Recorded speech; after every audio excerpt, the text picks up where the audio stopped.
Hello and welcome to Let's Read Notes from Underground by Fyodor Dostoevsky. This is an audio presentation of the novella with occasional clarifying commentary from me, the reader. Now, if you want to jump straight to the action, check out the video description below and you'll see how to navigate directly to the text itself.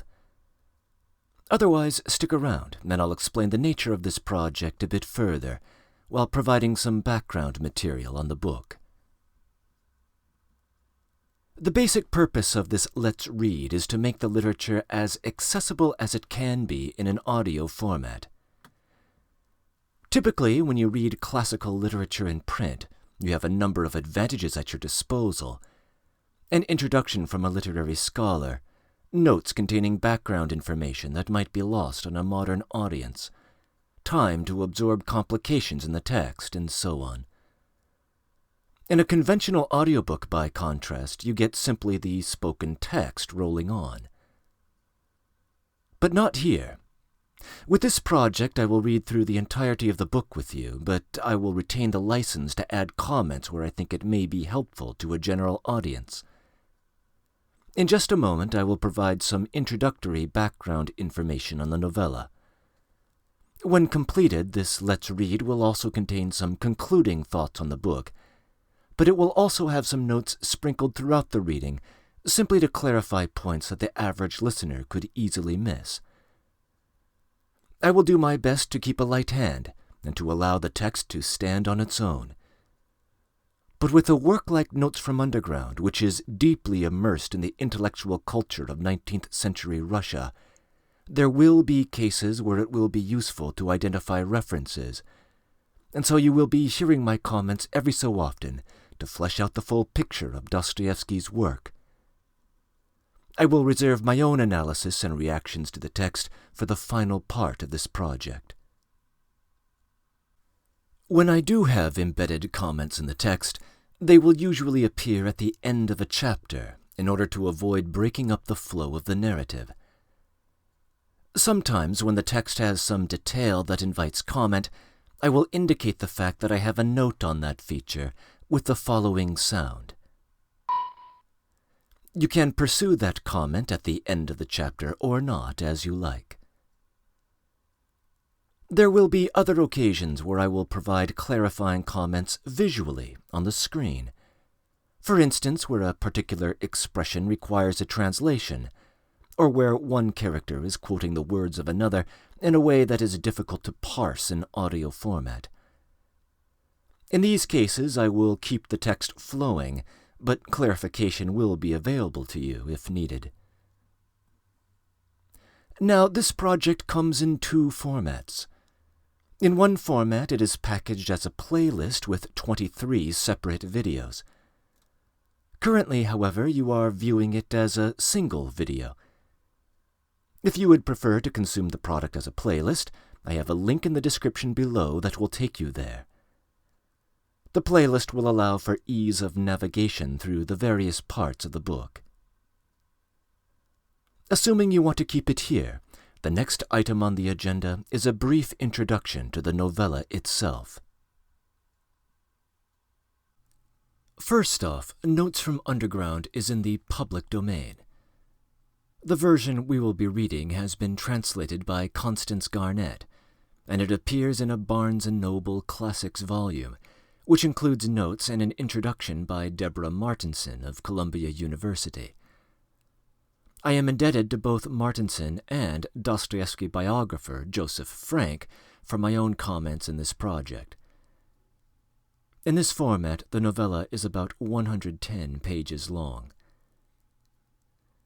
This volume collects other works as well, including The Double, White Nights, The Meek One, and The Dream of a Ridiculous Man. This list of works is carefully selected. As Martinson notes, some have thought that these 5 disparate stories, written at different points of Dostoevsky's career, have enough thematic overlap that they almost compose a novel when placed together. But Notes from Underground is surely the highlight of that volume. Written in 1864, it is one of the most celebrated works that Dostoevsky ever wrote, and arguably it marks the beginning of the mature period of his career, where his genius was in full bloom. In fact, for those who have never read Dostoevsky, this is where I would encourage them to start, to get a taste for his style and depth of insight. But it is also an unusual book with a very strange structure. It is divided into two parts. The first, entitled Underground, relays the philosophical ravings of an unnamed middle-aged man who lives in isolation. In the second part, entitled Apropos of the Wet Snow, this same narrator recalls an episode of his young adulthood. There is only a rather loose thematic connection between the two parts, although both carry a dark tone, and each part is dominated by the peculiar psychology of the unnamed underground man. In fact, the overwhelming presence of the underground man threatens to obscure much of the novella's content. The structure of the book takes us to two different eras in Petersburg, and thus to two different intellectual milieus with which the narrator is grappling. The first part, we are invited to assume, takes place contemporarily with the time of publication, and the philosophical discussion within engages the radical ideas in circulation during the 1860s. But the events narrated in the second part are set in the late 1840s and criticize many of the themes that guided the literati at that time. So, while Notes from Underground carries a universal message for all of us, it was originally conceived as a polemic against particular opponents from the author's own lifetime. Indeed, one of these opponents might be his own prior time slice. Dostoevsky entered the literary scene in 1846 with his debut novel Poor Folk, blending the sentimental romanticism with which he grew up, as found in Schiller and Pushkin, with the social realism of the natural school, which attempted to depict the concrete situation of the poorer classes with an aim toward humanitarianism. By 1848, he was attending the meetings of the Petrushevsky Circle, whose members were enamored with utopian socialism. Petrushevsky himself had attempted to establish a phalanstery in the mold of Charles Fourier, and his associates dreamed of a world of universal beneficence founded upon socialist notions. Part 2 of Notes from Underground signals its intention to target this perspective on its first page. The very title, Apropos of the Wet Snow, is inspired by the observation of the literary critic Anenkov in 1849 that writers from the natural school employ the motif of wet snow in their depictions of the Petersburg setting. And the opening epigraph is a fragment of a poem by Nekrasov, which is written to a prostitute whom the author had nobly redeemed from her debauched state. This is precisely the sort of action that would be lionized by the utopian socialists of the time, and it takes on deeper thematic relevance as the story develops. And so the spirit of the late 1840s is very much on the stage. But the most prominent target of Dostoevsky's polemic is a notable theorist and author of the early 1860s, an influential radical named Nikolai Chernyshevsky. Chernyshevsky preached a doctrine of rational egoism, according to which all people always serve their own perceived self-interest. But if those perceptions were to match reality, that is, if people were to recognize what was really in their self-interest, people would behave nobly and society would flourish. This doctrine naturally presupposes the predictability of human behavior and encourages us to harness the laws governing human psychology in order to produce better results. Of course, such steps would require major political reforms. While he worked predominantly as an essayist and editor, in 1863, while under arrest on political charges, Chernyshevsky published an enormously popular novel entitled What Is to Be Done, which exploits his ideas in fictional form. The novel describes events surrounding three principal characters, two men and one woman, who each subscribe to rational egoism and who each may be described as a man or woman of action. That is, unlike the romantic dreamers of the prior generation, they each take decisive steps to make the social reforms concrete. The heroine of the story develops a sewing cooperative which bucks the standard capitalist model and lifts other young women out of poverty. The two men, each of whom is a doctor, perform various heroic deeds and fearlessly violate old-fashioned social norms, refusing to bow before their presumed betters of the Russian class structure. Chernyshevsky's novel also has a clearly utopian flavor. The thematic development of the book is centralized in four quasi-prophetic dreams of the heroine. The final one reads almost like a secularized version of the heaven of John's Apocalypse.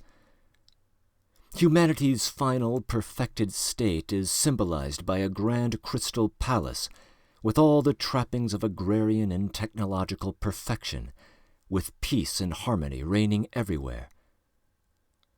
This is the paradise on earth toward which Chernyshevsky is pointing, a future which is entirely realizable if we simply imitate the fearless actions of the heroes of his novel.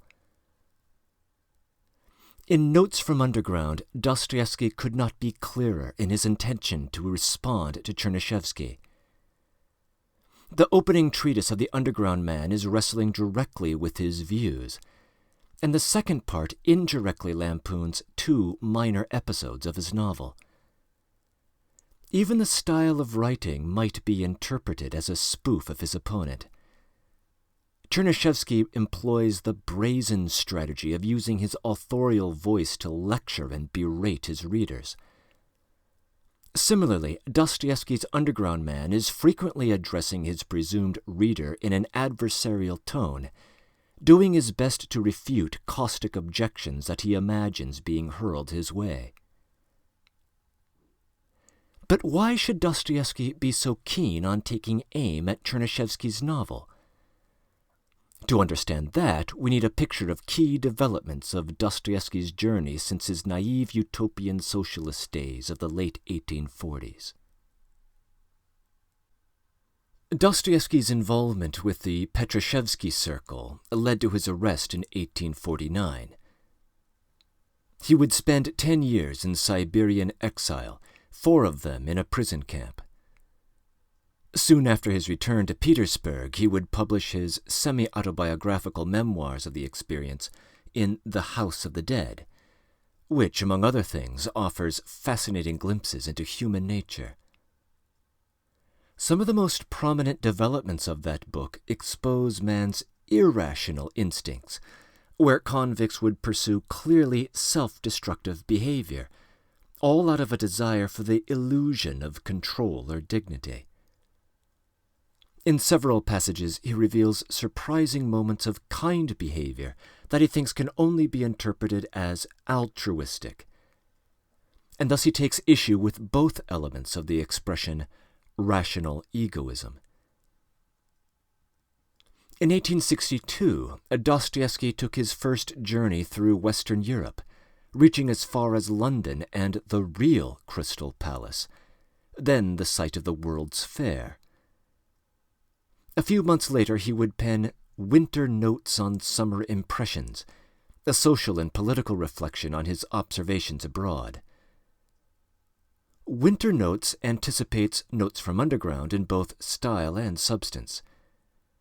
The narrator of that work, like the Underground Man, takes up a conversational and sometimes ironic tone with his readers. Further, like the Underground Man, he is often critical of the moral fabric of the West, and at no point is this criticism more harsh than when dealing with the Crystal Palace in London. The chapter dedicated to London is entitled Baal, after the false gods of the Hebrew Bible. London, with its immense industrial muscle, was to Dostoevsky a bonfire of materialistic avarice, which fed on the souls of the hapless proletariat for fuel. At every stratum of this society, he insisted, people lived only for sensual pleasure, with an absence of genuine human feeling. The symbolic center of it all was the Crystal Palace, a mammoth museum to scientific progress to which people all over the world would flock and worship as if to some consummate ideal. Dostoevsky himself confessed to being awed at first by the structure, but also expressed a sense of spiritual urgency to recoil from it in the following passage. Quote, "This is some sort of biblical illustration, some prophecy of the apocalypse fulfilled before your eyes. You feel that one must have perpetual spiritual resistance and negation so as not to surrender, not to submit to the impression, not to bow before the fact and deify Baal, that is, not to accept the existing as one's ideal." Unquote. For Dostoevsky, the Crystal Palace is not the heaven of John's apocalypse, but the evil beast prophesied within. In 1863, Dostoevsky had an unhappy, tumultuous affair with a younger woman. In April of 1864, he guiltily watched his wife wither away and die of tuberculosis. Letters to his brother reveal his state of mind at the time, including his reflections on immortality. The soul must be immortal, he reasons, because the proper purpose of a human being is to love others as himself, to lay down his own ego in the self-sacrificial embrace of the other. But this project cannot be completed on earth. It therefore requires immortality, or else our struggle to complete it would be meaningless. These, then, are the convictions of the Dostoevsky of the time. First, a recognition of the irrational nature of human beings, caused by the urge of the ego to defend its dignity. Second, a belief in the ultimate duty to lay down one's own ego in an embrace of the other. Third, the observation that just such acts are in fact possible. And fourth, the belief that all of this requires some eternal dimension, as opposed to some cheap substitute of earthly contrivance. Chernyshevsky's novel opposed these convictions at every step. Dostoevsky, an inveterate literary brawler, was not going to take it lying down. Notes from Underground was his inevitable response. Such, at any rate, is the background of the novella. But its themes reach much further than a particular dispute with his rival, and for 21st century readers, the center of attention is surely the hypnotic revolt of the perverse psyche of the underground man against society. But our narrator does not need me to introduce him. He is perfectly capable of doing that himself, and he will do so next, as we begin Notes from Underground.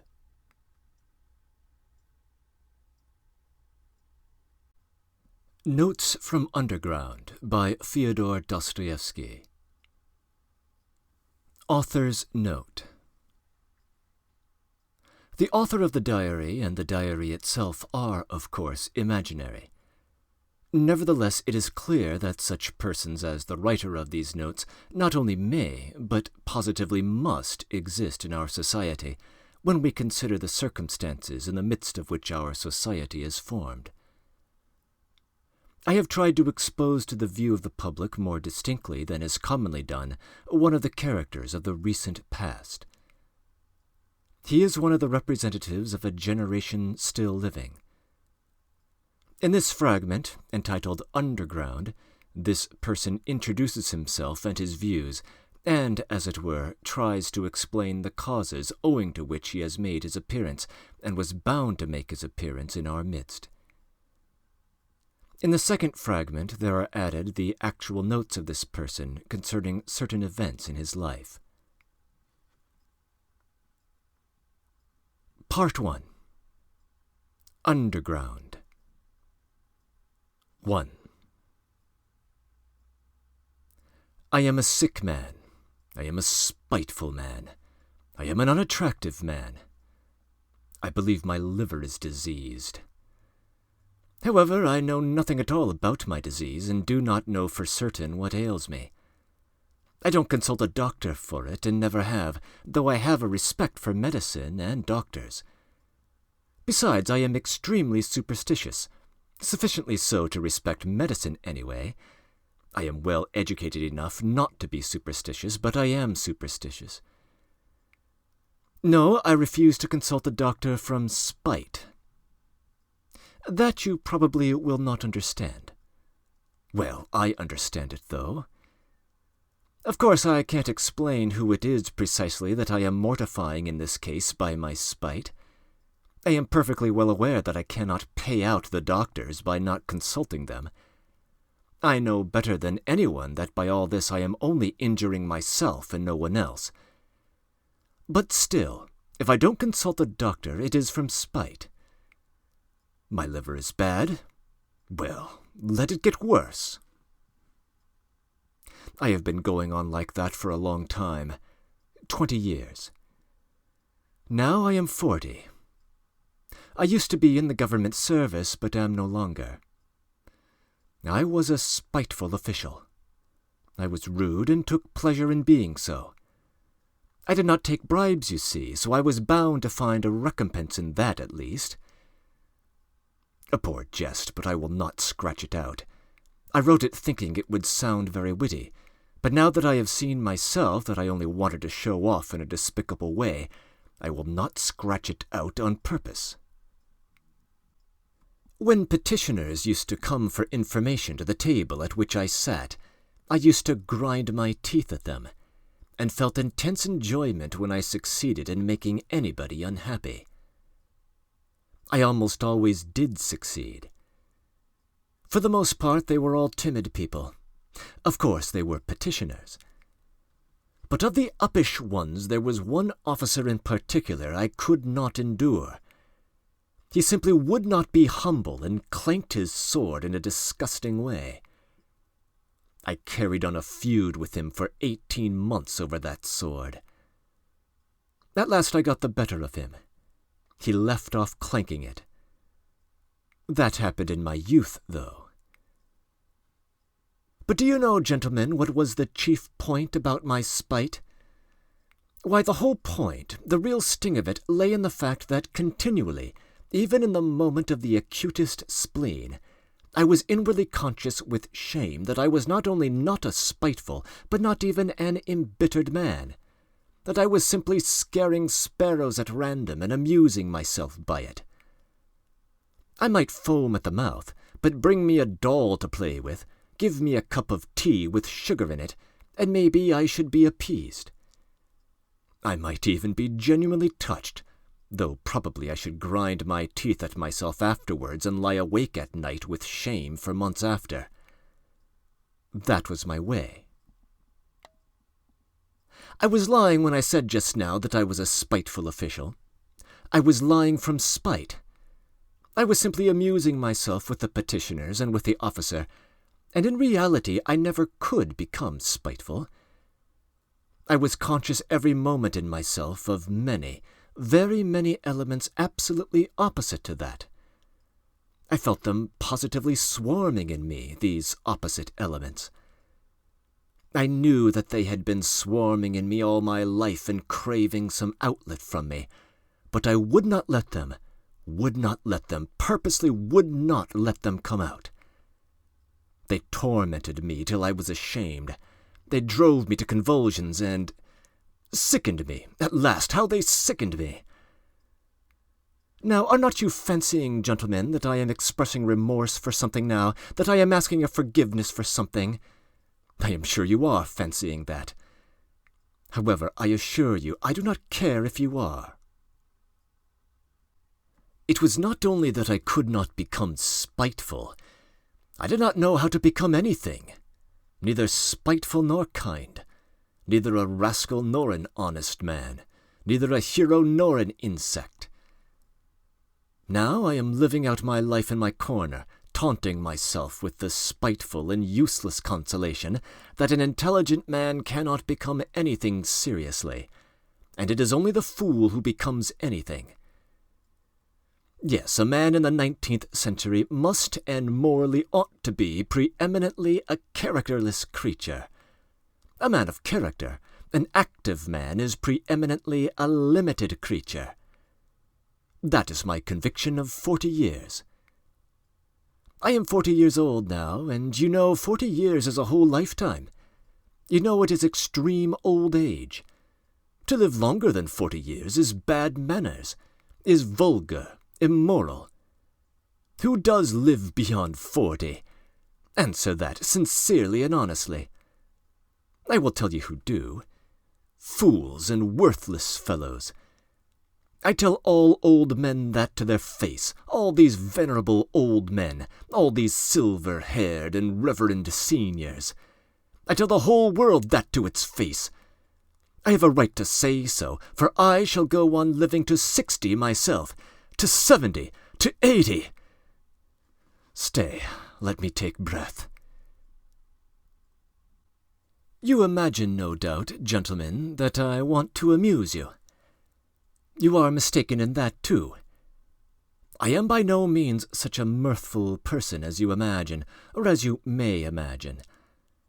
However, irritated by all this babble, and I feel that you are irritated, you think fit to ask me who am I. Then my answer is, I am a collegiate assessor. I was in the service that I might have something to eat, and solely for that reason, and when last year a distant relation left me 6,000 roubles in his will, I immediately retired from the service and settled down in my corner. I used to live in this corner before, but now I have settled down in it. My room is a wretched, horrid one in the outskirts of the town. My servant is an old countrywoman, ill-natured from stupidity, and moreover there is always a nasty smell about her. I am told that the Petersburg climate is bad for me, and that with my small means it is very expensive to live in Petersburg. I know all that better than all these sage and experienced counselors and monitors. But I am remaining in Petersburg. I am not going away from Petersburg. I am not going away because... Why, it is absolutely no matter whether I am going away or not going away. But what can a decent man speak of with most pleasure? Answer, of himself. Well, so I will talk about myself. Breaking in. A collegiate assessor would be a low to mid-level bureaucrat in the civil service, and so would not be impoverished but of modest means. The civil service was notoriously corrupt, which is why the narrator gives special mention to the fact that he never took bribes. End of comments.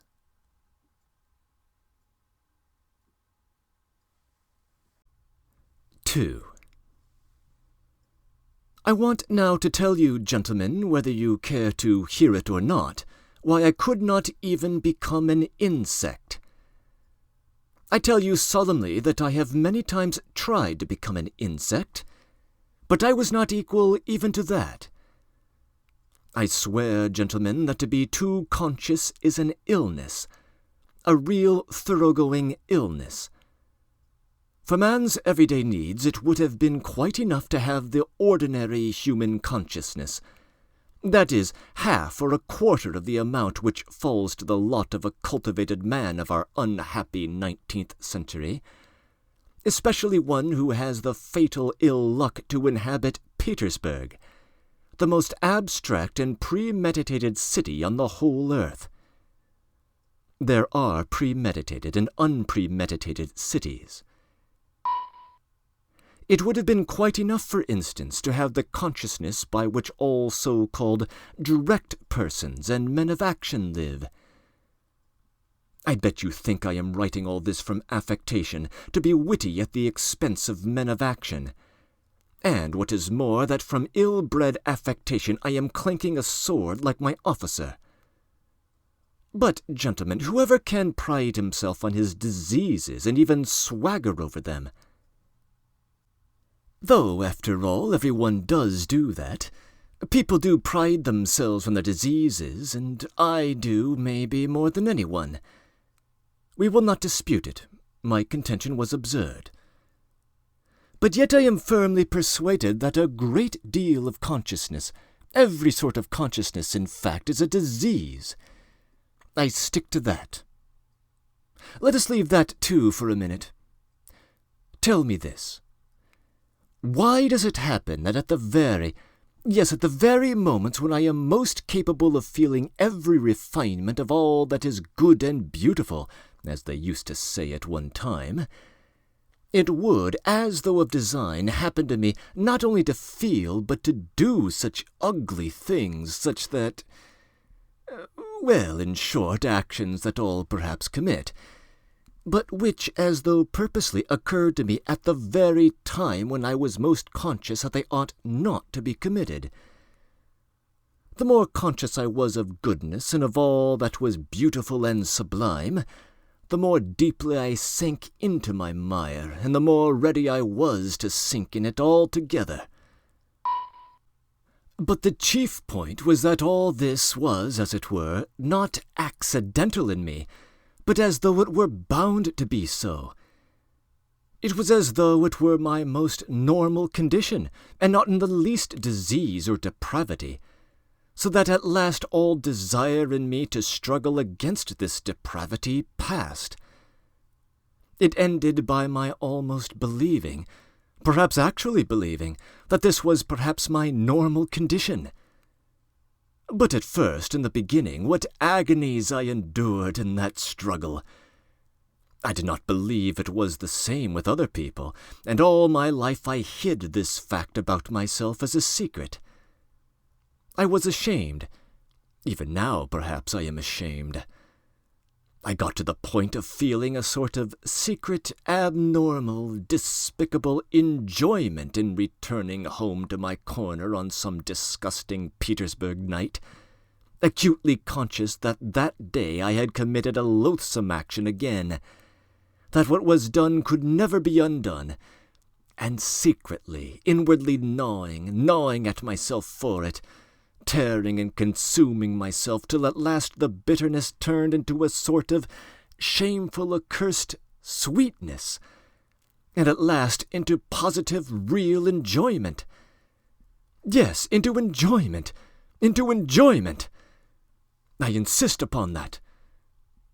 I have spoken of this because I keep wanting to know for a fact whether other people feel such enjoyment. I will explain. The enjoyment was just from the too intense consciousness of one's own degradation. It was from feeling oneself that one had reached the last barrier, that it was horrible, but that it could not be otherwise, that there was no escape for you, that you never could become a different man, that even if time and faith were still left you to change into something different, you would most likely not wish to change, or if you did wish to, even then you would do nothing, because perhaps in reality there was nothing for you to change into. And the worst of it was, and the root of it all, that it was all in accord with the normal, fundamental laws of over-acute consciousness, and with the inertia that was a direct result of those laws, and that consequently one was not only unable to change, but could do absolutely nothing. Thus it would follow, as the result of acute consciousness, that one is not to blame in being a scoundrel, as though that were any consolation to the scoundrel once he has come to realize that he actually is a scoundrel. But enough. I have talked a lot of nonsense, but what have I explained? How is enjoyment in this to be explained? But I will explain it. I will get to the bottom of it. That is why I have taken up my pen. I, for instance, have a great deal of amour propre. I am as suspicious and prone to take offence as a humpback or a dwarf. But upon my word, I sometimes have had moments when, if I had happened to be slapped in the face, I should perhaps have been positively glad of it. I say in earnest that I should probably have been able to discover even in that a peculiar sort of enjoyment. The enjoyment, of course, of despair, but in despair there are the most intense enjoyments, especially when one is very acutely conscious of the hopelessness of one's position. And when one is slapped in the face, why, then the consciousness of being rubbed into a pulp would positively overwhelm one. The worst of it is, look at it which way one will, it still turns out that I was always the most to blame in everything. And what is most humiliating of all, to blame for no fault of my own, but, so to say, through the laws of nature. In the first place, to blame because I am cleverer than any of the people surrounding me. I have always considered myself cleverer than any of the people surrounding me, and sometimes, would you believe it, have been positively ashamed of it. At any rate, I have all my life, as it were, turned my eyes away, and never could look people straight in the face. To blame, finally, because even if I had had magnanimity, I should only have had more suffering from the sense of its uselessness. I should certainly have never been able to do anything from being magnanimous, neither to forgive, for my assailant would perhaps have slapped me from the laws of nature, and one cannot forgive the laws of nature, nor to forget, for even if it were owing to the laws of nature, it is insulting all the same. Finally, even if I had wanted to be anything but magnanimous, had desired on the contrary to revenge myself on my assailant, I could not have revenged myself on anyone for anything, because I should certainly never have made up my mind to do anything, even if I had been able to. Why should I not have made up my mind? About that in particular I want to say a few words. Breaking in. When Petersburg is described as a premeditated city, the underground man is referring to the circumstances of its founding in the 18th century under Peter the Great. Peter carefully planned his capital city as a window on the West, as part of his overall ambition to westernize Russia. In his discussion of his past infatuation with the beautiful and sublime, the narrator is alluding to the romantic notions of the 1840s, which in turn had been influenced by the German idealism of the 18th century. The phrase itself derives from Kant. This chapter marks the beginning of his discussion of the laws of nature. We will encounter more on this score in the chapters ahead. End of comments.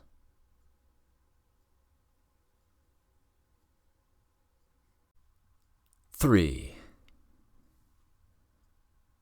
With people who know how to revenge themselves and to stand up for themselves in general, how is it done? Why, when they are possessed, let us suppose, by the feeling of revenge, then for the time there is nothing else but that feeling left in their whole being. Such a gentleman simply dashes straight for his object like an infuriated bull with its horns down, and nothing but a wall will stop him. By the way, facing the wall, such gentlemen, that is, the direct persons and men of action, are genuinely nonplussed. For them a wall is not an evasion, as for us people who think and consequently do nothing. It is not an excuse for turning aside, an excuse for which we are always very glad, though we scarcely believe in it ourselves as a rule. No, they are nonplussed in all sincerity. The wall has for them something tranquilizing, morally soothing, final, maybe even something mysterious. But of the wall later.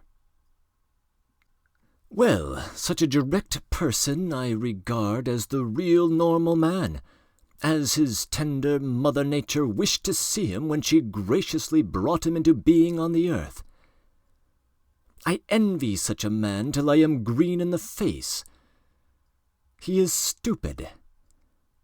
I am not disputing that, but perhaps the normal man should be stupid. How do you know? Perhaps it is very beautiful, in fact. And I am the more persuaded of that suspicion, if one can call it so, by the fact that if you take, for instance, the antithesis of the normal man, that is, the man of acute consciousness, who has come, of course, not out of the lap of nature, but out of a retort.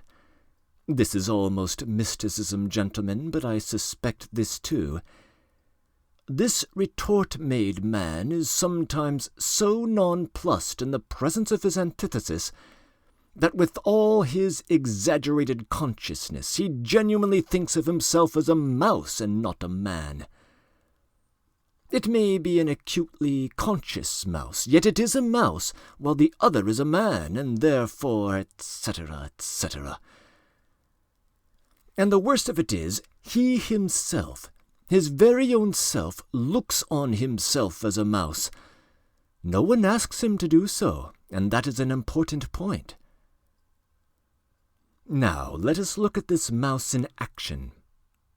Let us suppose, for instance, that it feels insulted too, and it almost always does feel insulted, and wants to revenge itself too. There may even be a greater accumulation of spite in it than in l'homme de la nature et de la vérité.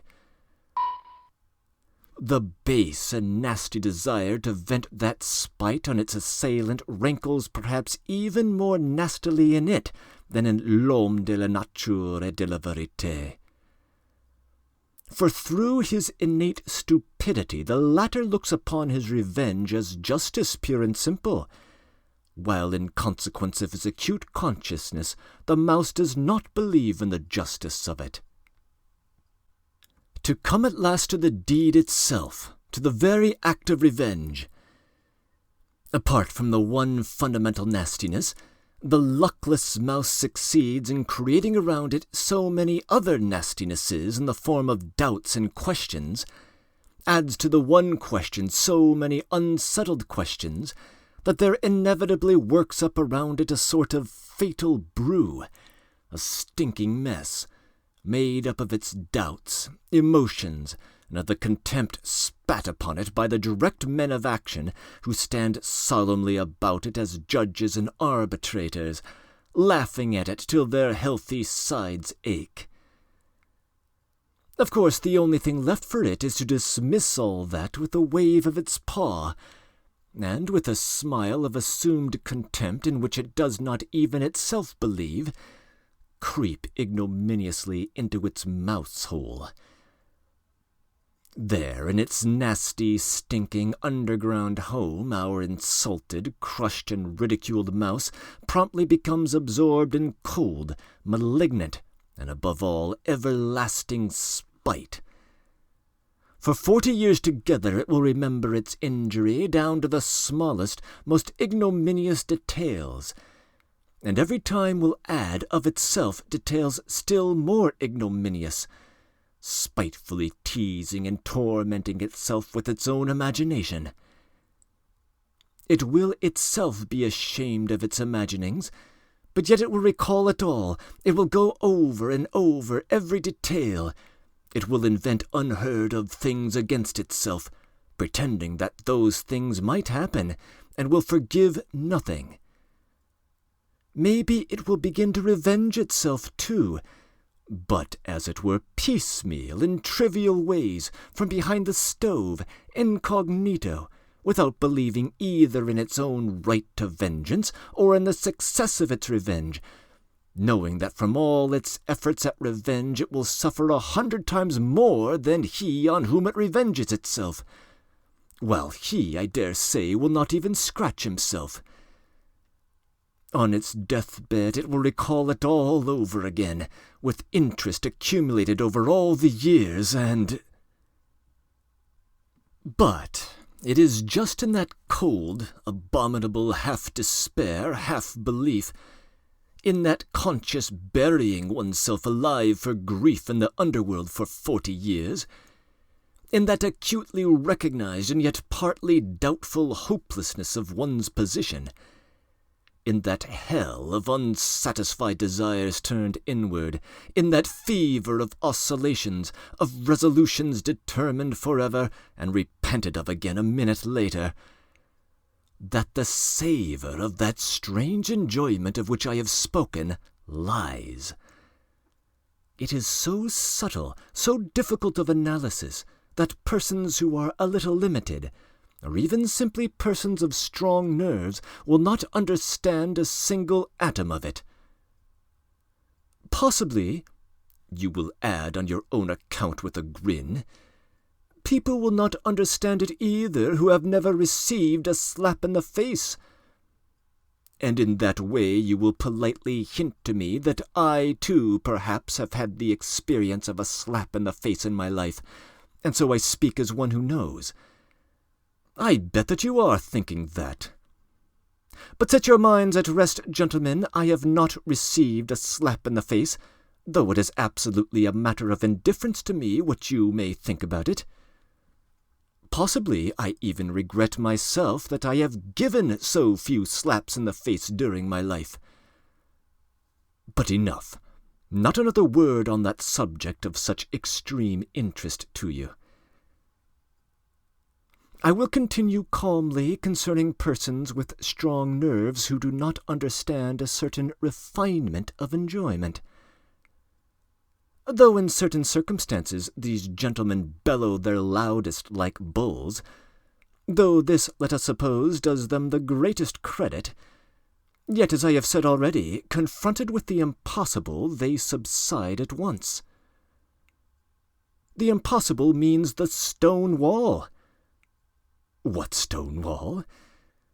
Why, of course, the laws of nature, the deductions of natural science, mathematics. As soon as they prove to you, for instance, that you are descended from a monkey, then it is no use scowling, accept it for a fact.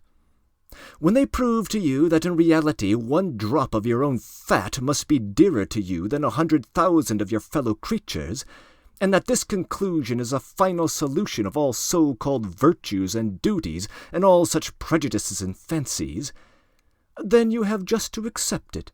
There is no help for it, for twice 2 is a law of mathematics. Just try refuting it. Upon my word, they will shout at you. It is no use protesting. It is a case of twice 2 makes 4. Nature does not ask your permission. She has nothing to do with your wishes, and whether you like her laws or dislike them, you are bound to accept her as she is, and consequently all her conclusions. A wall, you see, is a wall, and so on and so on. Merciful heavens, but what do I care for the laws of nature and arithmetic, when for some reason I dislike those laws and the fact that twice 2 makes 4?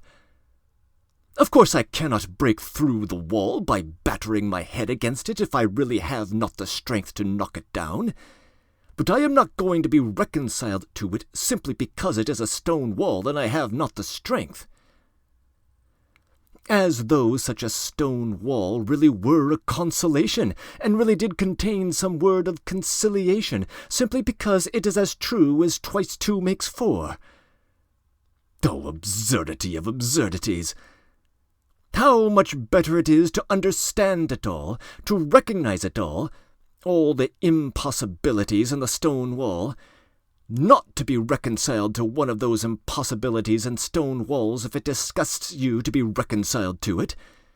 by the way of the most inevitable logical combinations to reach the most revolting conclusions on the everlasting theme, that even for the stone wall you are yourself somehow to blame, though again it is as clear as day you are not to blame in the least, and therefore grinding your teeth in silent impotence to sink into luxurious inertia, brooding on the fact that there is no one even for you to feel vindictive against, that you have not, and perhaps never will have, an object for your spite, that it is a sleight of hand, a bit of juggling, a card sharper's trick, that it is simply a mess, no knowing what and no knowing who. But in spite of all these uncertainties and jugglings, still there is an ache in you, and the more you do not know, the worse the ache. Breaking in. The expression l'homme de la nature et de la vérité is a reference to Jean-Jacques Rousseau, particularly to the way Rousseau described himself in his autobiographical work Confessions. The underground man's portrayal of him here, as a vengeful man who believes in the justice of his cause, is not reliable, and is closer to Chernyshevsky's man of action, as described in my introductory comments. Nevertheless, Dostoevsky drew inspiration from the confessions of Rousseau for the confessions of many of his own characters. End of comments.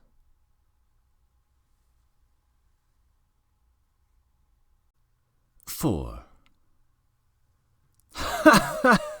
You will be finding enjoyment in toothache next, you cry with a laugh.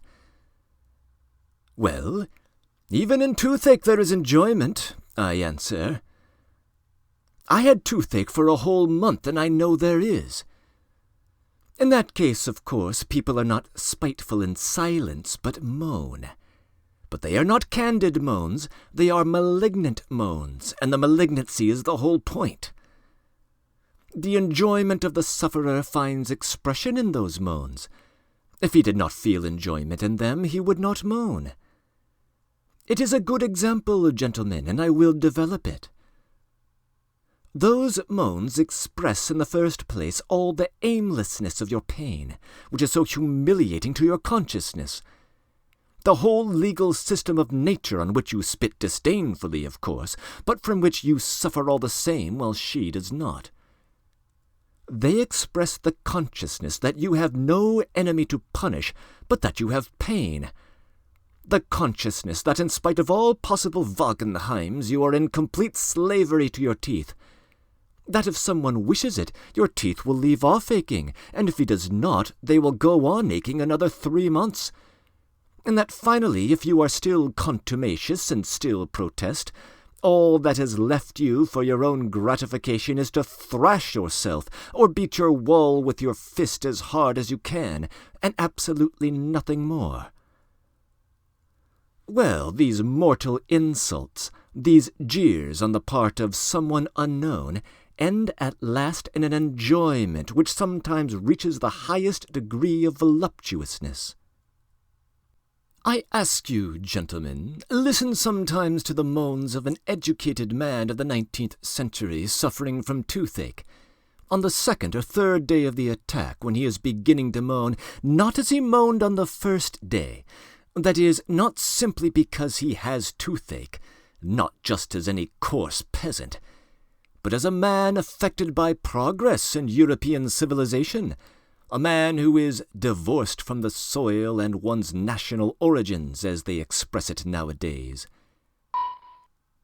His moans become nasty, disgustingly malignant, and go on for whole days and nights. And, of course, he knows himself that he is doing himself no sort of good with his moans.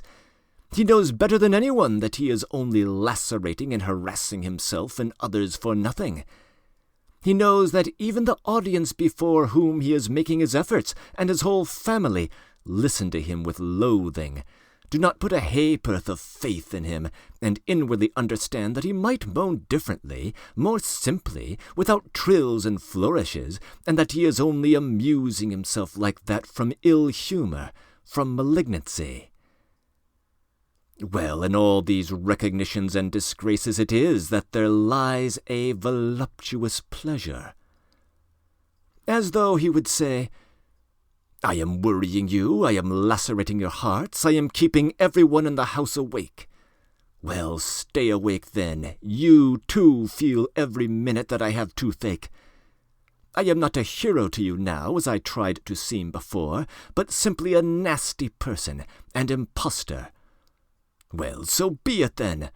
I am very glad that you see through me. It is nasty for you to hear my despicable moans. Well, let it be nasty. Here I will let you have a nastier flourish in a minute. You do not understand even now, gentlemen? No, it seems our development in our consciousness must go further to understand all the intricacies of this pleasure. You laugh? Delighted. My jests, gentlemen, are of course in bad taste, jerky, involved, lacking self-confidence. But of course that is because I do not respect myself. Can a man of perception respect himself at all? Breaking in. The flourishing moaner is, quote, divorced from the soil and one's national origins, unquote.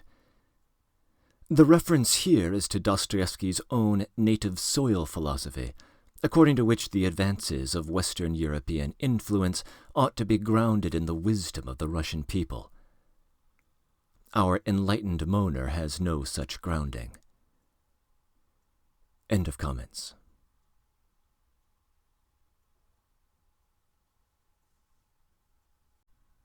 (5) Come, can a man who attempts to find enjoyment in the very feeling of his own degradation possibly have a spark of respect for himself? I am not saying this now from any mawkish kind of remorse. And indeed, I can never endure saying, Forgive me, Papa, I won't do it again. Not because I am incapable of saying that. On the contrary, perhaps just because I have been too capable of it. And in what a way, too! As though of design I used to get into trouble in cases when I was not to blame in any way. That was the nastiest part of it. At the same time, I was genuinely touched and penitent. I used to shed tears and, of course, deceived myself, though I was not acting in the least, and there was a sick feeling in my heart at the time. For that one could not blame even the laws of nature, though the laws of nature have continually all my life offended me more than anything. It is loathsome to remember it all, but it was loathsome even then. Of course, a minute or so later I would realize wrathfully that it was all a lie, a revolting lie, an affected lie. That is, all this penitence, this emotion, these vows of reform. You will ask, why did I worry myself with such antics? Answer, because it was very dull to sit with one's hands folded, and so one began cutting capers. That is really it. Observe yourselves more carefully, gentlemen, then you will understand that it is so. I invented adventures for myself and made up a life, so as at least to live in some way. How many times it has happened to me, well, for instance, to take offense simply on purpose, for nothing. And one knows oneself, of course, that one is offended at nothing, that one is putting it on, but yet one brings oneself at last to the point of being really offended. All my life I have had an impulse to play such pranks, so that in the end I could not control it in myself. Another time, twice in fact, I tried hard to be in love. I suffered too, gentlemen, I assure you. In the depth of my heart there was no faith in my suffering, only a faint stir of mockery, but yet I did suffer, and in the real orthodox way. I was jealous, beside myself. And it was all from boredom, gentlemen, all from boredom. Inertia overcame me. You know the direct, legitimate fruit of consciousness is inertia. That is, conscious sitting with the hands folded. I have referred to this already. I repeat with emphasis, all direct persons and men of action are active just because they are stupid and limited. How explain that? I will tell you.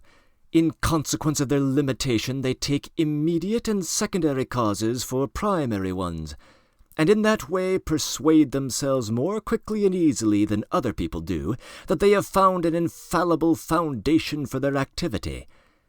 And their minds are at ease, and you know that is the chief thing. To begin to act, you know, you must first have your mind completely at ease, and no trace of doubt left in it. Why, how am I, for example, to set my mind at rest? Where are the primary causes on which I am to build? Where are my foundations? Where am I to get them from?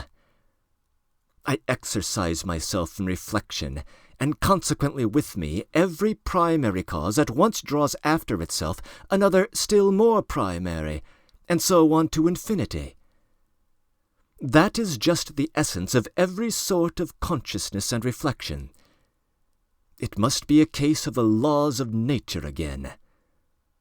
What is the result of it in the end? Why, just the same. Remember I spoke just now of vengeance. I am sure you did not take it in. I said that a man revenges himself because he sees justice in it. Therefore he has found a primary cause, that is, justice. And so he is at rest on all sides, and consequently he carries out his revenge calmly and successfully, being persuaded that he is doing a just and honest thing. But I see no justice in it. I find no sort of virtue in it either, and consequently if I attempt to revenge myself, it is only out of spite. Spite, of course, might overcome everything, all my doubts, and so might serve quite successfully in place of a primary cause, precisely because it is not a cause. But what is to be done if I have not even spite? I began with that just now, you know. In consequence again of those accursed laws of consciousness, anger in me is subject to chemical disintegration. You look into it. The object flies off into air. Your reasons evaporate. The criminal is not to be found. The wrong becomes not a wrong but a phantom, something like the toothache for which no one is to blame. And consequently there is only the same outlet left again. That is, to beat the wall as hard as you can. So you give it up with a wave of the hand because you have not found a fundamental cause. And try letting yourself be carried away by your feelings, blindly, without reflection, without a primary cause, repelling consciousness at least for a time. Hate or love, if only not to sit with your hands folded. The day after tomorrow at the latest, you will begin despising yourself for having knowingly deceived yourself. Result?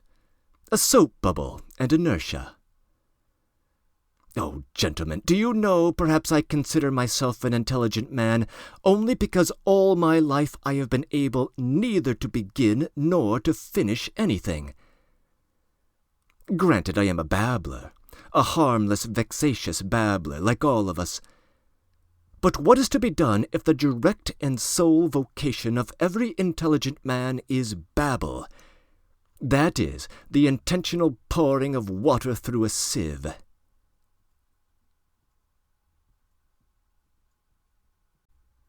(6) Oh, if I had done nothing simply from laziness! Heavens, how I should have respected myself then! I should have respected myself because I should at least have been capable of being lazy. There would at least have been one quality, as it were, positive in me, in which I could have believed myself. Question: what is he? Answer: a sluggard. How very pleasant it would have been to hear that of oneself. It would mean that I was positively defined, It would mean that there was something to say about me. Sluggard. Why, it is a calling and vocation. It is a career. Do not jest. It is so. I should then be a member of the best club by right, and should find my occupation in continually respecting myself. I knew a gentleman who prided himself all his life on being a connoisseur of Lafitte. He considered this as his positive virtue, and never doubted himself. He died not simply with a tranquil, but with a triumphant conscience, and he was quite right too. Then I should have chosen a career for myself. I should have been a sluggard and a glutton. Not a simple one, but, for instance, one with sympathies for everything good and beautiful. How do you like that? I have long had visions of it. That good and beautiful weighs heavily on my mind at 40. But that is at 40. Then it would have been different. I should have found for myself a form of activity in keeping with it. To be precise, drinking to the health of everything good and beautiful. I should have snatched at every opportunity to drop a tear into my glass, and then to drain it to all that is good and beautiful. I should then have turned everything into the good and the beautiful. In the nastiest, unquestionable trash, I should have sought out the good and the beautiful. I should have exuded tears like a wet sponge. An artist, for instance, paints a picture worthy of Gay. At once I drink to the health of the artist who painted the picture worthy of Gay, because I love all that is beautiful and sublime. An author has written, "As you will."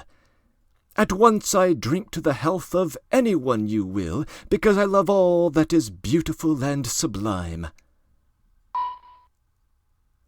I should claim respect for doing so. I should persecute anyone who would not show me respect. I should live at ease. I should die with dignity. Why, it is charming, perfectly charming. And what a good round belly I should have grown, what a treble chin I should have established, what a ruby nose I should have coloured for myself, so that everyone would have said, looking at me, "Here is an asset, here is something real and solid." And say what you like, it is very agreeable to hear such remarks about oneself in this negative age. Breaking in. Nikolai Gay, who painted the background image on your screen, was sharply criticized by Dostoevsky, as was the columnist who praised his artwork in the essay entitled As You Will. Here, the underground man sarcastically offers to drink to anything you will, even the work of Gay, if only he could allow himself to be defined as a sluggard with romantic sympathies. End of comments.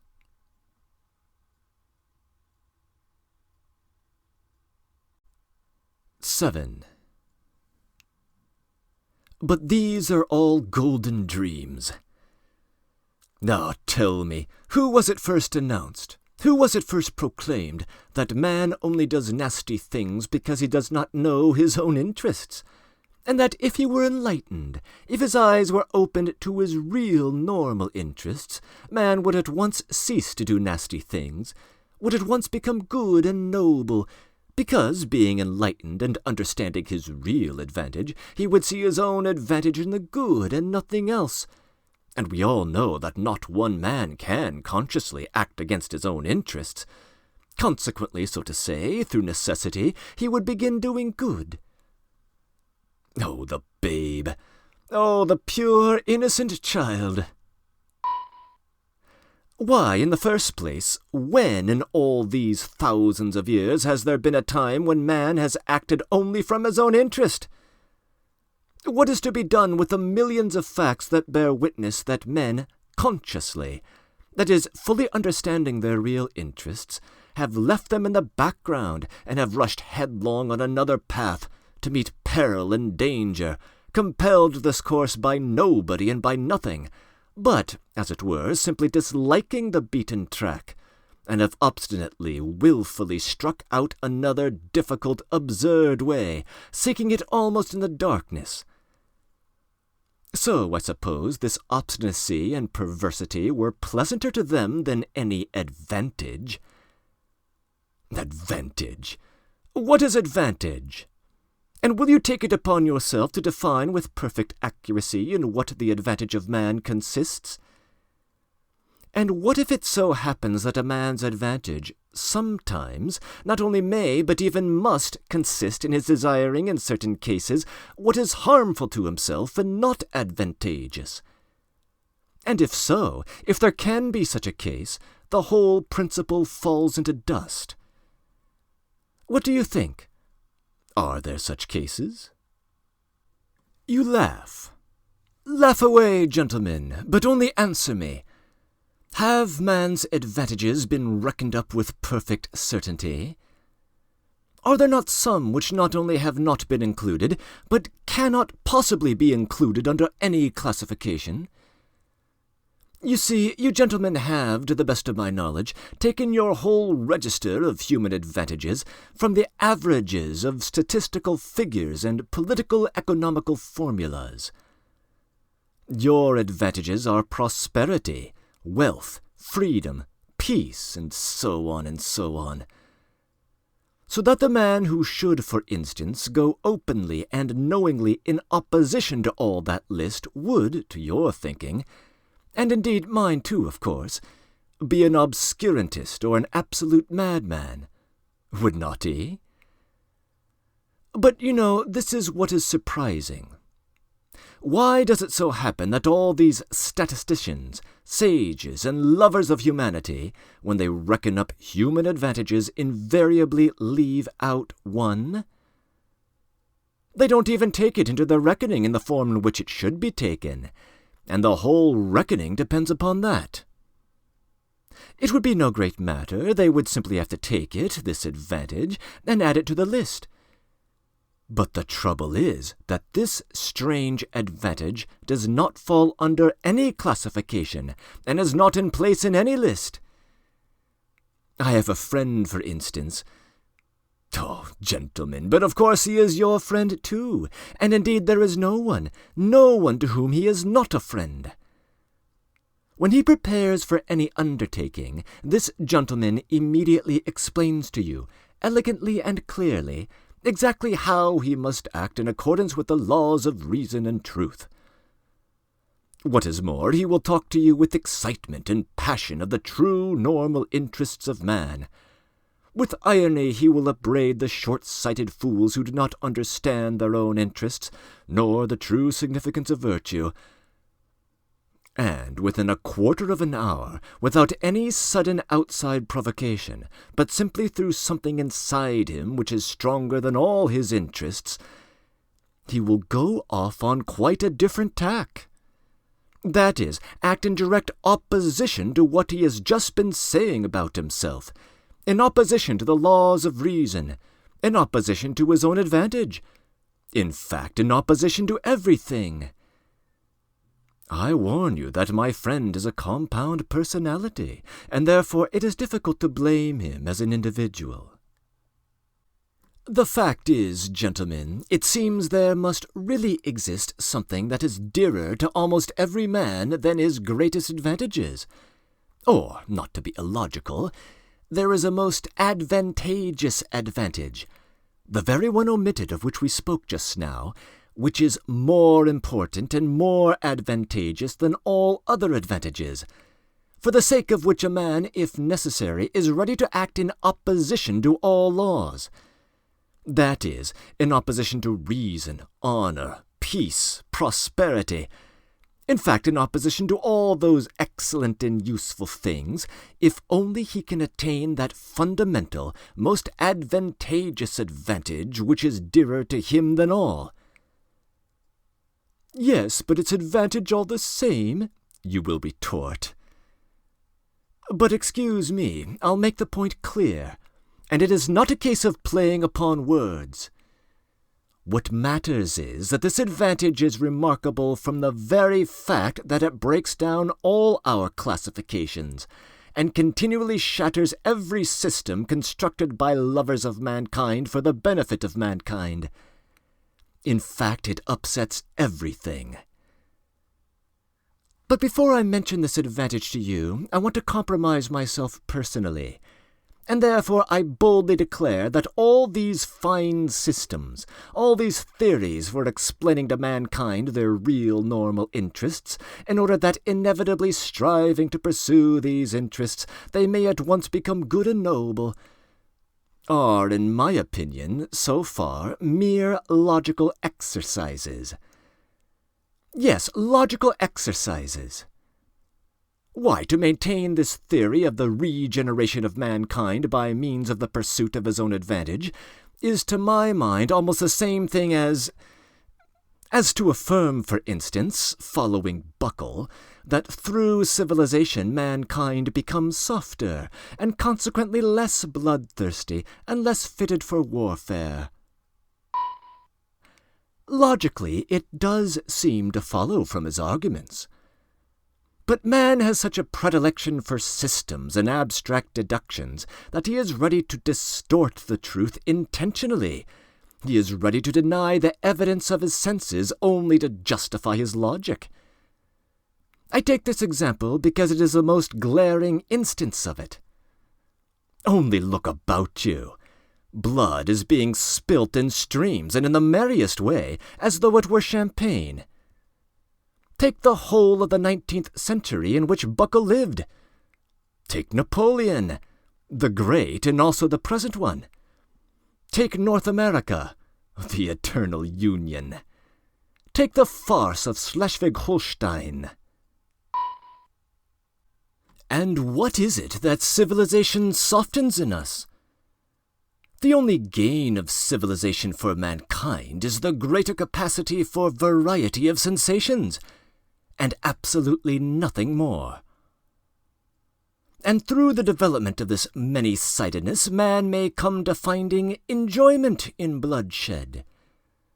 In fact, this has already happened to him. Have you noticed that it is the most civilized gentlemen who have been the subtlest slaughterers, to whom the Attilas and Stenka-Razens could not hold a candle? And if they are not so conspicuous as the Attilas and Stenka-Razens, it is simply because they are so often met with, are so ordinary, and have become so familiar to us. In any case, civilization has made mankind, if not more bloodthirsty, at least more vilely, more loathsomely bloodthirsty. In old days he saw justice in bloodshed, and with his conscience at peace exterminated those he thought proper. Now we do think bloodshed abominable, and yet we engage in this abomination, and with more energy than ever. Which is worse? Decide that for yourselves. They say that Cleopatra, excuse an instance from Roman history, was fond of sticking gold pins into her slave girls' breasts and derived gratification from their screams and writhings. You will say that that was in the comparatively barbarous times, that these are barbarous times too, because also, comparatively speaking, pins are stuck in even now, that though man has now learnt to see more clearly than in barbarous ages, he is still far from having learnt to act as reason and science would dictate. But yet you are fully convinced that he will be sure to learn when he gets rid of certain old bad habits, and when common sense and science have completely re-educated human nature and turned it in a normal direction. You are confident that then man will cease from intentional error, and will, so to say, be compelled not to want to set his will against his normal interests. That is not all. Then, you say, science itself will teach man, though to my mind it's a superfluous luxury, that he never has really had any caprice or will of his own, and that he himself is something of the nature of a piano key or the stop of an organ, and that there are, besides, things called the laws of nature, so that everything he does is not done by his willing it, but is done of itself, by the laws of nature. Consequently, we have only to discover these laws of nature, and man will no longer have to answer for his actions, and life will become exceedingly easy for him. All human actions will then, of course, be tabulated according to these laws, mathematically, like tables of logarithms up to 108,000, and entered in an index. Or, better still, there would be published certain edifying works of the nature of encyclopedic lexicons, in which everything will be so clearly calculated and explained that there will be no more incidents or adventures in the world. Then, this is all what you say, new economic relations will be established, all ready-made and worked out with mathematical exactitude, so that every possible question will vanish in the twinkling of an eye, simply because every possible answer to it will be provided. Then the Crystal Palace will be built. Then, in fact, those will be halcyon days. Of course, there is no guaranteeing, this is my comment, that it will not be, for instance, frightfully dull then. For what will one have to do when everything will be calculated and tabulated? But on the other hand, everything will be extraordinarily rational. Of course, boredom may lead you to anything. It is boredom sets one sticking golden pins into people, but all that would not matter. What is bad, this is my comment again, is that I dare say people will be thankful for the gold pins then. Man is stupid, you know, phenomenally stupid. Or rather, he is not at all stupid, but he is so ungrateful that you could not find another like him in all creation. I, for instance, would not be in the least surprised if all of a sudden, apropos of nothing, in the midst of general prosperity, a gentleman with an ignoble, or rather with a reactionary and ironical countenance, were to arise and, putting his arms akimbo, say to us all, "I say, gentlemen, hadn't we better kick over the whole show and scatter rationalism to the winds, simply to send these logarithms to the devil, and to enable us to live once more at our own sweet foolish will?" That again would not matter, but what is annoying is that he would be sure to find followers. Such is the nature of man. And all that for the most foolish reason, which one would think was hardly worth mentioning. That is, that man everywhere and at all times, whoever he may be, has preferred to act as he chose, and not in the least as his reason and advantage dictated. And one may choose what is contrary to one's own interests, and sometimes one positively ought. That is my idea. One's own free, unfettered choice, one's own caprice, however wild it may be, one's own fancy worked up at times to frenzy, is that very most advantageous advantage which we have overlooked, which comes under no classification, and against which all systems and theories are continually being shattered to atoms. And how do these wiseacres know that man wants a normal, a virtuous choice? What has made them conceive that man must want a rationally advantageous choice? What man wants is simply independent choice, whatever that independence may cost and wherever it may lead. And choice, of course, the devil only knows what choice. Breaking in. While prior passages had addressed the man obliquely, this chapter contains the most direct attack on Chernyshevsky in the novella so far. The rational egoist noted at the beginning of the chapter, whom our underground man derides as an innocent babe, and whose ideas are on the stage throughout, is Dostoevsky's rival, Nikolai Chernyshevsky, whose novel, What Is to Be Done, had been published the prior year. For more on this topic, see my introductory comments.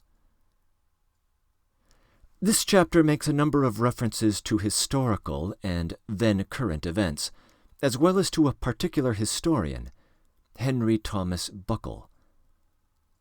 Buckle's History of Civilization in England, which had recently been published, argued that the advancement of civilization would inevitably lead to world peace. But as countervailing evidence, the underground man presents the armed conflicts of his own times. Napoleon the Great needs no introduction. The man he calls the current Napoleon was Napoleon III, who had engaged in several martial campaigns abroad. The war in North America was the Civil War, and Schleswig-Holstein was the territorial prize of a conflict between Denmark and Prussia. The narrator also refers to two historical leaders of bloody uprisings. Attila the Hun attacked the Roman Empire, while Stenka Razin led a Cossack revolt against the Russians in the 17th century.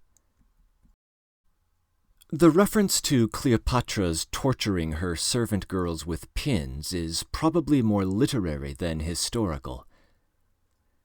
It appears to be inspired by the portrayal of Cleopatra in Alexander Pushkin's 1835 work, Egyptian Nights, although the particular episode of the pins does not appear there.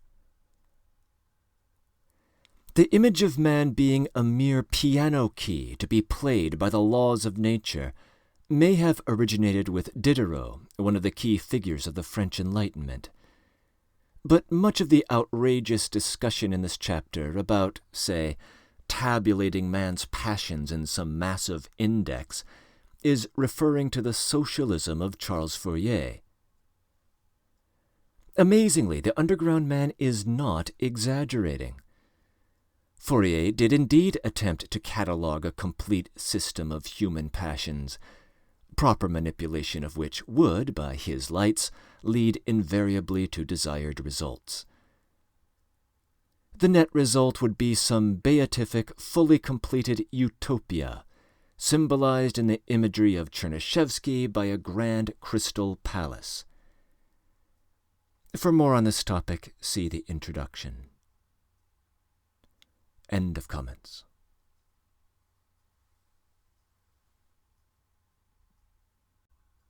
Eight. But you know there is no such thing as choice in reality. Say what you like. You will interpose with a chuckle. Science has succeeded in so far analyzing man that we know already that choice, and what is called freedom of will, is nothing else than... Stay, gentlemen. I meant to begin with that myself. I confess I was rather frightened. I was just going to say that the devil only knows what choice depends on, and that perhaps that was a very good thing. But I remembered the teaching of science, and pulled myself up. And here you have begun upon it. Indeed, if there really is some day discovered a formula for all our desires and caprices, that is, an explanation of what they depend upon, by what laws they arise, how they develop, what they are aiming at in one case and in another, and so on, that is, a real mathematical formula, then, most likely, man will at once cease to feel desire. Indeed, he will be certain to. For who would want to choose by rule? Besides, he will at once be transformed from a human being into an organ stop or something of the sort. For what is a man without desires, without free will, and without choice, if not a stop and an organ? What do you think? Let us reckon the chances. Can such a thing happen or not? You decide. Our choice is usually mistaken from a false view of our advantage. We sometimes choose absolute nonsense because in our foolishness we see in that nonsense the easiest means for attaining a supposed advantage. But when all that is explained and worked out on paper, which is perfectly possible, for it is contemptible and senseless to suppose that some laws of nature man will never understand, then certainly so-called desires will no longer exist. For if a desire should come into conflict with reason, we shall then reason and not desire, because it will be impossible retaining our reason to be senseless in our desires, and in that way knowingly act against reason and desire to injure ourselves. And as all choice and reasoning can be really calculated, because there will some day be discovered the laws of our so-called free will, so, joking apart, there may one day be something like a table constructed of them, so that we really shall choose in accordance with it. If, for instance, some day they calculate and prove to me that I have made a fig at someone because I could not help making it, and that I had to do it in that particular way, what remains free in me, especially if I am a learned man and have taken my degree somewhere? Then I should be able to calculate my whole life for 30 years beforehand. In short, if this could be arranged, there would be nothing left for us to do anyway. We should have to understand that. And in fact, we ought unwearyingly to repeat to ourselves that at such and such time and in such and such circumstances, nature does not ask our leave, that we have got to take her as she is and not fashion her to suit our fancy. And if we really aspire to formulas and tables of rules, and, well, even to the chemical retort, there's no help for it. We must accept the retort, too, or else it will be accepted without our consent. Yes, but here I come to a stop. Gentlemen, you must excuse me for being over-philosophical. It's the result of 40 years underground. Allow me to indulge my fancy. You see, gentlemen, reason is an excellent thing, there's no disputing that, but reason is nothing but reason, and satisfies only the rational side of man's nature, while will is a manifestation of the whole life, that is, of the whole human life, including reason and all the impulses. And although our life, in this manifestation of it, is often worthless, yet it is life and not simply extracting square roots. Here I, for instance, quite naturally want to live in order to satisfy all my capacities for life, and not simply my capacity for reasoning. That is, not simply 1/20th of my capacity for life. What does reason know? Reason only knows what it has succeeded in learning. Some things, perhaps, it will never learn. This is a poor comfort, but why not say so frankly? And human nature acts as a whole, with everything that is in it, consciously or unconsciously. And even if it goes wrong, it lives. I suspect, gentlemen, that you are looking at me with compassion. You tell me again that an enlightened and developed man, such in short as the future man will be, cannot consciously desire anything disadvantageous to himself, that can be proved mathematically. I thoroughly agree. It can. By mathematics. But I repeat for the 100th time, there is one case, one only, when man may consciously, purposely desire what is injurious to himself, what is stupid, very stupid, simply in order to have the right to desire for himself even what is very stupid, and not to be bound by an obligation to desire only what is sensible. Of course, this very stupid thing, this caprice of ours, may be in reality, gentlemen, more advantageous for us than anything else on earth, especially in certain cases. And in particular, it may be more advantageous than any advantage, even when it does us obvious harm, and contradicts the soundest conclusions of our reason concerning our advantage. For in any circumstances it preserves for us what is most precious and most important. That is, our personality, our individuality. Some, you see, maintain that this really is the most precious thing for mankind. Choice can, of course, if it chooses, be in agreement with reason, and especially if this be not abused, but kept within bounds. It is profitable and sometimes even praiseworthy. But very often, and even most often, choice is utterly and stubbornly opposed to reason, and Do you know that too is profitable, sometimes even praiseworthy? Gentlemen, let us suppose that man is not stupid. Indeed, one cannot refuse to suppose that, if only from the one consideration that, if man is stupid, then who is wise? But if he is not stupid, he is monstrously ungrateful. Phenomenally ungrateful. In fact, I believe that the best definition of man is the ungrateful biped. But that is not all. That is not his worst defect. His worst defect is his perpetual moral obliquity. Perpetual, from the days of the flood to the Schleswig-Holstein period. Moral obliquity, and consequently lack of good sense, for it has long been accepted that lack of good sense is due to no other cause than moral obliquity. Put it to the test and cast your eyes upon the history of mankind. What will you see? Is it a grand spectacle? Grand, if you like. Or take the Colossus of Rhodes, for instance. That's worth something. With good reason, Mr. Anaevsky testifies of it that some say that it is the work of man's hands, while others maintain that it has been created by nature herself. Is it many-colored? Maybe it is many-colored, too.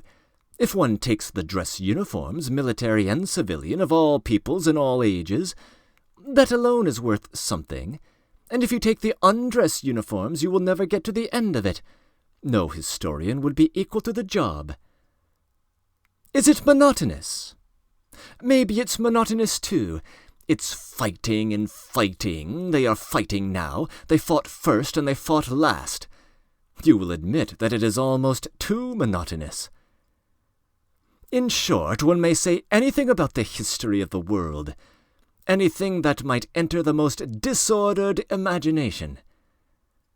The only thing one can't say is that it's rational. The very word sticks in one's throat.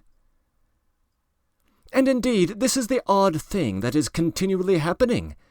There are continually turning up in life moral and rational persons, sages and lovers of humanity, who make it their object to live all their lives as morally and rationally as possible, to be, so to speak, a light to their neighbors, simply in order to show them that it is possible to live morally and rationally in this world. And yet we all know that these very people, sooner or later, have been false to themselves, playing some queer trick, often a most unseemly one. Now I ask you, what can be expected of man since he is a being endowed with such strange qualities? Shower upon him every earthly blessing, drown him in a sea of happiness, so that nothing but bubbles of bliss can be seen on the surface. Give him economic prosperity, such that he should have nothing else to do but sleep, eat cakes, and busy himself with the continuation of his species. And even then, out of sheer ingratitude, sheer spite, man would play you some nasty trick. He would even risk his cakes and would deliberately desire the most fatal rubbish, the most uneconomical absurdity, simply to introduce into all this positive good sense his fatal, fantastic element. It is just his fantastic dreams, his vulgar folly that he will desire to retain, simply in order to prove to himself, as though that were so necessary, that men are still men and not the keys of a piano, which the laws of nature threaten to control so completely that soon one will be able to desire nothing but by the calendar. And that is not all. Even if man really were nothing but a piano key, even if this were proved to him by natural science and mathematics, even then he would not become reasonable, but would purposely do something perverse out of simple ingratitude, simply to gain his point. And if he does not find means, he will contrive destruction and chaos, will contrive sufferings of all sorts, only to gain his point. He will launch a curse upon the world, and as only man can curse, it is his privilege, the primary distinction between him and other animals. Maybe by his curse alone he will attain his object. That is, convince himself that he is a man and not a piano key. If you say that all this too can be calculated and tabulated, chaos and darkness and curses, so that the mere possibility of calculating it all beforehand would stop it all, and reason would reassert itself, then man would purposely go mad in order to be rid of reason and gain his point. I believe in it. I answer for it. For the whole work of man really seems to consist in nothing but proving to himself every minute that he is a man and not a piano key. It may be at the cost of his skin. It may be by cannibalism. And this being so, can one help being tempted to rejoice that it has not yet come off, and that desire still depends on something we don't know? You will scream at me, that is if you condescend to do so, that no one is touching my free will, that all they are concerned with is that my will should, of itself, of its own free will, coincide with my own normal interests, with the laws of nature and arithmetic. Good heavens, gentlemen, what sort of free will is left when we come to tabulation and arithmetic, when it will all be a case of twice two make four? Twice two makes four without my will, as if free will meant that.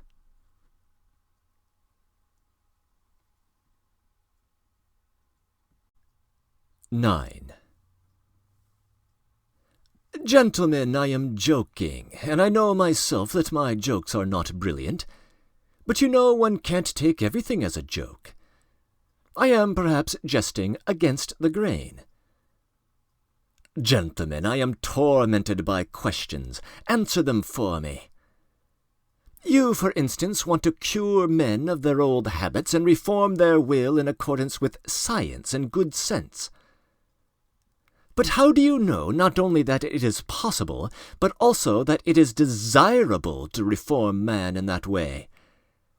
And what leads you to the conclusion that man's inclinations need reforming?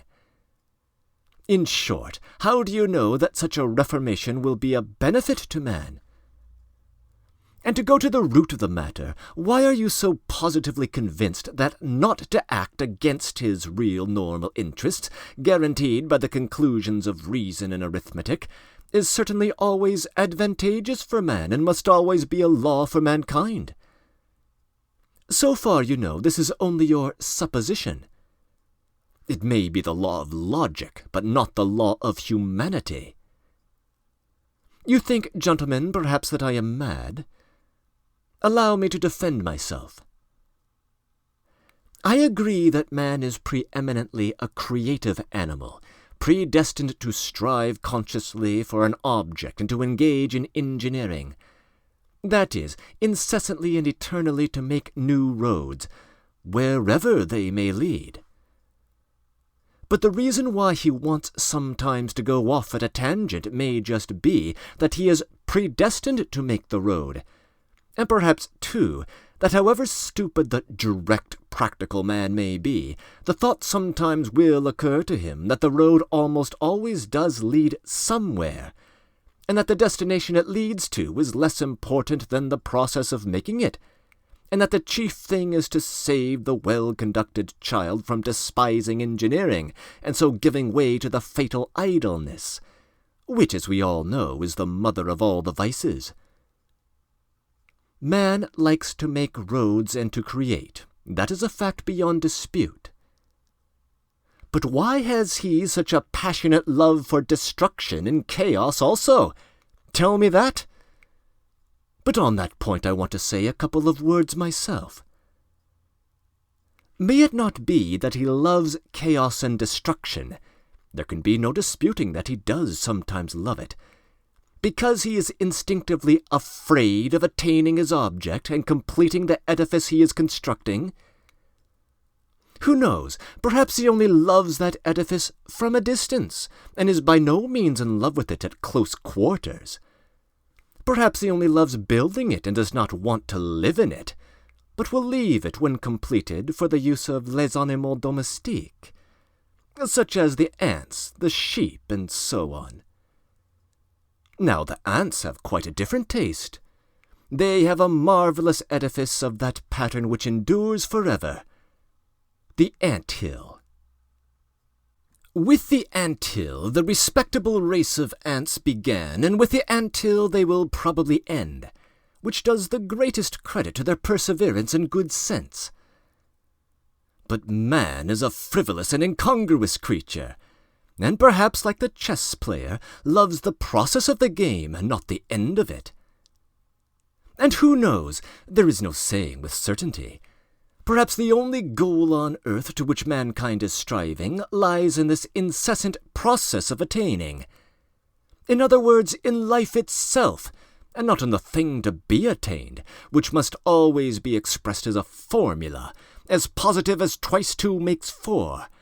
And such positiveness is not life, gentlemen, but is the beginning of death. Anyway, man has always been afraid of this mathematical certainty, and I am afraid of it now. Granted that man does nothing but seek that mathematical certainty. He traverses oceans, sacrifices his life in the quest. But to succeed, really to find it, he dreads, I assure you. He feels that when he has found it, there will be nothing for him to look for. When workmen have finished their work, they do at least receive their pay. They go to the tavern, then they are taken to the police station, and there is occupation for a week. But where can man go? Anyway, one can observe a certain awkwardness about him when he has attained such objects. He loves the process of attaining, but does not quite like to have attained. And that, of course, is very absurd. In fact, man is a comical creature. There seems to be a kind of jest in it all.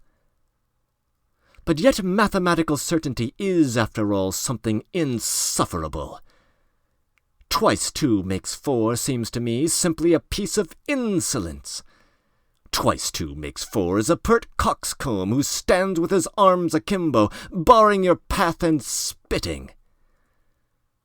I admit that 2 makes 4 is an excellent thing, but if we are to give everything its due, 2 makes 5 is sometimes a very charming thing too.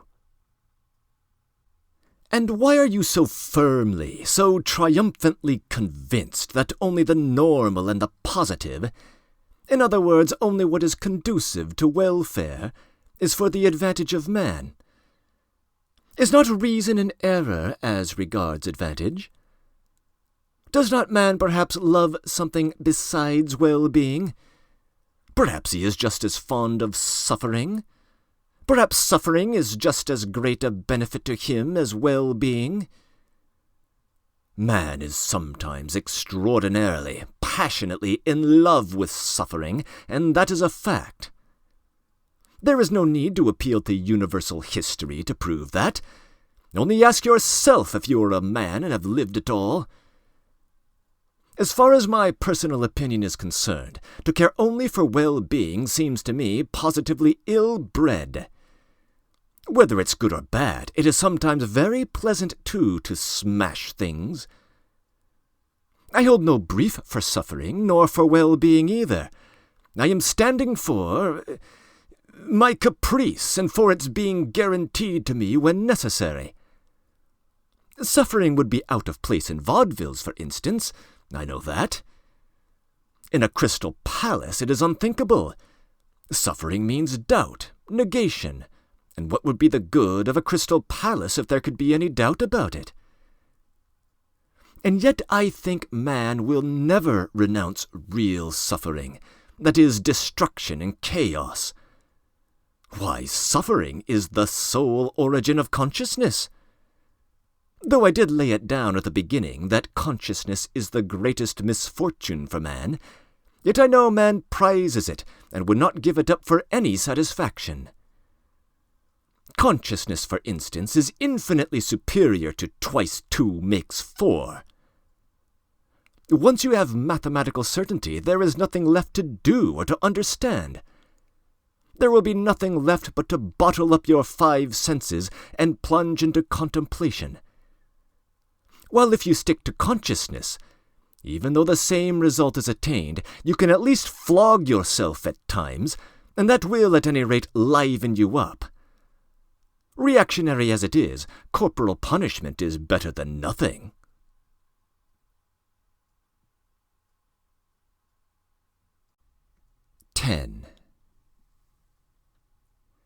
You believe in a crystal palace that can never be destroyed.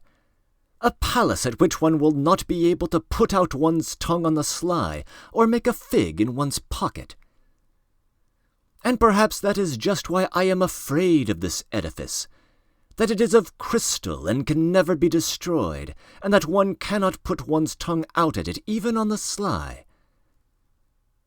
You see, if it were not a palace, but a hen-house, I might creep into it to avoid getting wet, and yet I would not call the hen-house a palace out of gratitude to it for keeping me dry.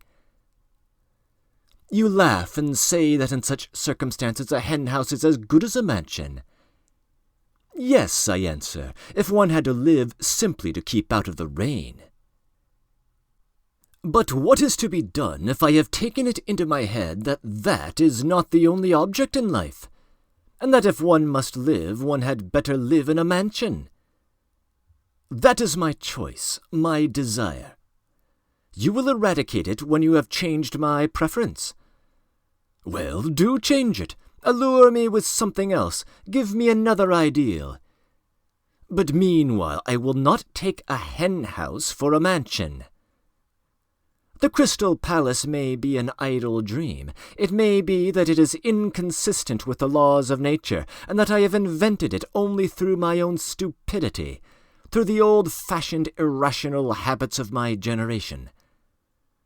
But what does it matter to me that it is inconsistent? That makes no difference, since it exists in my desires, or rather, exists as long as my desires exist. Perhaps you are laughing again. Laugh away. I will put up with any mockery rather than pretend that I am satisfied when I am hungry. I know, anyway, that I will not be put off with a compromise, with a recurring 0, simply because it is consistent with the laws of nature and actually exists. I will not accept as the crown of my desires a block of buildings with tenements for the poor on a lease of 1,000 years, and perhaps with a signboard of a dentist hanging out. Destroy my desires, eradicate my ideals, show me something better, and I will follow you. You will say, perhaps, that it is not worth your trouble, but in that case I can give you the same answer. We are discussing things seriously. But if you won't deign to give me your attention, I will drop your acquaintance. I can retreat into my underground hole. But while I am alive and have desires, I would rather my hand were withered off than bring 1 brick to such a building. Don't remind me that I have just rejected the Crystal Palace for the sole reason that one cannot put out one's tongue at it. I did not say because I am so fond of putting my tongue out. Perhaps the thing I resented was that of all your edifices there has not been one at which one could not put out one's tongue. On the contrary, I would let my tongue be cut off out of gratitude, if things could be so arranged that I should lose all desire to put it out. It is not my fault that things cannot be so arranged, and that one must be satisfied with model flats. Then why am I made with such desires? Can I have been constructed simply in order to come to the conclusion that all my construction is a cheat? Can this be my whole purpose? I do not believe it. But do you know what? I am convinced that we underground folk ought to be kept on a curb. Though we may sit 40 years underground without speaking, when we do come out into the light of day and break out, we talk and talk and talk.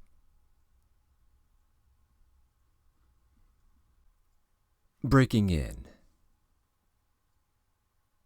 If you find the logic of this passage hard to follow, you are not alone. This chapter was badly maimed by the state censor, distorting Dostoevsky's original meaning, much to the author's dismay. He never had the opportunity to publish the original text, and so we can only take guesses as to what he was trying to convey. I may return to this topic in my concluding remarks. End of comments.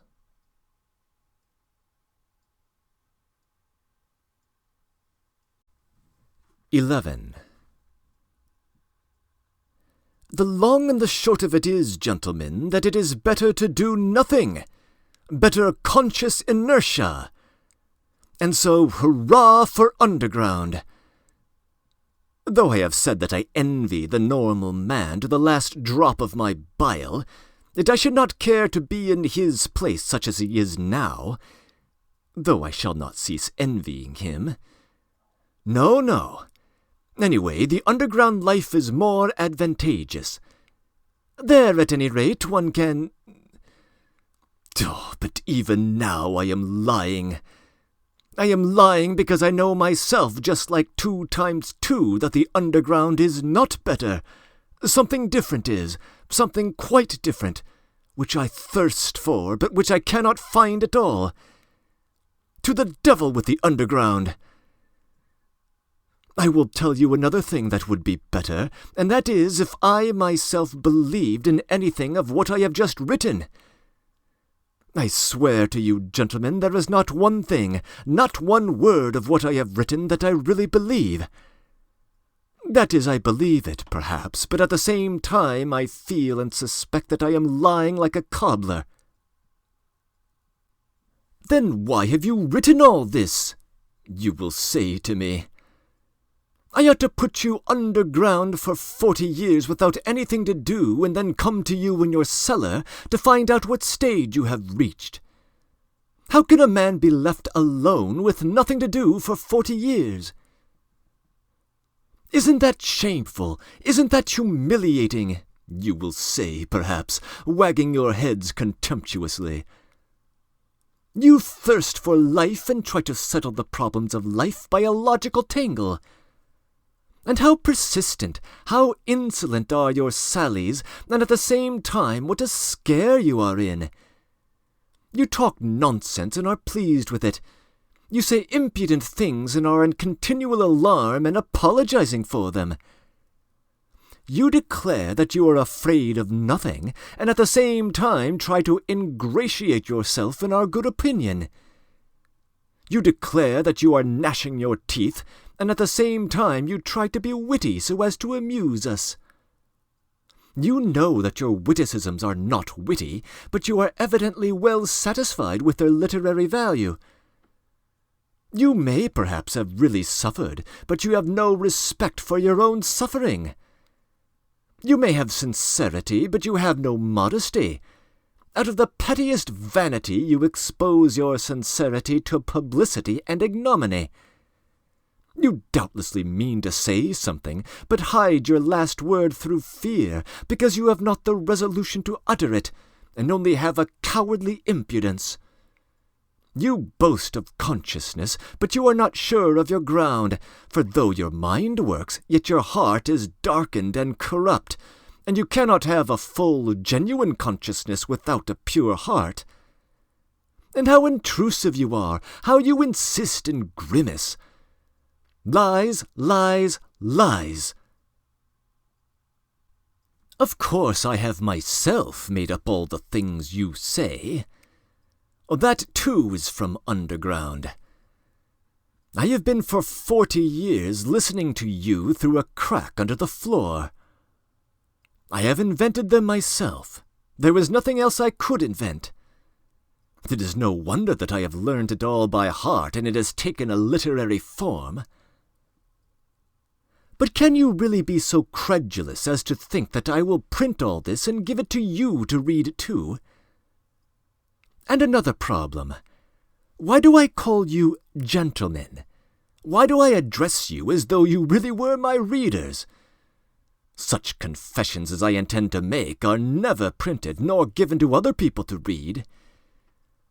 Anyway, I am not strong-minded enough for that, and I don't see why I should be. But you see, a fancy has occurred to me, and I want to realize it at all costs. Let me explain. Every man has reminiscences which he would not tell to everyone but only to his friends. He has other matters in his mind which he would not reveal even to his friends but only to himself, and that in secret. But there are other things which a man is afraid to tell even to himself, and every decent man has a number of such things stored away in his mind. The more decent he is, the greater the number of such things in his mind.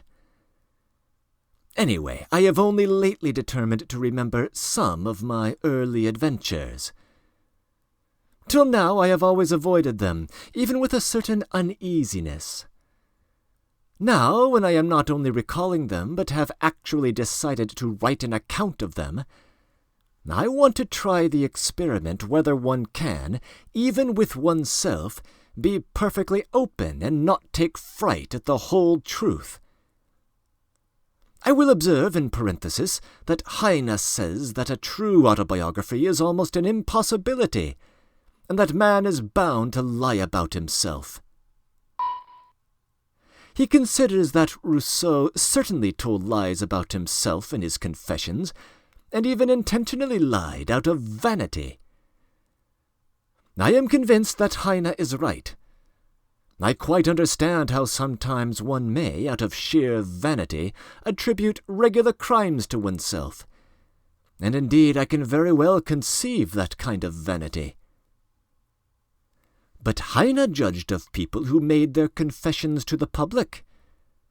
I write only for myself, and I wish to declare once and for all that if I write as though I were addressing readers, that is simply because it is easier for me to write in that form. It is a form, an empty form. I shall never have readers. I have made this plain already. I don't wish to be hampered by any restrictions in the compilation of my notes. I shall not attempt any system or method. I will jot things down as I remember them. But here perhaps someone will catch at the word and ask me, if you really don't reckon on readers, why do you make such compacts with yourself, and on paper too? That is, that you won't attempt any system or method, that you jot things down as you remember them, and so on and so on. Why are you explaining? Why do you apologize? Well, there it is, I answer. There is a whole psychology in all this, though. Perhaps it is simply that I am a coward, and perhaps that I purposely imagine an audience before me, in order that I may be more dignified while I write. There are perhaps thousands of reasons. Again, what is my object precisely in writing? If it is not for the benefit of the public, why should I not simply recall these incidents in my own mind without putting them on paper? Quite so. But yet it is more imposing on paper. There is something more impressive in it. I shall be better able to criticize myself and improve my style. Besides, I shall perhaps obtain actual relief from writing. Today, for instance, I am particularly oppressed by one memory of a distant past. It came back vividly to my mind a few days ago, and has remained haunting me like an annoying tune that one cannot get rid of. And yet I must get rid of it somehow. I have hundreds of such reminiscences, but at times some one stands out from the hundred and oppresses me.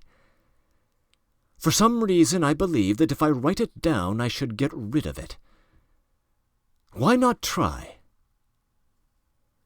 Besides, I am bored and I never have anything to do. Writing will be a sort of work. They say work makes man kind-hearted and honest. Well, here is a chance for me, anyway. Snow is falling today, yellow and dingy. It fell yesterday, too, and a few days ago. I fancy it is the wet snow that has reminded me of that incident which I cannot shake off now. And so let it be a story apropos of the falling snow.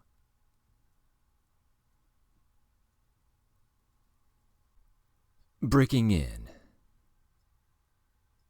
The poet Heinrich Heine, to whom our narrator refers, claimed in his book On Germany that no one is able to tell the truth about himself, and he used Rousseau's famous autobiography Confessions as an example. We might wonder whether the underground man has been honest so far in his own confession, and perhaps the accusations of his imaginary interlocutor in this chapter strike close to home. He will offer another attempt at candor in Part 2 of this novella, which is more narrative and less argumentative in its structure. We turn there next. End of comments.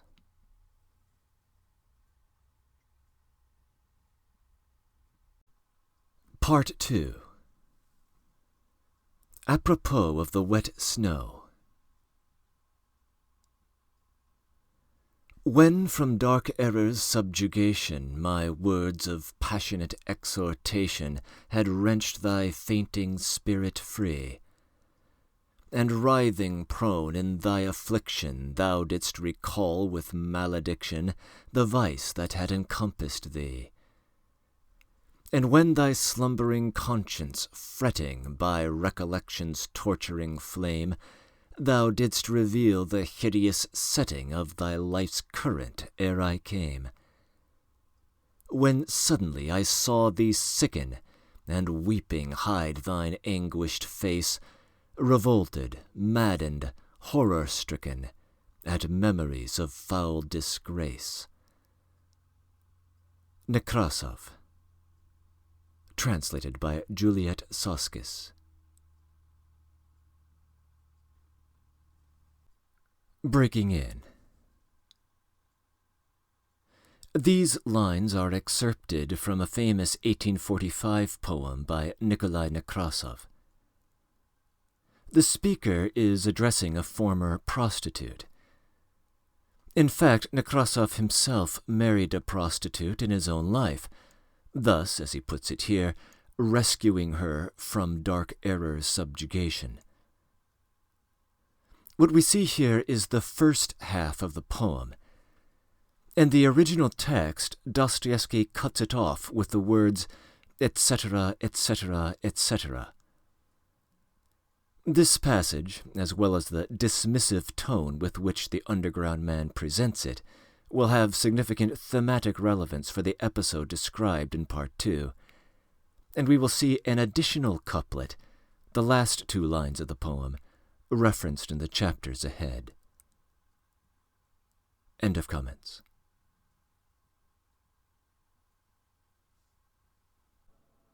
One.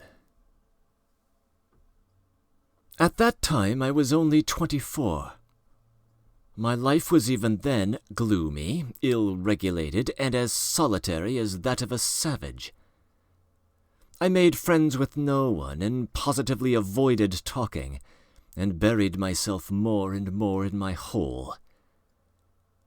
At work in the office I never looked at anyone, and I was perfectly well aware that my companions looked upon me, not only as a queer fellow, but even looked upon me, I always fancied this, with a sort of loathing. I sometimes wondered why it was that nobody except me fancied that he was looked upon with aversion. One of the clerks had a most repulsive, pock-marked face, which looked positively villainous. I believe I should not have dared to look at anyone with such an unsightly face. Another had such a very dirty old uniform that there was an unpleasant odor in his proximity. Yet not one of these gentlemen showed the slightest self-consciousness, either about their clothes or their face or their character in any way. neither of them ever imagined that they were looked at with repulsion. If they had imagined it, they would not have minded, so long as their superiors did not look at them in that way. It is clear to me now that, owing to my unbounded vanity and to the high standard I set for myself, I often looked at myself with furious discontent, which verged on loathing, and so I inwardly attributed the same feeling to everyone. I hated my face, for instance. I thought it disgusting, and even suspected that there was something base in my expression. And so every day when I turned up at the office, I tried to behave as independently as possible, and to assume a lofty expression, so that I might not be suspected of being abject.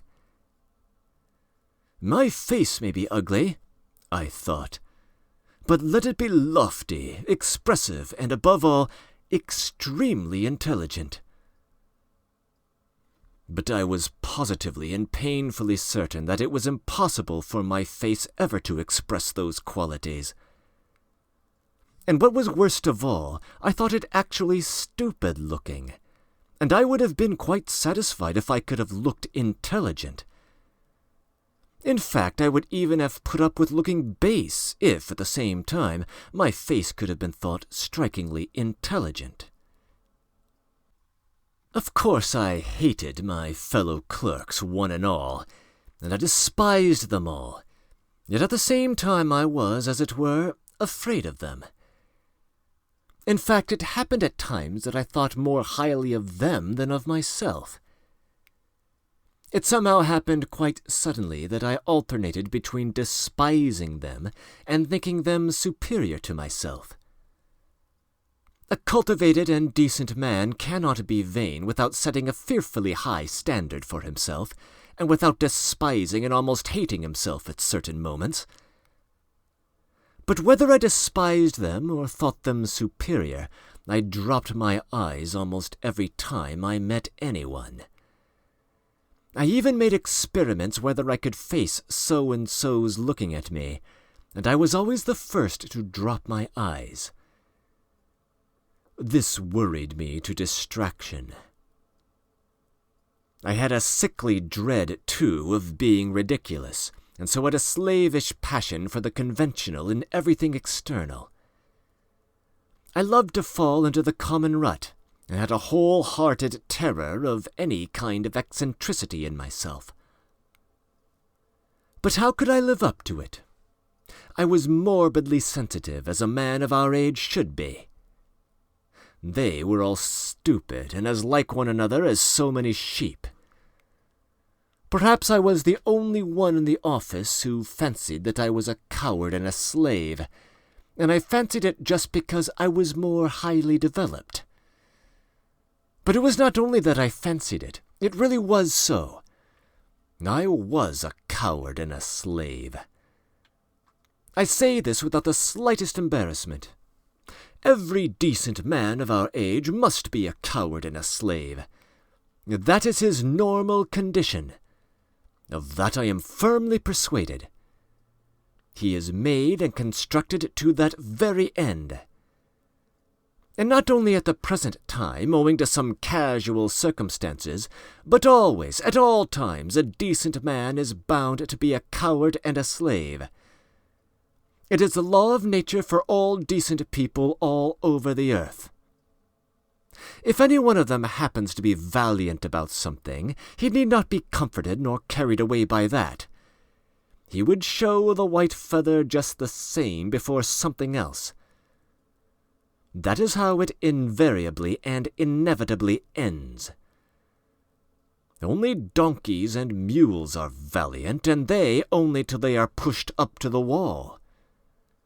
It is not worth while to pay attention to them, for they really are of no consequence. Another circumstance, too, worried me in those days. That there was no one like me, and I was unlike anyone else. I am alone, and they are everyone, I thought, and pondered. From that it is evident that I was still a youngster. The very opposite sometimes happened. It was loathsome sometimes to go to the office. Things reached such a point that I often came home ill. But all at once, apropos of nothing, there would come a phase of skepticism and indifference. Everything happened in phases to me, and I would laugh myself at my intolerance and fastidiousness. I would reproach myself with being romantic. At one time I was unwilling to speak to anyone, while at other times I would not only talk, but go to the length of contemplating making friends with them. All my fastidiousness would suddenly, for no rhyme or reason, vanish. Who knows, perhaps I never had really had it, and it had simply been affected and got out of books. I have not decided that question even now. Once I quite made friends with them, visited their homes, played preference, drank vodka, talked of promotions. But here let me make a digression. We Russians, speaking generally, have never had those foolish transcendental romantics, German and still more French, on whom nothing produces any effect. If there were an earthquake, if all France perished at the barricades, they would still be the same. They would not even have the decency to effect a change, but would still go on singing their transcendental songs to the hour of their death, because they are fools. We in Russia have no fools. That is well known. That is what distinguishes us from foreign lands. Consequently, these transcendental natures are not found amongst us in their pure form. The idea that they are is due to our realistic journalists and critics of that day, always on the lookout for Konstantinoglos and Uncle Pyotr Ivaniches, and foolishly accepting them as our ideal. They have slandered our romantics, taking them for the same transcendental sort as in Germany or France. On the contrary, the characteristics of our romantics are absolutely and directly opposed to the transcendental European type, and no European standard can be applied to them. Allow me to make use of this word romantic, an old-fashioned and much-respected word which has done good service and is familiar to all. The characteristics of our romantic are to understand everything, to see everything, and to see it often incomparably more clearly than our most realistic minds see it, to refuse to accept anyone or anything, but at the same time not to despise anything, to give way, to yield from policy, never to lose sight of a useful practical object, such as rent-free quarters at the government expense, pensions, decorations, to keep their eye on that object through all the enthusiasms and volumes of lyrical poems, and at the same time to preserve the good and the beautiful inviolate within them to the hour of their death, and to preserve themselves also, incidentally, like some precious jewel wrapped in cotton wool, if only for the benefit of the good and the beautiful. Our romantic is a man of great breadth and the greatest rogue of all our rogues, I assure you. I can assure you from experience, indeed. Of course, that is, if he is intelligent. But what am I saying? The romantic is always intelligent, and I only meant to observe that although we have had foolish romantics, they don't count. And they were only so because in the flower of their youth they degenerated into Germans, and to preserve their precious jewel more comfortably, settled somewhere out there, by preference in Weimar or the Black Forest. I, for instance, genuinely despised my official work, and did not openly abuse it, simply because I was in it myself and got a salary for it. Anyway, take note, I did not openly abuse it. Our romantic would rather go out of his mind, a thing, however, which very rarely happens, than take to open abuse, unless he had some other career in view, and he is never kicked out. At most they would take him to the lunatic asylum as the King of Spain if he should go very mad. But it is only the thin, fair people who go out of their minds in Russia. Innumerable romantics attain later in life to considerable rank in the service. Their many-sidedness is remarkable. And what a faculty they have for the most contradictory sensations! I was comforted by this thought even in those days, and I am of the same opinion now. That is why there are so many broad natures among us who never lose their ideal even in the depths of degradation. And though they never stir a finger for their ideal, though they are arrant thieves and knaves, yet they tearfully cherish their first ideal and are extraordinarily honest at heart. Yes, it is only among us that the most incorrigible rogue can be absolutely and loftily honest at heart without in the least ceasing to be a rogue. I repeat, our romantics frequently become such accomplished rascals, I use the term rascals affectionately, suddenly display such a sense of reality and practical knowledge that their bewildered superiors in the public can only stand in amazement and cluck their tongues. Their many-sidedness is really amazing, and goodness knows what it may develop into later on, and what the future has in store for us. It is not a poor material. I do not say this from any foolish or boastful patriotism. But I feel sure that you are again imagining that I am joking. Or perhaps it's just the contrary, and you are convinced that I really think so. Anyway, gentlemen, I shall welcome both views as an honor and a special favor. And do forgive my digression. I did not, of course, maintain friendly relations with my comrades, and soon was at loggerheads with them. And in my youth and inexperience I even gave up bowing to them, as though I had cut off all relations. That, however, only happened to me once. As a rule, I was always alone. In the first place, I spent most of my time at home, reading. I tried to stifle all that was continually seething within me by means of external impressions. And the only external means I had was reading. Reading, of course, was a great help, exciting me, giving me pleasure and pain. But at times it bored me fearfully. One longed for movement in spite of everything, and I plunged all at once into dark, underground, loathsome vice of the pettiest kind. My wretched passions were acute, smarting from my continual sickly irritability. I had hysterical impulses with tears and convulsions. I had no resource except reading. That is, there was nothing in my surroundings which I could respect and which attracted me. I was overwhelmed with depression, too. I had an hysterical craving for incongruity and for contrast, and so I took to vice. I have not said all this to justify myself. But no, I am lying. I did want to justify myself. I make that little observation for my own benefit, gentlemen. I don't want to lie. I vowed to myself I would not.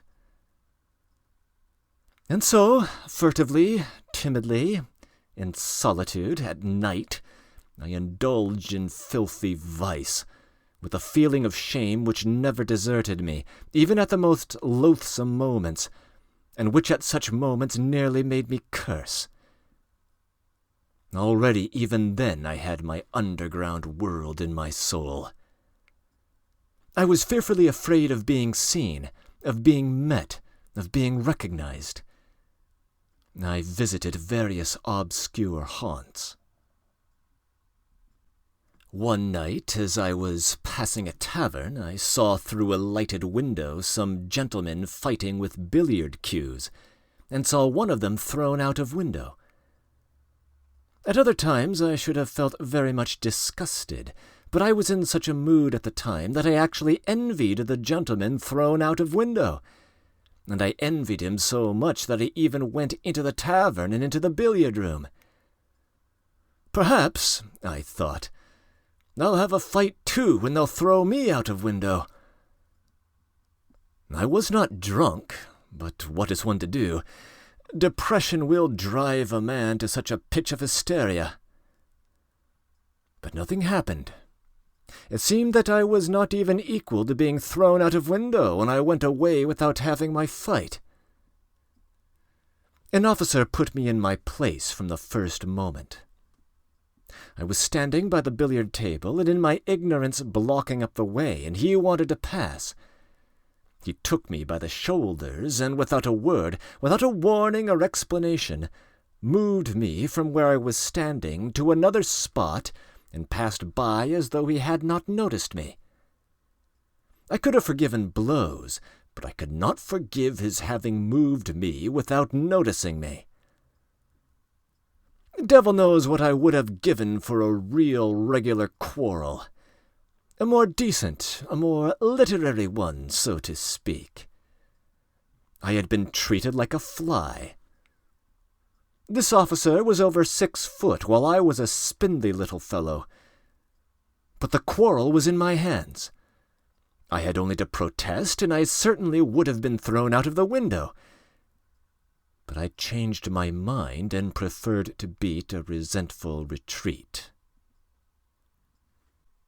I went out of the tavern straight home, confused and troubled, and the next night I went out again with the same lewd intentions, still more furtively, abjectly, and miserably than before, as it were with tears in my eyes. But still I did go out again. Don't imagine, though, it was cowardice made me slink away from the officer. I never have been a coward at heart, though I have always been a coward in action. Don't be in a hurry to laugh. I assure you I can explain it all. Oh, if only that officer had been one of the sort who would consent to fight a duel! But no, he was one of those gentlemen, alas, long extinct, who preferred fighting with cues, or, like Gogol's Lieutenant Pirogov, appealing to the police. They did not fight duels, and would have thought a duel with a civilian like me an utterly unseemly procedure in any case. And they looked upon the duel altogether as something impossible, something free-thinking and French. But they were quite ready to bully, especially when they were over 6 foot. I did not slink away through cowardice, but through an unbounded vanity. I was afraid not of his 6 foot, not of getting a sound thrashing and being thrown out of the window. I should have had physical courage enough, I assure you. But I had not the moral courage.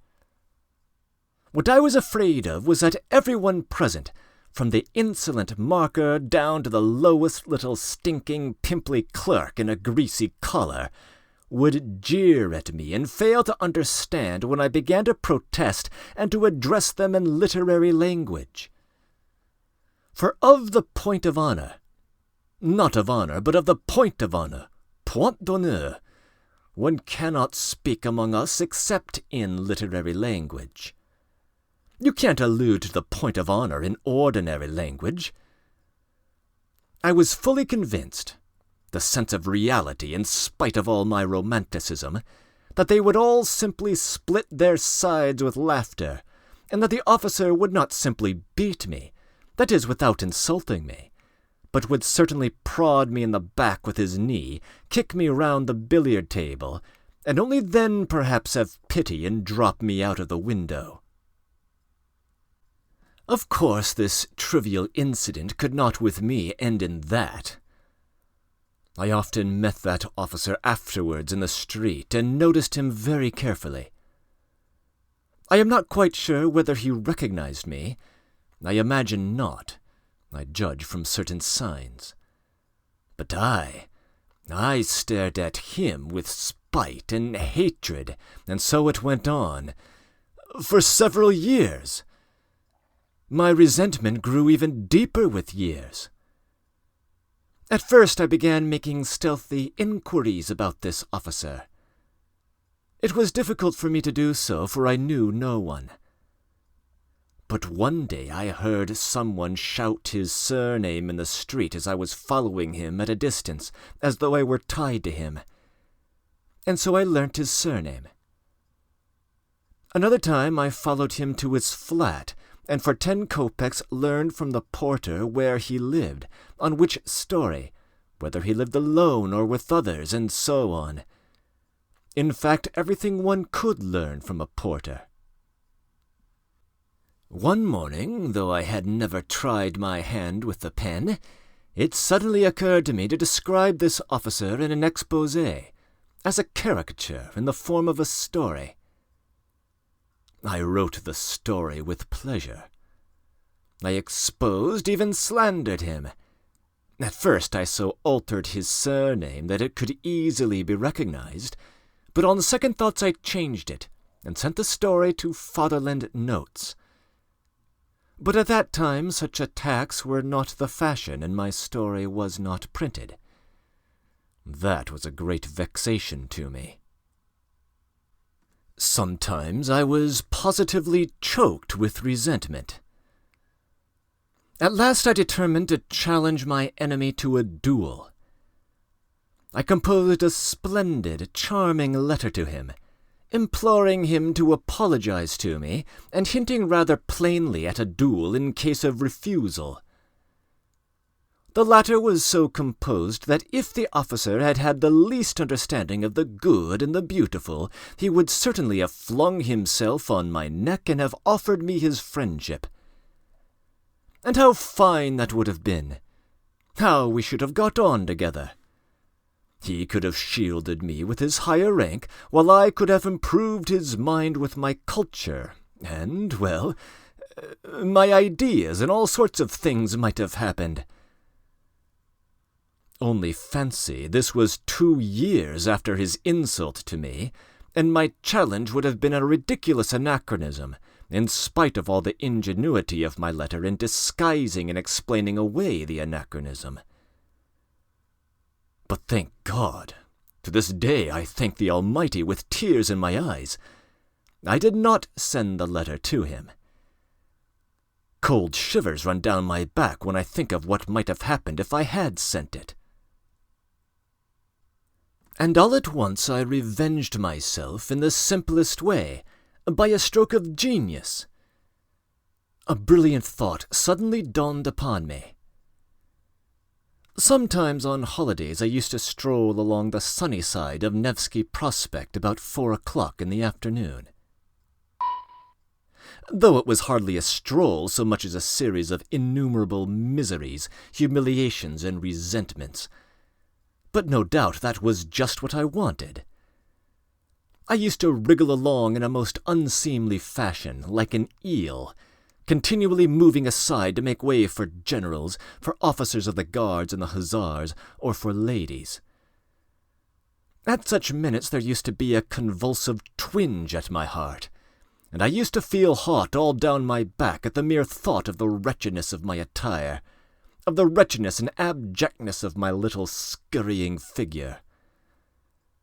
This was a regular martyrdom, a continual, intolerable humiliation at the thought, which passed into an incessant and direct sensation, that I was a mere fly in the eyes of all this world, a nasty, disgusting fly, more intelligent, more highly developed, more refined in feeling than any of them, of course, but a fly that was continually making way for everyone, insulted and injured by everyone.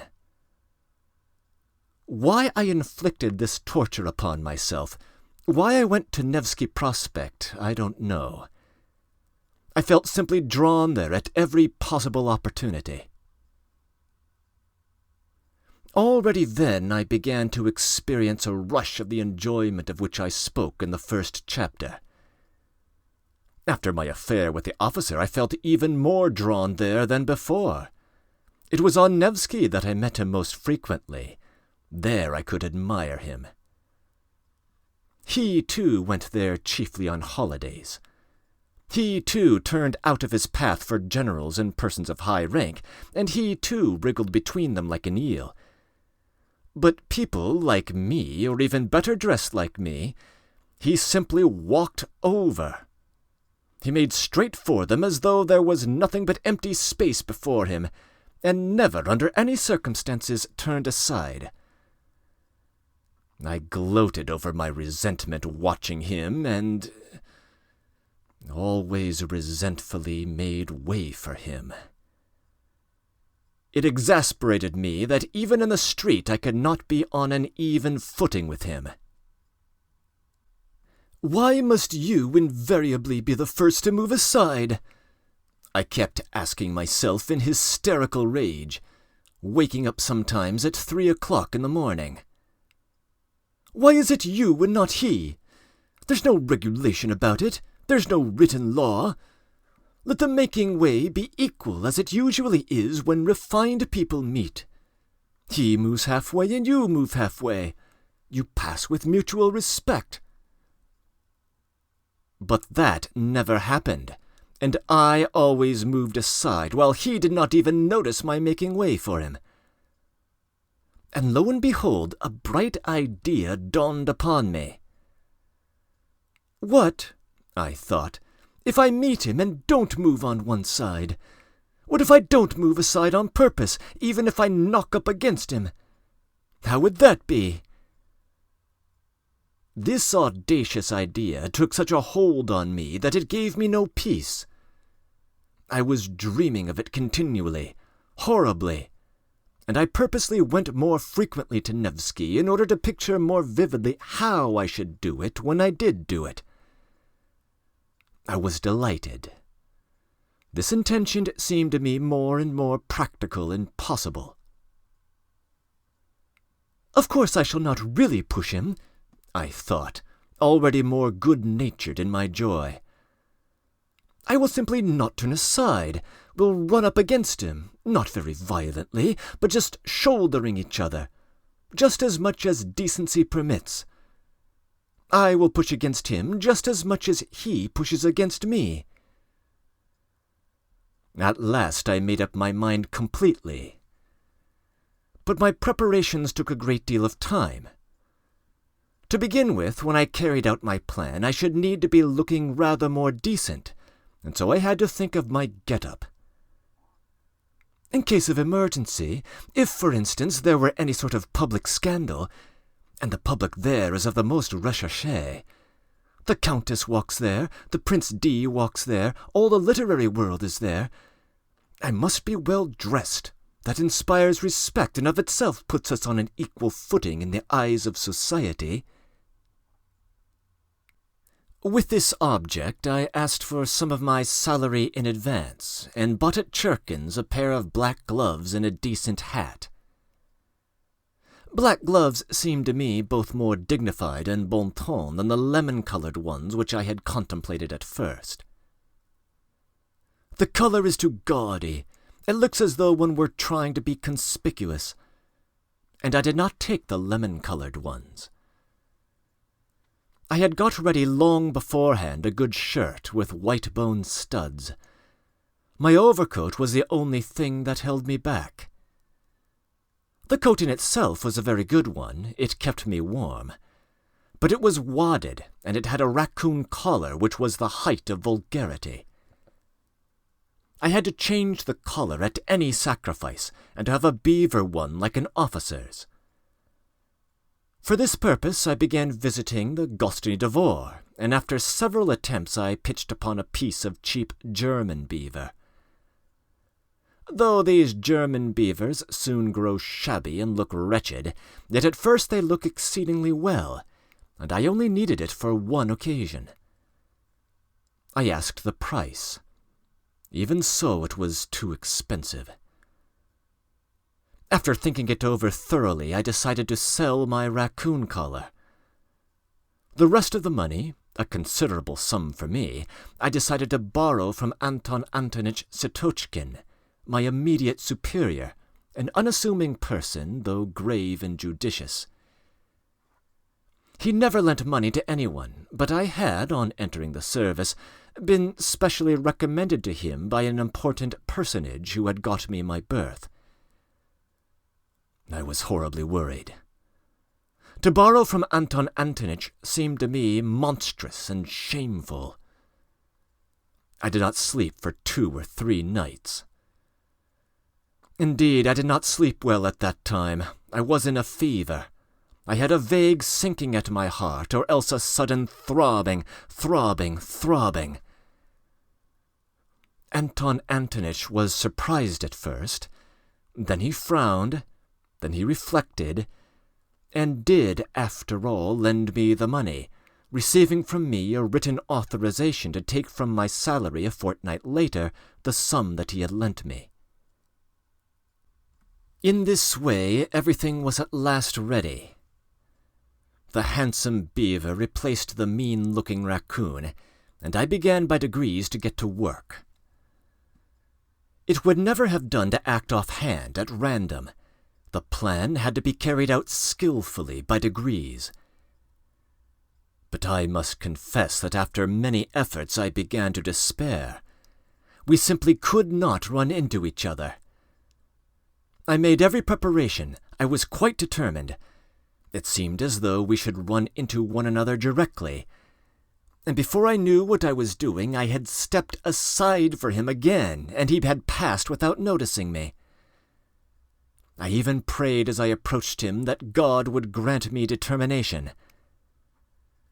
One time I had made up my mind thoroughly, but it ended in my stumbling and falling at his feet, because at the very last instant, when I was 6 inches from him, my courage failed me.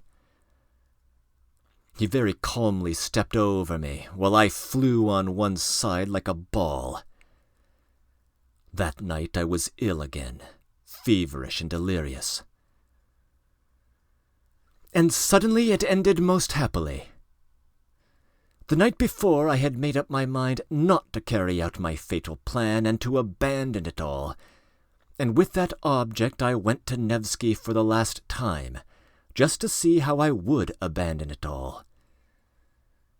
Suddenly, 3 paces from my enemy, I unexpectedly made up my mind. I closed my eyes, and we ran full tilt, shoulder to shoulder, against one another. I did not budge an inch, and passed him on a perfectly equal footing.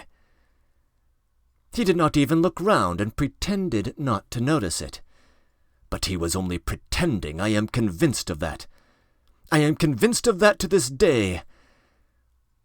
Of course I got the worst of it. He was stronger, but that was not the point. The point was that I had attained my object. I had kept up my dignity. I had not yielded a step, and had put myself publicly on an equal social footing with him. I returned home feeling that I was fully avenged for everything. I was delighted. I was triumphant and sang Italian arias. Of course I will not describe to you what happened to me 3 days later. If you have read my first chapter, you can guess that for yourself. The officer was afterwards transferred. I have not seen him now for 14 years. What is the dear fellow doing now?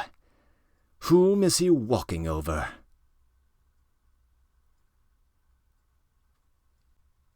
Breaking in.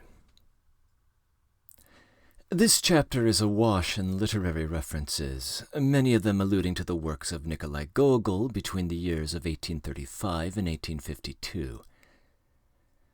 So Kostanzhoglo is one of the few admirable figures from his famous novel Dead Souls. The so-called King of Spain is the delusional protagonist of his story Diary of a Madman, and Lieutenant Pirogov is a shameless figure from the story Nevsky Prospect, who runs to the police after getting beaten up by the outraged husband of the woman he was trying to seduce. More important for our purposes is the romanticism to which our narrator alludes. As a literary movement, it would emphasize ideals of beauty and justice and points of honor. It would also often feature a romantic hero who suffers in service to these ideals, although our narrator assures us that the Russian variant would never do so and is happy to be a rogue. Romanticism has no better representative than Goethe. So when the underground man refers to Germans or Weimar or the Black Forest, he is gesturing in Goethe's direction. The poem which opens Part 2 is in the Romantic mold. The Romantic of the 1840s would have been contrasted with the man of action of the 1860s, whom the underground man is deriding in Part 1. The man of action is the kind of hero who features in Chernyshevsky's novel. This chapter's narrative concerning the conflict with the officer borrows from a minor episode in Chernyshevsky's work, except that here it is much more thoroughly developed, and it is a romantic, not a man of action, engaged in the dispute. Nevsky Prospect, as the reader can divine, is an upscale area of Petersburg along the Nevsky River. The Gostiny Dvor is a shopping mall in the district. Later on, the underground man will refer to a contrasting region of the city, the Haymarket Square, which was a seedy Petersburg slum. End of comments.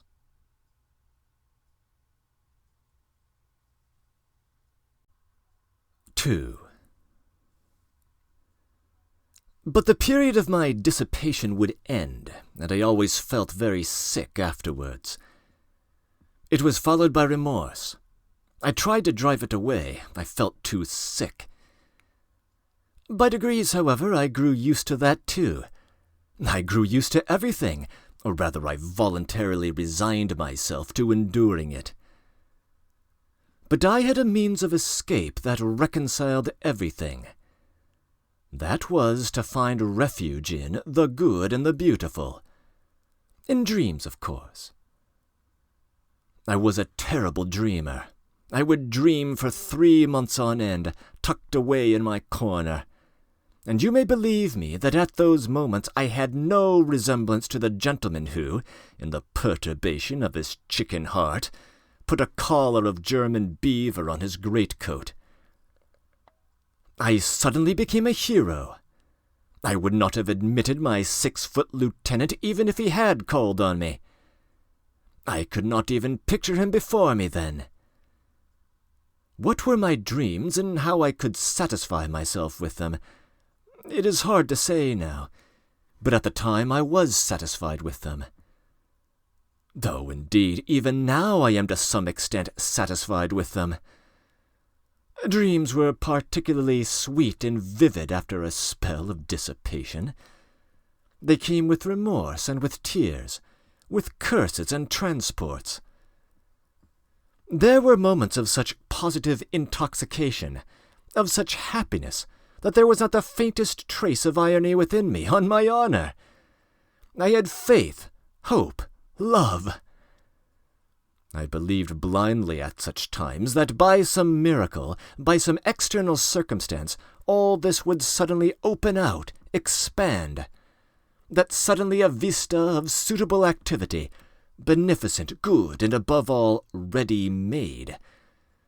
What sort of activity I had no idea, but the great thing was that it should be all ready for me, would rise up before me, and I should come out into the light of day, almost riding a white horse and crowned with laurel. Anything but the foremost place I could not conceive for myself, and for that very reason I quite contentedly occupied the lowest in reality. Either to be a hero or to grovel in the mud. There was nothing between. That was my ruin, for when I was in the mud I comforted myself with the thought that at other times I was a hero, and the hero was a cloak for the mud. For an ordinary man it was shameful to defile himself, but a hero was too lofty to be utterly defiled, and so he might defile himself. It is worth noting that these attacks of the good and the beautiful visited me even during the period of dissipation, and just at the times when I was touching the bottom. They came in separate spurts, as though reminding me of themselves, but did not banish the dissipation by their appearance. On the contrary, they seemed to add a zest to it by contrast, and were only sufficiently present to serve as an appetizing sauce.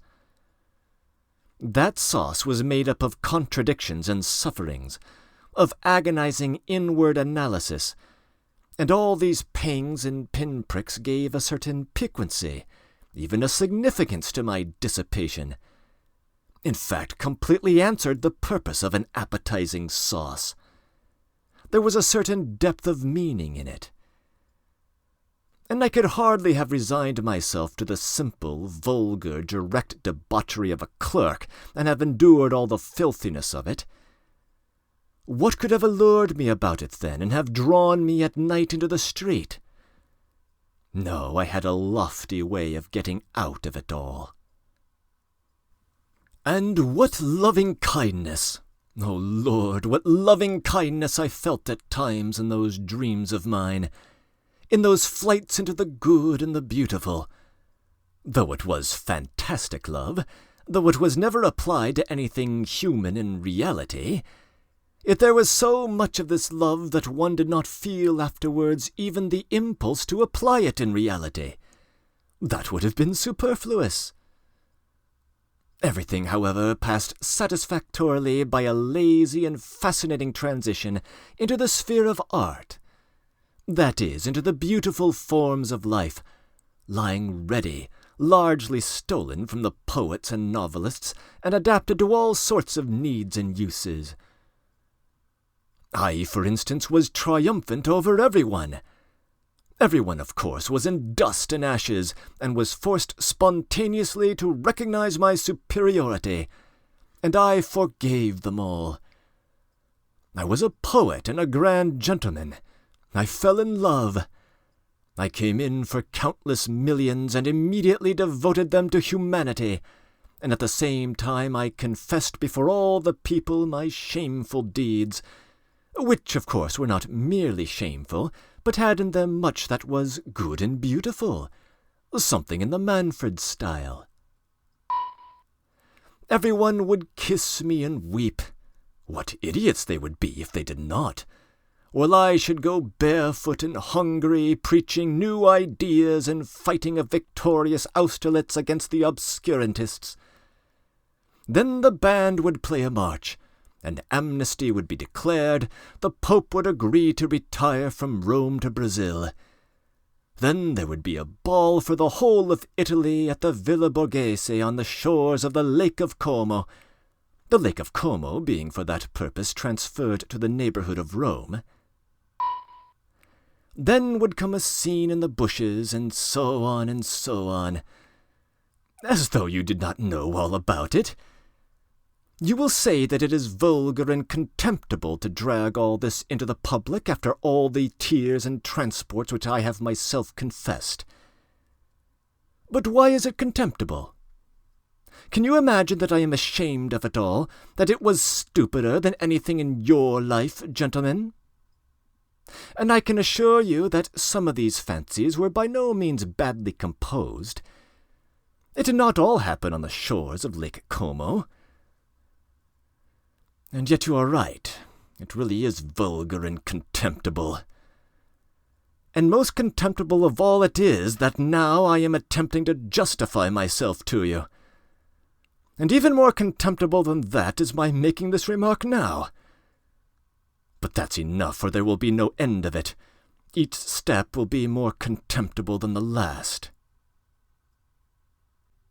I could never stand more than 3 months of dreaming at a time without feeling an irresistible desire to plunge into society. To plunge into society meant to visit my superior at the office, Anton Antonich Syatochkin. He was the only permanent acquaintance I have had in my life, and wonder at the fact myself now. But I only went to see him when that phase came over me, and when my dreams had reached such a point of bliss that it became essential at once to embrace my fellows and all mankind. And for that purpose I needed at least one human being actually existing.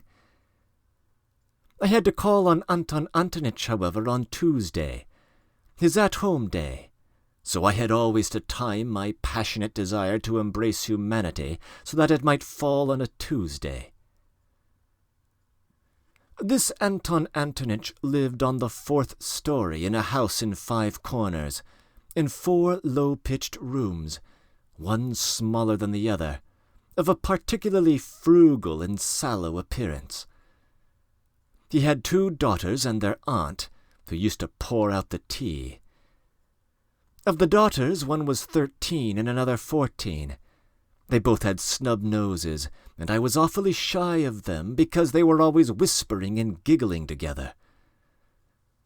The master of the house usually sat in his study on a leather couch in front of the table with some grey-headed gentleman, usually a colleague from our office or some other department. I never saw more than 2 or 3 visitors there, always the same. They talked about the excise duty, about business in the Senate, about salaries, about promotions, about His Excellency and the best means of pleasing him, and so on. I had the patience to sit like a fool beside these people for 4 hours at a stretch, listening to them without knowing what to say to them or venturing to say a word. I became stupefied. Several times I felt myself perspiring. I was overcome by a sort of paralysis. But this was pleasant and good for me. On returning home, I deferred for a time my desire to embrace all mankind. I had, however, one other acquaintance of a sort, Simonov, who was an old schoolfellow. I had a number of schoolfellows indeed in Petersburg, but I did not associate with them and had even given up nodding to them in the street. I believe I had transferred into the department I was in, simply to avoid their company and to cut off all connection with my hateful childhood. Curses on that school and all those terrible years of penal servitude. In short, I parted from my schoolfellows as soon as I got out into the world. There were 2 or 3 left to whom I nodded in the street. One of them was Simonov, who had been in no way distinguished at school, was of a quiet and equable disposition, but I discovered in him a certain independence of character and even honesty. I don't even suppose that he was particularly stupid. I had at one time spent some rather soulful moments with him, but these had not lasted long and had somehow been suddenly clouded over. He was evidently uncomfortable at these reminiscences, and was, I fancy, always afraid that I might take up the same tone again. I suspected that he had an aversion for me, but still I went on going to see him, not being quite certain of it. And so on one occasion, unable to endure my solitude, and knowing that as it was Thursday Anton Antonitch's door would be closed, I thought of Simonov. Climbing up to his 4th story, I was thinking that the man disliked me, and that it was a mistake to go and see him. But as it always happened that such reflections impelled me, as though purposely, to put myself into a false position, I went in. It was almost a year since I had last seen Simonov. Breaking in. When the daydreams of the underground man include confessing his sins in the Manfred style, he is referring to a poem by Byron. Manfred is one of those romantic heroes alluded to in my previous comments, who suffers from guilt over illicit love. Several of his other daydreams are related to Napoleon. Austerlitz was a major Napoleonic battle. The Pope Pius VII was kept in captivity after excommunicating Napoleon, and Borghese married Napoleon's sister. Lake Como is in the Italian Alps, but our narrator's imagination conveniently relocates it to Rome in order better to facilitate his dream narratives. End of comments.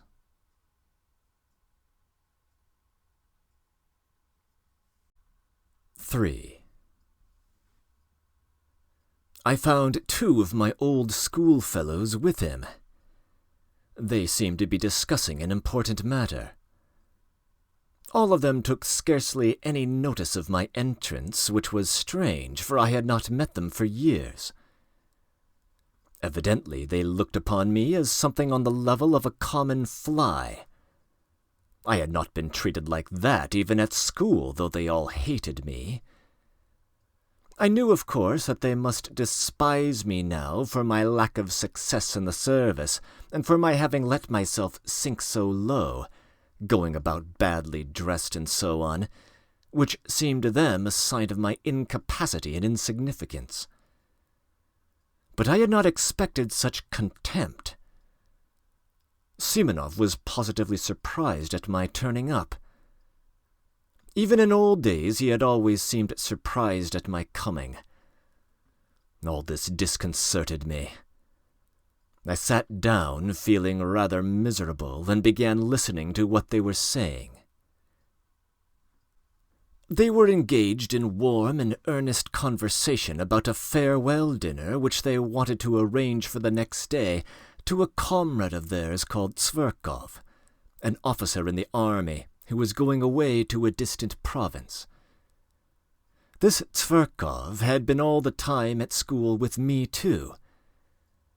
I had begun to hate him, particularly in the upper forms. In the lower forms he had simply been a pretty, playful boy whom everybody liked. I had hated him, however, even in the lower forms, just because he was a pretty and playful boy. He was always bad at his lessons and got worse and worse as he went on. However, he left with a good certificate, as he had powerful interest. During his last year at school, he came in for an estate of 200 serfs, and as almost all of us were poor, he took up a swaggering tone among us. He was vulgar in the extreme, but at the same time he was a good-natured fellow, even in his swaggering. In spite of superficial, fantastic, and sham notions of honor and dignity, all but very few of us positively grovelled before Tverkov, and the more so, the more he swaggered. And it was not from any interested motive that they grovelled, but simply because he had been favoured by the gifts of nature. Moreover, it was, as it were, an accepted idea among us that Tverkov was a specialist in regard to tact and the social graces. This last fact particularly infuriated me. I hated the abrupt, self-confident tone of his voice, his admiration of his own witticisms, which were often frightfully stupid, though he was bold in his language.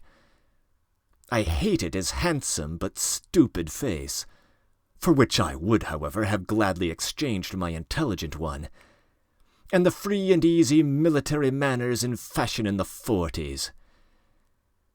I hated the way in which he used to talk of his future conquests of women. He did not venture to begin his attack upon women until he had the epaulets of an officer, and was looking forward to them with impatience, and boasted of the duels he would constantly be fighting. I remember how I, invariably so taciturn, suddenly fastened upon Tverkov, when one day, talking at a leisure moment with his schoolfellows of his future relations with the fair sex, and growing as sportive as a puppy in the sun, he all at once declared that he would not leave a single village girl on his estate unnoticed, that was his droit de seigneur, and that if the peasants dared to protest, he would have them all flogged and double the tax on them, the bearded rascals. Our servile rabble applauded, but I attacked him, not from compassion for the girls and their fathers, but simply because they were applauding such an insect. I got the better of him on that occasion, but though Tverkov was stupid, he was lively and impudent, and so laughed it off, and in such a way that my victory was not really complete. The laugh was on his side. He got the better of me on several occasions afterwards, but without malice, jestingly, casually. I remained angrily and contemptuously silent and would not answer him. When we left school, he made advances to me. I did not rebuff them, for I was flattered, but we soon parted, and quite naturally. Afterwards I heard of his barrack-room success as a lieutenant, and of his carousing. Then there came other rumors of his successes in the service. By then he had taken to cutting me in the street, and I suspected that he was afraid of compromising himself by greeting a personage as insignificant as me. I saw him once in the theatre, in the third tier of boxes. By then he was wearing aglets.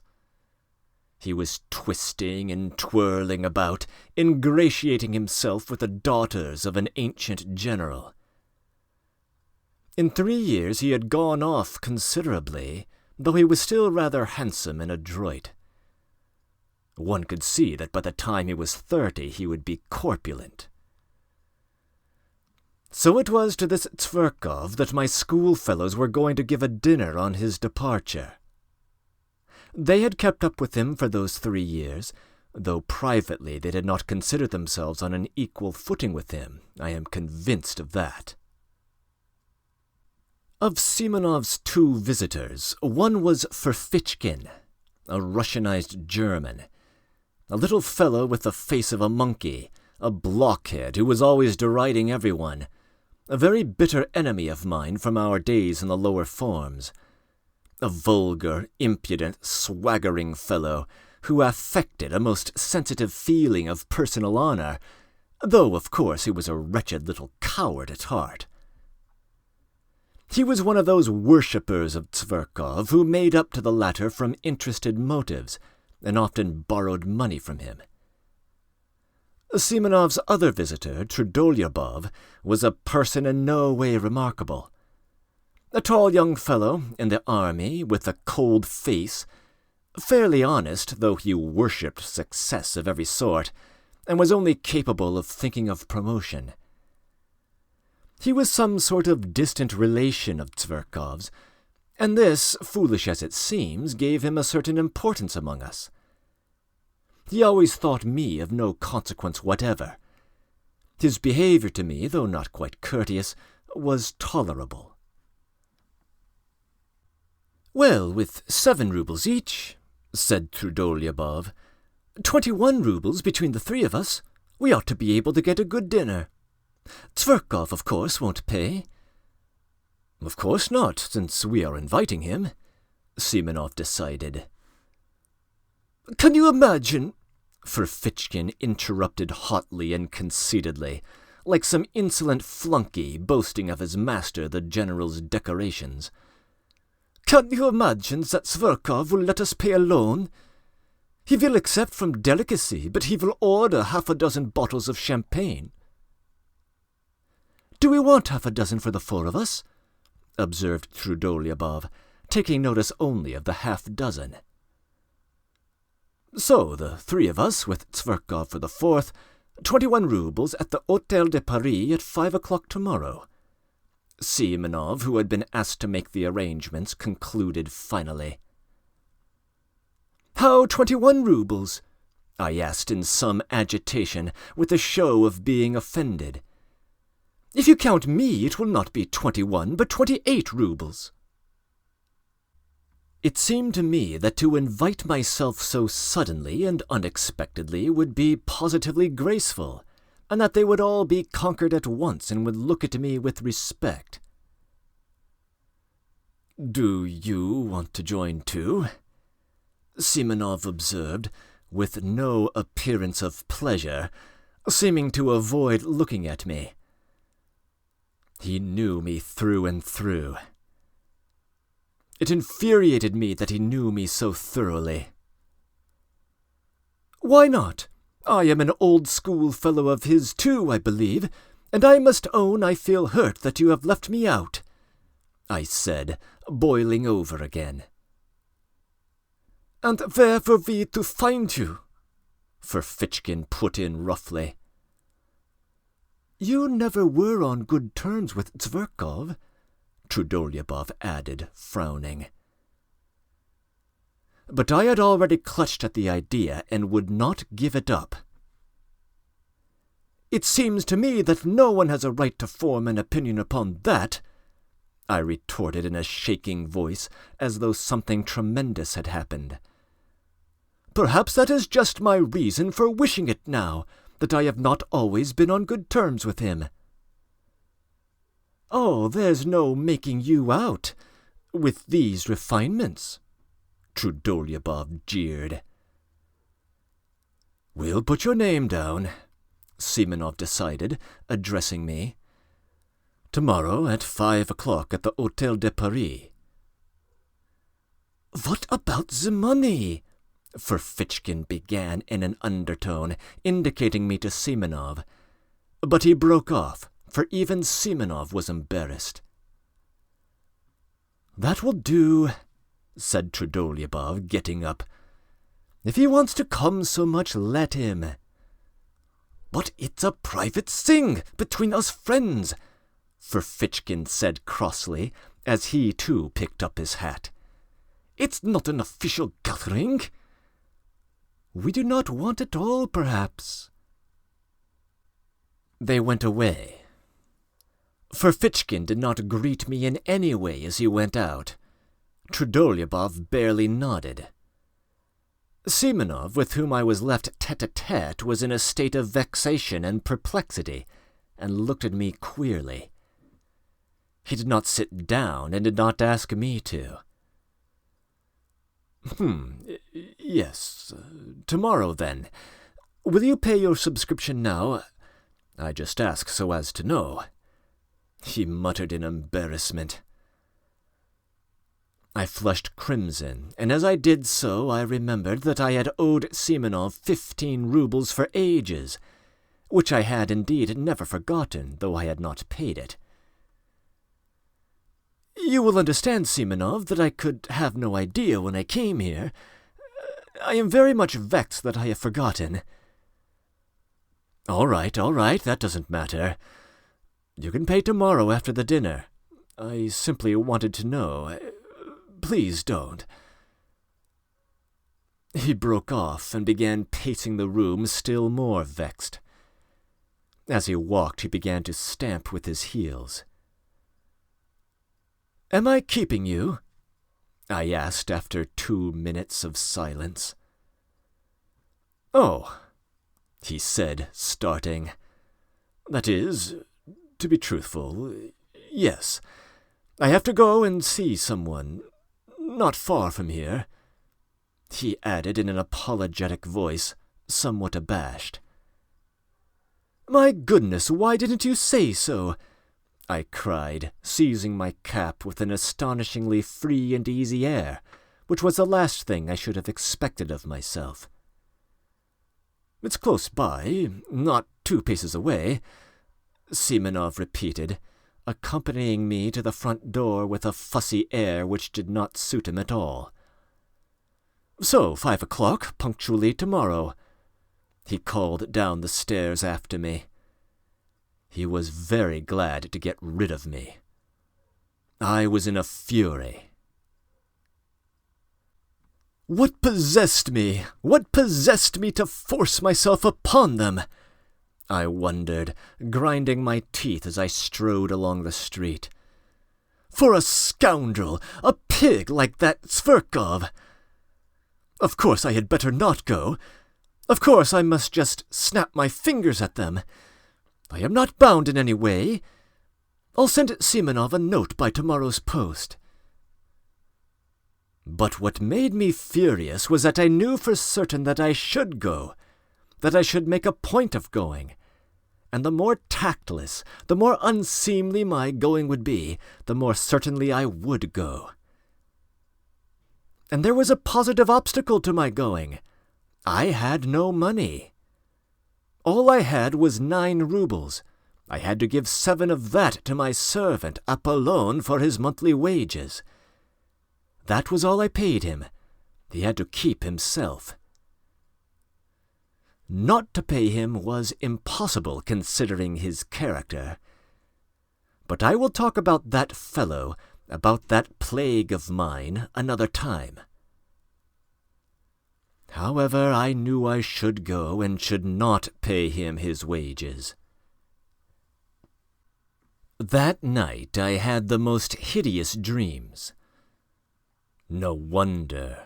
All evening I had been oppressed by memories of my miserable days at school, and I could not shake them off. I was sent to the school by distant relations, upon whom I was dependent and of whom I have heard nothing since. They sent me there a forlorn, silent boy, already crushed by their reproaches, already troubled by doubt, and looking with savage distrust at everyone. My schoolfellows met me with spiteful and merciless jibes because I was not like any of them. But I could not endure their taunts. I could not give in to them with the ignoble readiness with which they gave in to one another. I hated them from the first and shut myself away from everyone in timid, wounded, and disproportionate pride. Their coarseness revolted me. They laughed cynically at my face, at my clumsy figure. And yet what stupid faces they had themselves. In our school, the boys' faces seemed in a special way to degenerate and grow stupider. How many fine-looking boys came to us! In a few years they became repulsive. Even at 16 I wondered at them morosely. Even then I was struck by the pettiness of their thoughts, the stupidity of their pursuits, their games, their conversations. They had no understanding of essential things. They took no interest in striking, impressive subjects, that I could not help considering them inferior to myself. It was not wounded vanity that drove me to it, and for God's sake do not thrust upon me your hackneyed remarks, repeated to nausea, that I was only a dreamer, while they even then had an understanding of life. They understood nothing. They had no idea of real life, and I swear that was what made me most indignant with them. On the contrary, the most obvious, striking reality they accepted with fantastic stupidity, and even at that time were accustomed to respect success. Everything that was just but oppressed and looked down upon, they laughed at heartlessly and shamefully.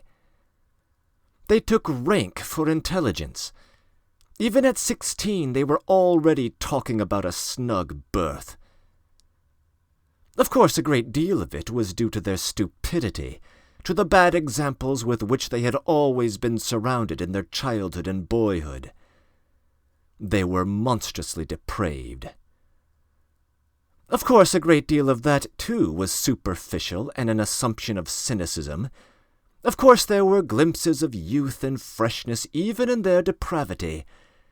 But even that freshness was not attractive, and showed itself in a certain rakishness. I hated them horribly, though perhaps I was worse than any of them. They repaid me in the same way, and did not conceal their aversion for me. But by then I did not desire their affection. On the contrary, I continually longed for their humiliation. To escape from their derision, I purposely began to make all the progress I could with my studies, and forced my way to the very top. This impressed them. Moreover, they all began by degrees to grasp that I had already read books none of them could read, and understood things, not forming part of our school curriculum, of which they had not even heard. They took a savage and sarcastic view of it, but were morally impressed, especially as the teachers began to notice me on those grounds. The mockery ceased, but the hostility remained, and cold and strained relations became permanent between us. In the end, I could not put up with it. With years, a craving for society, for friends, developed in me. I attempted to get on friendly terms with some of my schoolfellows, but somehow or other my intimacy with them was always strained and soon ended of itself. Once indeed I did have a friend, but I was already a tyrant at heart. I wanted to exercise unbounded sway over him. I tried to instill into him a contempt for his surroundings. I required of him a disdainful and complete break with those surroundings. I frightened him with my passionate affection. I reduced him to tears, to hysterics. He was a simple and devoted soul, but when he devoted himself to me entirely, I began to hate him immediately and repulsed him, as though all I needed him for was to win a victory over him, to subjugate him and nothing else. But I could not subjugate all of them. My friend was not at all like them either. He was, in fact, a rare exception. The first thing I did on leaving school was to give up the special job for which I had been destined so as to break all ties, to curse my past and shake the dust from off my feet. And goodness knows why, after all that, I should go trudging off to Semenov's. Early next morning I roused myself and jumped out of bed with excitement, as though it were all about to happen at once. But I believed that some radical change in my life was coming, and would inevitably come that day. Owing to its rarity, perhaps, any external event, however trivial, always made me feel as though some radical change in my life were at hand. I went to the office, however, as usual, but sneaked away home 2 hours earlier to get ready. The great thing, I thought, is not to be the first to arrive, or they will think I am overjoyed at coming. But there were thousands of such great points to consider, and they all agitated and overwhelmed me. I polished my boots a second time with my own hands. Nothing in the world would have induced Apollon to clean them twice a day, as he considered that it was more than his duties required of him. I stole the brushes to clean them from the passage, being careful he should not detect it for fear of his contempt. Then I minutely examined my clothes and thought that everything looked old, worn, and threadbare. I had let myself get too slovenly. My uniform perhaps was tidy, but I could not go out to dinner in my uniform. The worst of it was that on the knee of my trousers was a big yellow stain. I had a foreboding that that stain would deprive me of 9/10 of my personal dignity. I knew, too, that it was very poor to think so. But this is no time for thinking. Now I am in for the real thing, I thought, and my heart sank. I knew, too, perfectly well even then, that I was monstrously exaggerating the facts. But how could I help it? I could not control myself and was already shaking with fever. With despair I pictured to myself how coldly and disdainfully that scoundrel Tverkov would meet me. With what dull-witted, invincible contempt the blockhead Trudolyubov would look at me. With what impudent rudeness the insect Ferfitchkin would snigger at me in order to curry favor with Tverkov. How completely Semenov would take it all in, and how he would despise me for the abjectness of my vanity and lack of spirit. And, worst of all, how paltry, unliterary, commonplace it would all be. Of course, the best thing would be not to go at all. But that was most impossible of all. If I feel impelled to do anything, I seem to be pitchforked into it.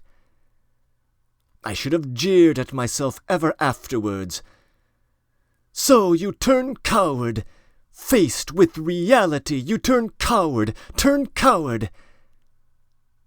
On the contrary, I passionately longed to show all that rabble that I was by no means such a coward as I seemed to myself. What is more, even in the acutest paroxysm of this cowardly fever, I dreamed of getting the upper hand, of dominating them, carrying them away, making them like me, if only for my elevation of thought and unmistakable wit. They would abandon Zverkov. He would sit on one side, silent and ashamed, while I should crush him. Then perhaps we would be reconciled and drink to our everlasting friendship. But what was most bitter and most humiliating for me was that I knew even then, knew fully and for certain, that I needed nothing of all this really, that I did not really want to crush, to subdue, to attract them, and that I did not care a straw really for the result, even if I did achieve it. Oh, how I prayed for the day to pass quickly! In unutterable anguish I went to the window, opened the movable pane, and looked out into the troubled darkness of the thickly falling wet snow. At last my wretched little clock hissed out 5. I seized my hat, and trying not to look at Apollon, who had been all day expecting his month's wages, but in his foolishness was unwilling to be the first to speak about it, I slipped between him and the door, and jumping into a high-class sledge, on which I spent my last half-rouble, I drove up in grand style to the Hôtel de Paris.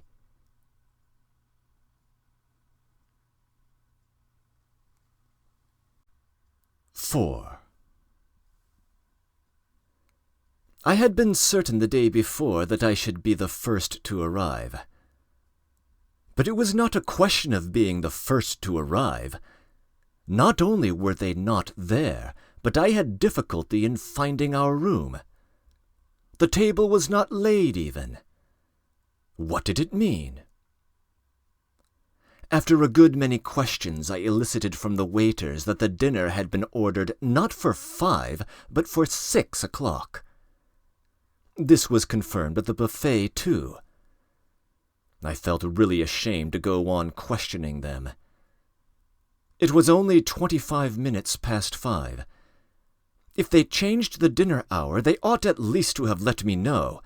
That is what the post is for, and not to have put me in an absurd position in my own eyes and even before the waiters. I sat down. The servant began laying the table. I felt even more humiliated when he was present. Towards 6 o'clock they brought in candles, though there were lamps burning in the room. It had not occurred to the waiter, however, to bring them in at once when I arrived. In the next room 2 gloomy, angry-looking persons were eating their dinners in silence at 2 different tables. There was a great deal of noise, even shouting in a room further away. One could hear the laughter of a crowd of people and nasty little shrieks in French. There were ladies at the dinner. It was sickening, in fact. I rarely passed more unpleasant moments, so much so that when they did arrive all together punctually at 6, I was overjoyed to see them, as though they were my deliverers, and even forgot that it was incumbent upon me to show resentment.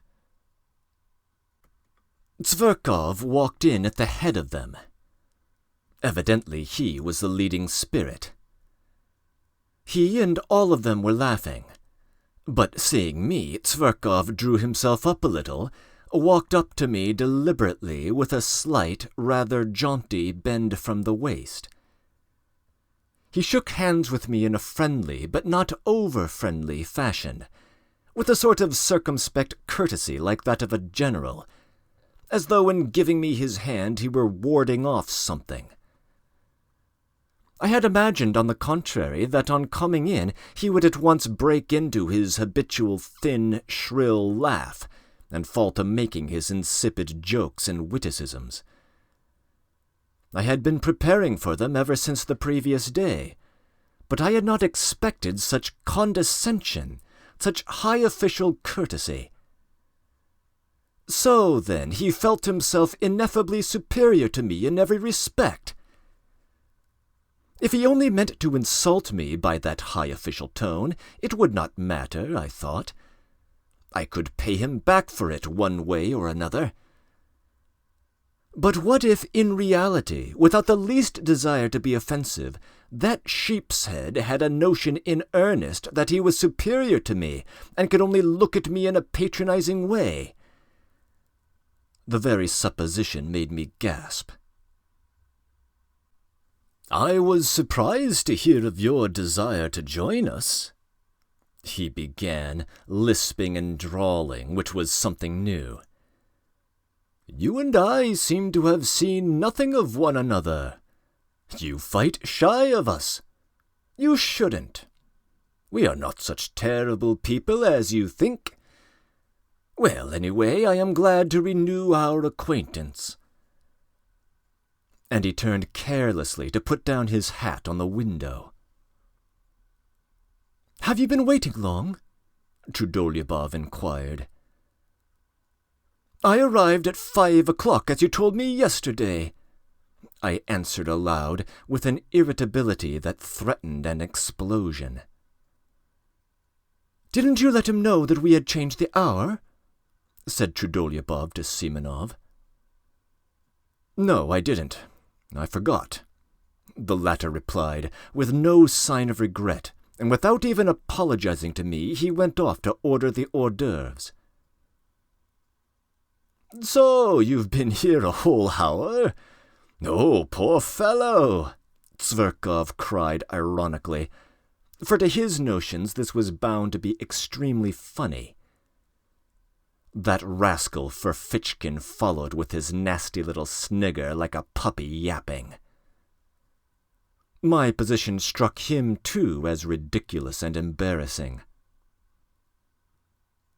"It isn't funny at all," I cried to Ferfitchkin, more and more irritated.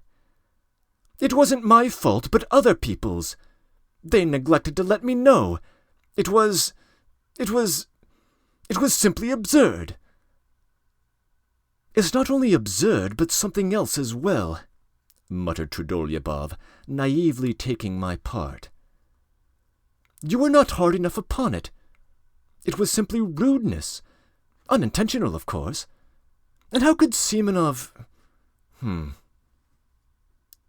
If a trick like that had been played on me," observed Ferfitchkin, "I should—" "But you should have ordered something for yourself," Tverkov interrupted. "Or simply asked for dinner without waiting for us."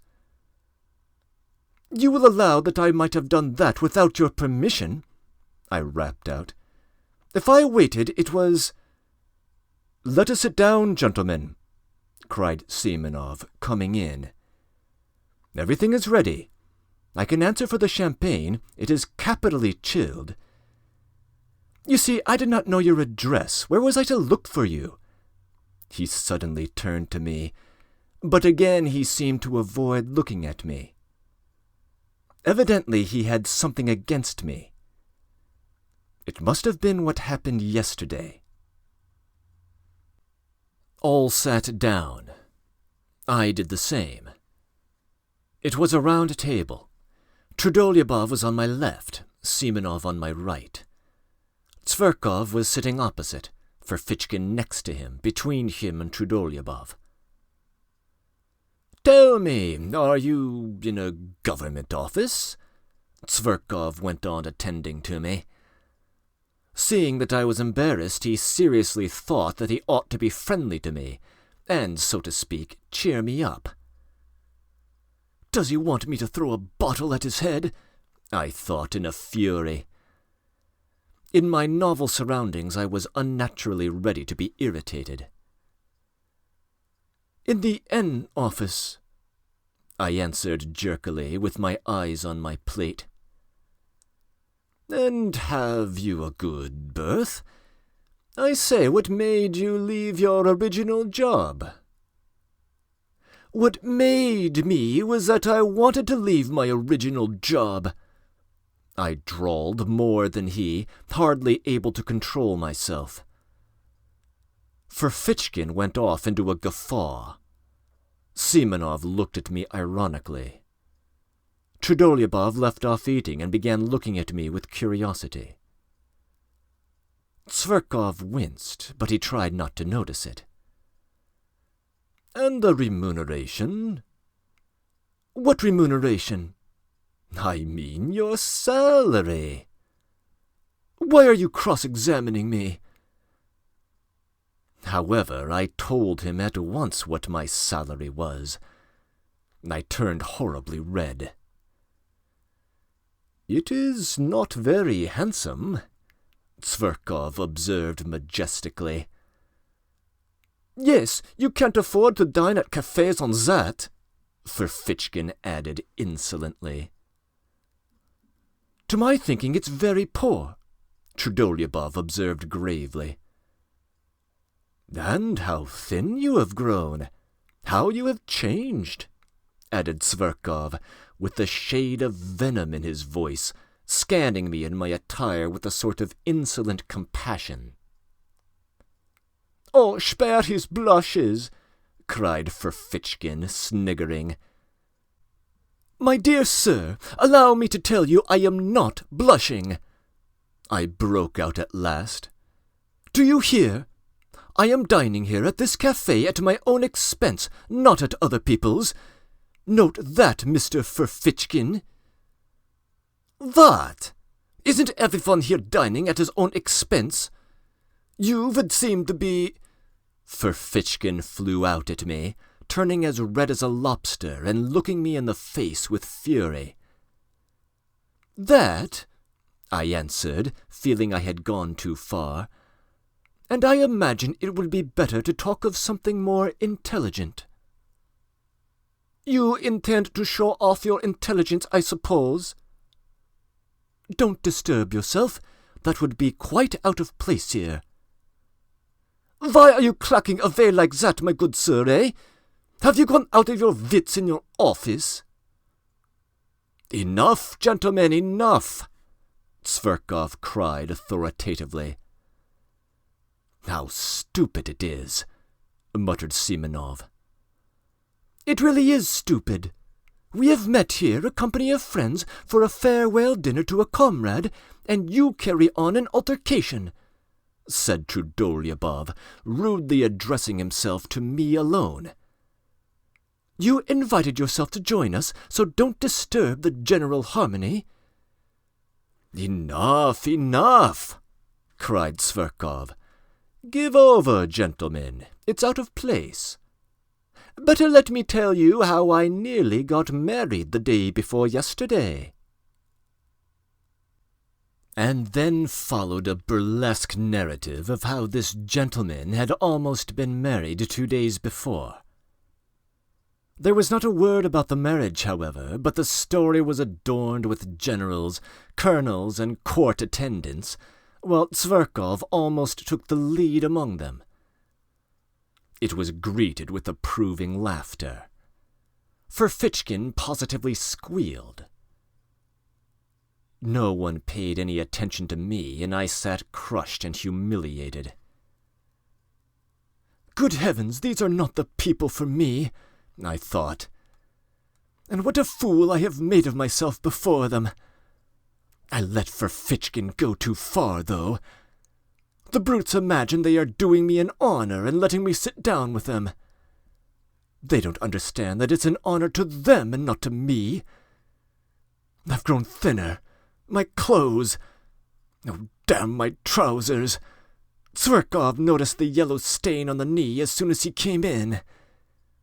But what's the use? I must get up at once, this very minute, take my hat and simply go without a word, with contempt. And tomorrow I can send a challenge. The scoundrels!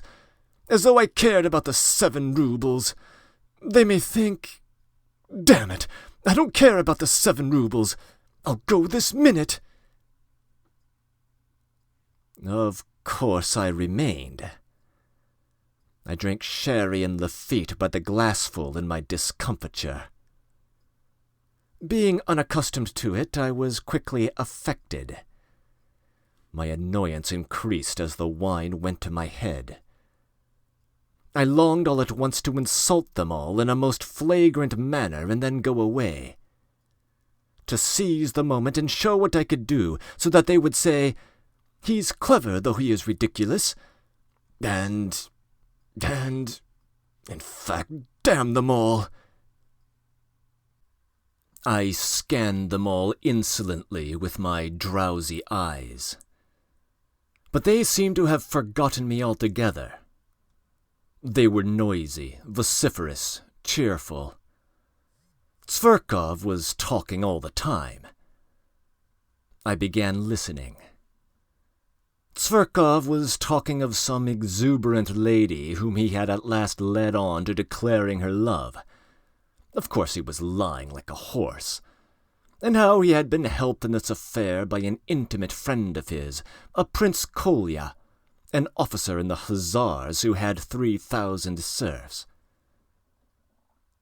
And yet this Kolya, who has 3,000 serfs, has not put in an appearance here tonight to see you off.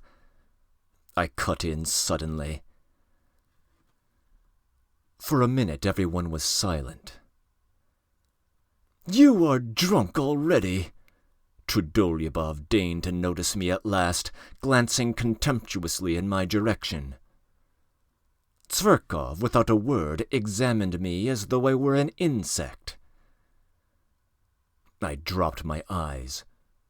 Simonov made haste to fill up the glasses with champagne. Trudolyubov raised his glass, as did everyone else but me.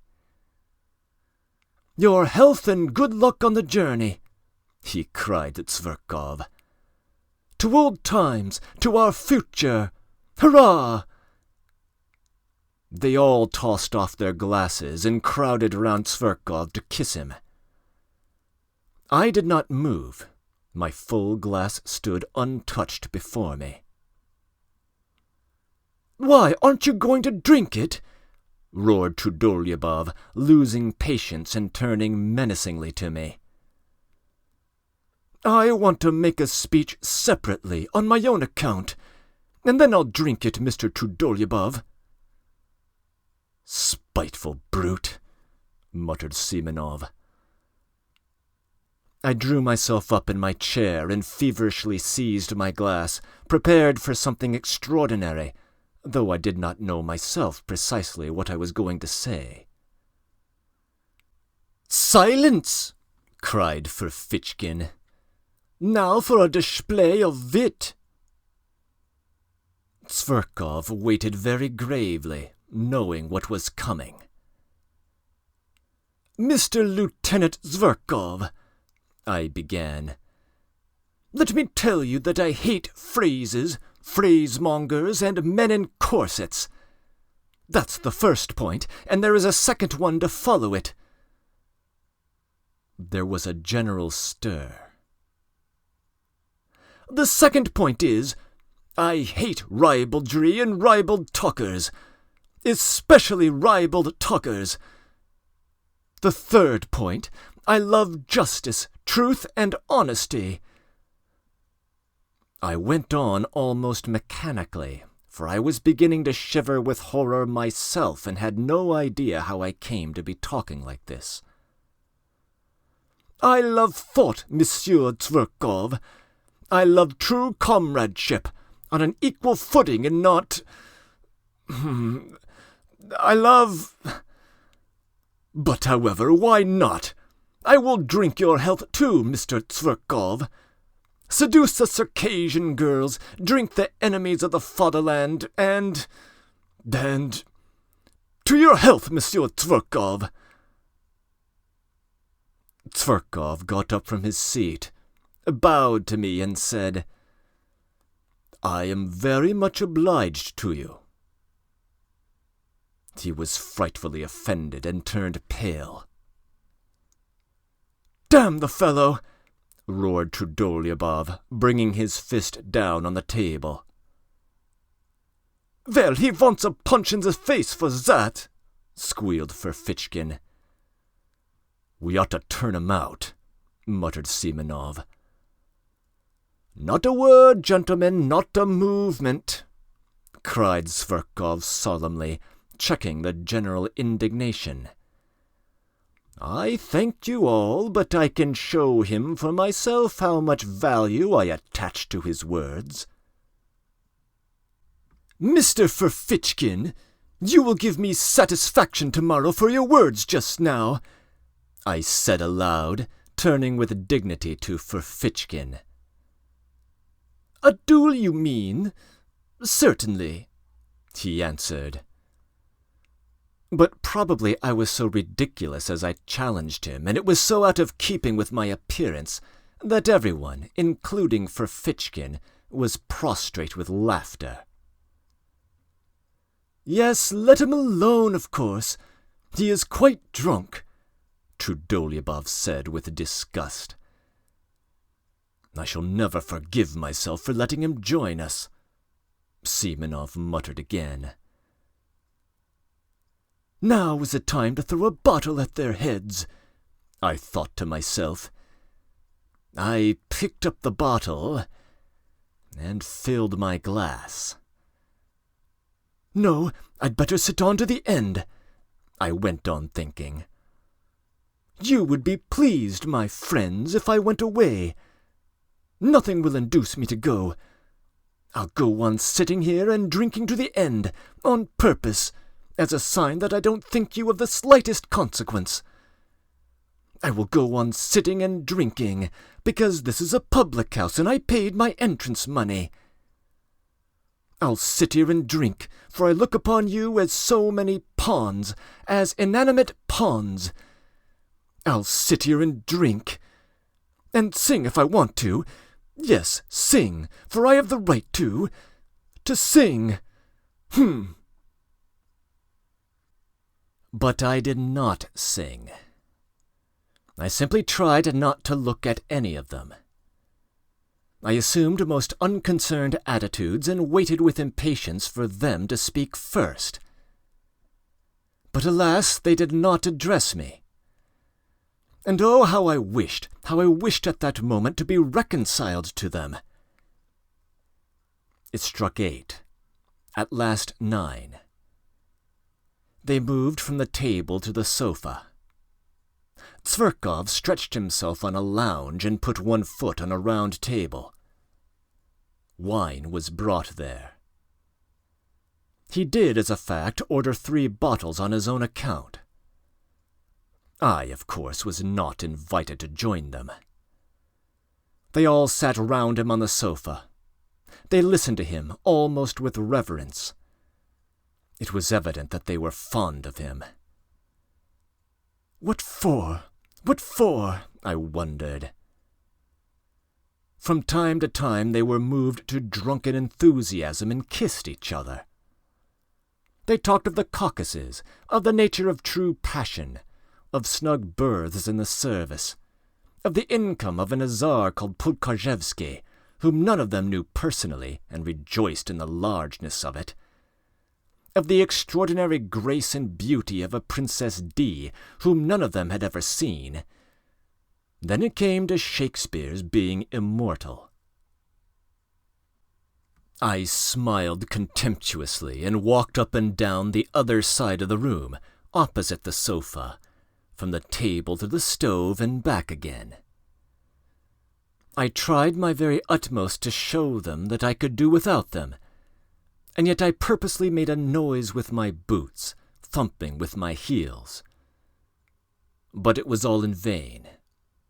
They paid no attention. I had the patience to walk up and down in front of them from 8 o'clock till 11, in the same place, from the table to the stove and back again. I walk up and down to please myself, and no one can prevent me. The waiter who came into the room stopped from time to time to look at me. I was somewhat giddy from turning round so often. At moments it seemed to me that I was in delirium.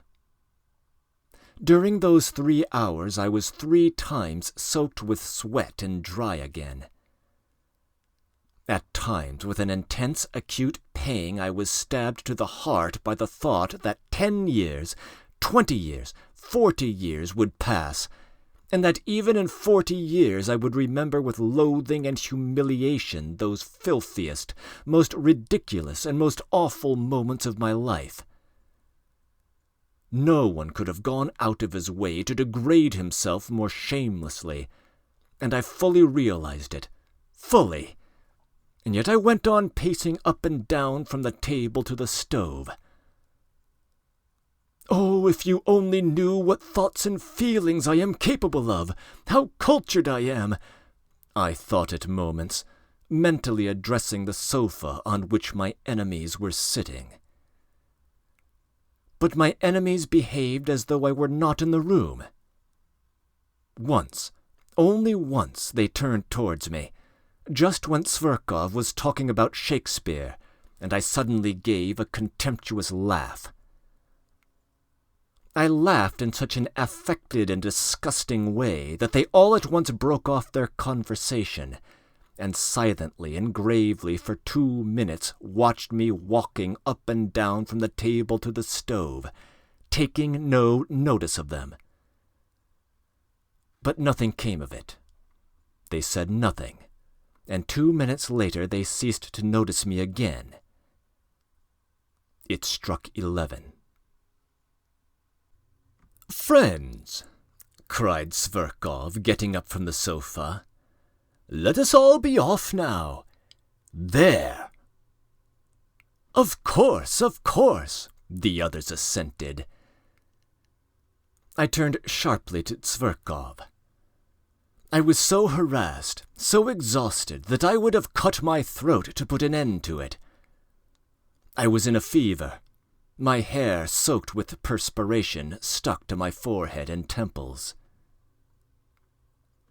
"Zverkov, I beg your pardon," I said abruptly and resolutely. "Ferfitchkin, yours too, and everyone's. I have insulted you all." "Aha! A duel is not in your line, old man," Ferfitchkin hissed venomously. It sent a sharp pang to my heart. "No, it's not the duel I am afraid of, Ferfitchkin. I am ready to fight you tomorrow after we are reconciled. I insist upon it, in fact, and you cannot refuse. I want to show you that I am not afraid of a duel. You shall fire first, and I shall fire into the air." "He is comforting himself," said Simonov. "He's simply raving," said Trudolyubov. "But let us pass.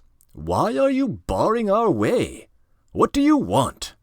Zverkov answered disdainfully. They were all flushed. Their eyes were bright. They had been drinking heavily. "I ask for your friendship, Zverkov. I insulted you, but—" "Insulted? You insulted me! Understand, sir, that you never, under any circumstances, could possibly insult me." "And that's enough for you. Out of the way," concluded Trudolyubov. "Olympia is mine, friends, that's agreed," cried Zverkov. "We won't dispute your right, the others answered, laughing. I stood as though spat upon. The party went noisily out of the room. Trudolyubov struck up some stupid song. Simonov remained behind for a moment to tip the waiters. I suddenly went up to him. "Simonov, give me 6 rubles, I said with desperate resolution. He looked at me in extreme amazement, with vacant eyes. He, too, was drunk. "You don't mean you are coming with us?" "Yes." "I've no money," he snapped out, and with a scornful laugh he went out of the room. I clutched at his overcoat. It was a nightmare. "Simonov, I saw you had money. Why do you refuse me? Am I a scoundrel?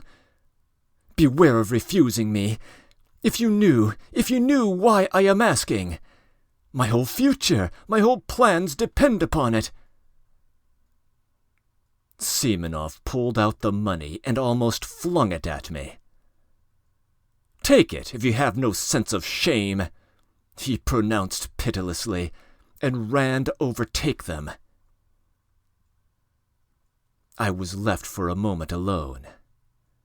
Disorder, the remains of dinner, a broken wine glass on the floor, spilt wine, cigarette ends, fumes of drink and delirium in my brain, an agonizing misery in my heart, and finally the waiter, who had seen and heard all and was looking inquisitively into my face.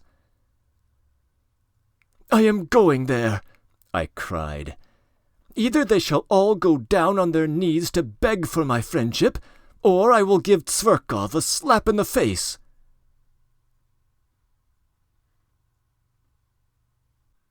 Breaking in. This chapter makes a couple of references to an armed conflict of the time. For several decades in the 19th century, the Russian military was fighting in the Caucasus, with the native Circassians as their primary enemies. Presumably, this is where Tverkov expects to be deployed, perhaps with extracurricular ambitions to seduce the Circassian girls, as our underground man alleges. When Tverkov asserts his claim to Olympia, he is referring to a person, not a place or a thing. From this we may infer the nature of the establishment to which these gentlemen are heading. End of comments.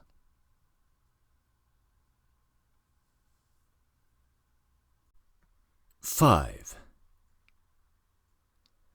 "So this is it. This is it at last.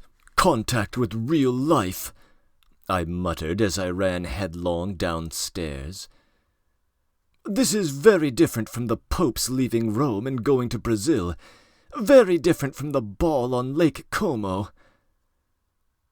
"You are a scoundrel," a thought flashed through my mind. "If you laugh at this now." "No matter," I cried, answering myself. "Now everything is lost." There was no trace to be seen of them, but that made no difference. I knew where they had gone. At the steps was standing a solitary night sledge-driver in a rough peasant coat, powdered over with the still falling, wet, and, as it were, warm snow. It was hot and steamy. The little shaggy piebald horse was also covered with snow and coughing. I remember that well. I made a rush for the roughly made sledge, but as soon as I raised my foot to get into it, the recollection of how Simonov had just given me 6 rubles seemed to double me up, and I tumbled into the sledge like a sack. "No, I must do a great deal to make up for all that," I cried. "But I will make up for it or perish on the spot this very night. Start!" We set off. There was a perfect whirl in my head. "They won't go down on their knees to beg for my friendship. That is a mirage, cheap mirage, revolting, romantic, and fantastical. That's another ball on Lake Como. And so I am bound to slap Tverkov's face. It is my duty to. And so it is settled. I am flying to give him a slap in the face. Hurry up!" The driver tugged at the reins. "As soon as I go in, I'll give it to him. Ought I, before giving him the slap, to say a few words by way of preface? No. I'll simply go in and give it him. They will all be sitting in the drawing-room, and he with Olympia on the sofa. That damned Olympia! She laughed at my looks on one occasion and refused me. I'll pull Olympia's hair, pull Tverkov's ears. No, better one ear, and pull him by it round the room. Maybe they will all begin beating me and will kick me out. That's most likely indeed. No matter. Anyway, I shall first slap him. The initiative will be mine, and by the laws of honor that is everything. He will be branded and cannot wipe off the slap by any blows, by nothing but a duel. He will be forced to fight. And let them beat me now, let them, the ungrateful wretches. Trudolyubov will beat me hardest, he is so strong. For Fitchkin will be sure to catch hold sideways and tug at my hair. But no matter, that's what I am going for. The blockheads will be forced at last to see the tragedy of it all. When they drag me to the door, I shall call out to them that in reality they are not worth my little finger. "Get on, driver, get on!" I cried to the driver. He started and flicked his whip, I shouted so savagely. "We shall fight at daybreak, that's a settled thing. I've done with the office, for Fitchkin made a joke about it just now. But where can I get pistols? Nonsense, I'll get my salary in advance and buy them. And powder and bullets? That's a second's business. And how can it all be done by daybreak? And where am I to get a second? I have no friends. Nonsense! I cried, lashing myself up more and more. It's of no consequence. The first person I meet in the street is bound to be my second, just as he would be bound to pull a drowning man out of water. The most eccentric things must be allowed. Even if I were to ask the director himself to be my second tomorrow, he would be bound to consent, if only from a feeling of chivalry, and to keep the secret. Anton Antonitch. The fact is that at that very minute the disgusting absurdity of my plan and the other side of the question was clearer and more vivid to my imagination than it could be to anyone on earth. But, "Get on, driver! Get on, you rascal! Get on!" "Oh, sir," said the son of toil. Cold shivers suddenly ran down me. Wouldn't it be better to go straight home?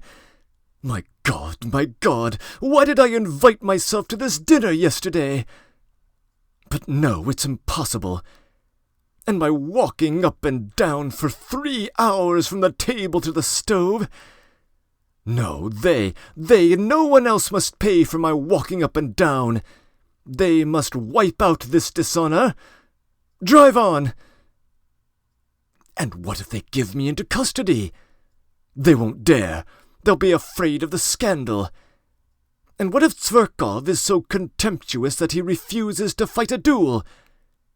He is sure to, but in that case I'll show them. I will turn up at the posting station when he is setting off tomorrow. I will catch him by the leg. I'll pull off his coat when he gets into the carriage. I'll get my teeth into his hand. I'll bite him.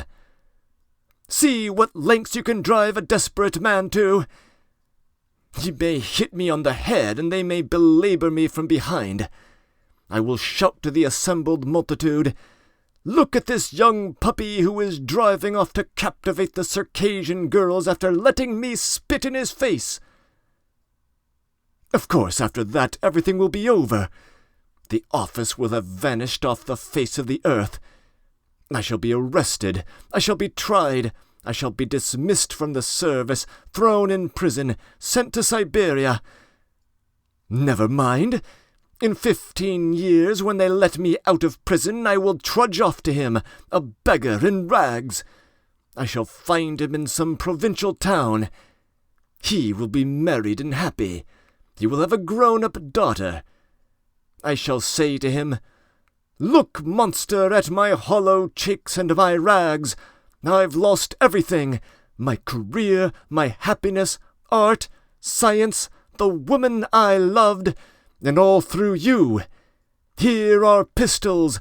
I have come to discharge my pistol, and I forgive you.'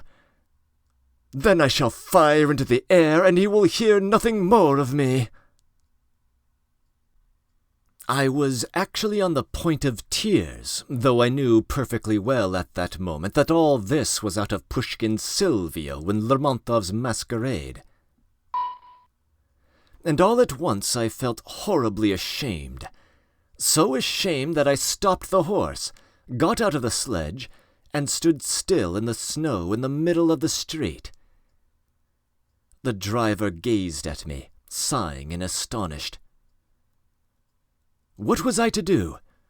I could not go on there. It was evidently stupid, and I could not leave things as they were, because that would seem as though— Heavens, how could I leave things, and after such insults?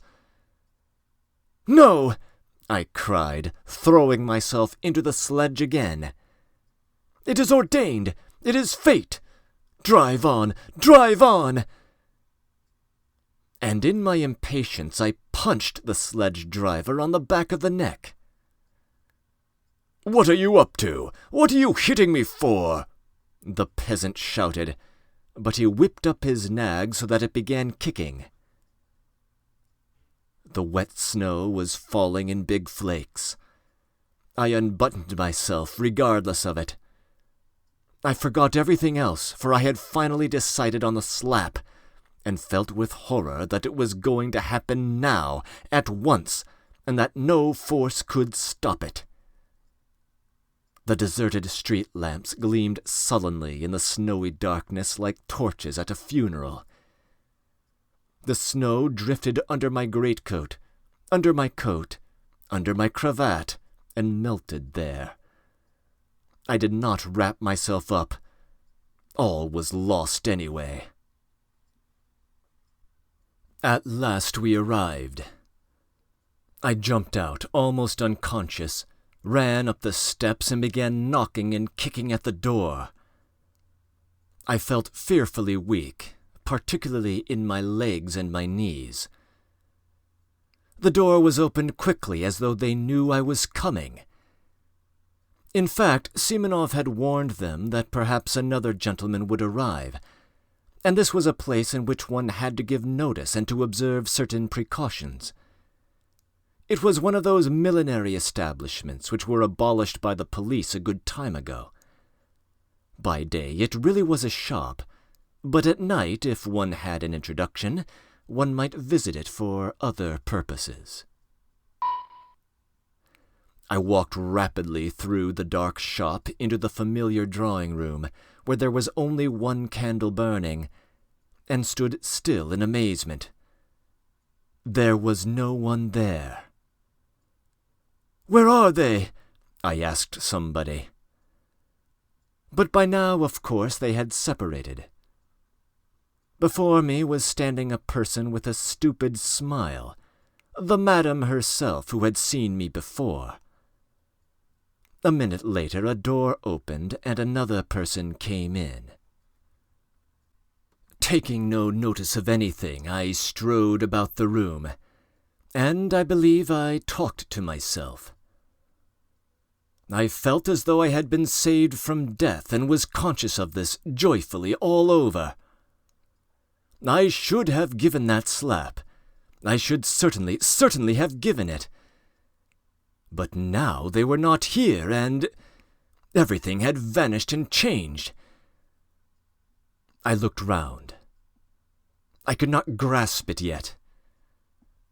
I looked mechanically at the girl who had come in, and had a glimpse of a fresh, young, rather pale face, with straight, dark eyebrows, and with grave, as it were wondering eyes that attracted me at once. I should have hated her if she had been smiling. I began looking at her more intently, and, as it were, with effort, I had not fully collected my thoughts. There was something simple and good-natured in her face, but something strangely grave. I am sure that this stood in her way here, and no one of those fools had noticed her. She could not, however, have been called a beauty, though she was tall, strong-looking, and well-built. She was very simply dressed. Something loathsome stirred within me. I went straight up to her. I chanced to look into the glass. My harassed face struck me as revolting in the extreme, pale, angry, abject, with disheveled hair. No matter, I am glad of it, I thought.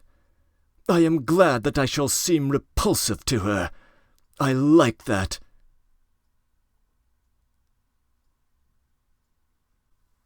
Breaking in.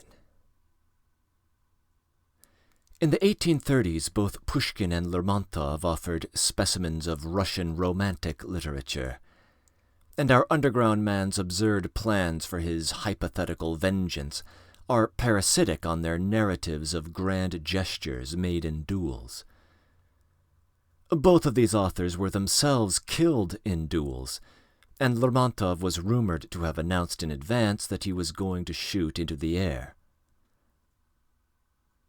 While prostitution at the time was legal, it was also regulated, and so establishments like this one would violate the law and be forced to operate underground.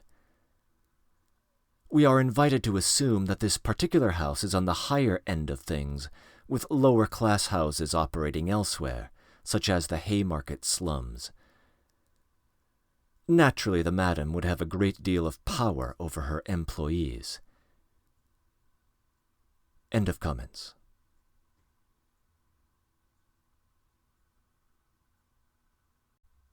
Six.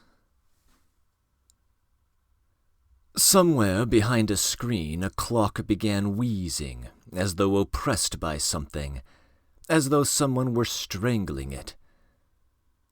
After an unnaturally prolonged wheezing, there followed a shrill, nasty, and as it were unexpectedly rapid chime, as though someone were suddenly jumping forward. It struck 2. I woke up, though I had indeed not been asleep, but lying half-conscious. It was almost completely dark in the narrow, cramped, low-pitched room, cumbered up with an enormous wardrobe and piles of cardboard boxes and all sorts of frippery and litter. The candle end that had been burning on the table was going out and gave a faint flicker from time to time. In a few minutes there would be complete darkness. I was not long in coming to myself. Everything came back to my mind at once without an effort, as though it had been an ambush to pounce upon me again.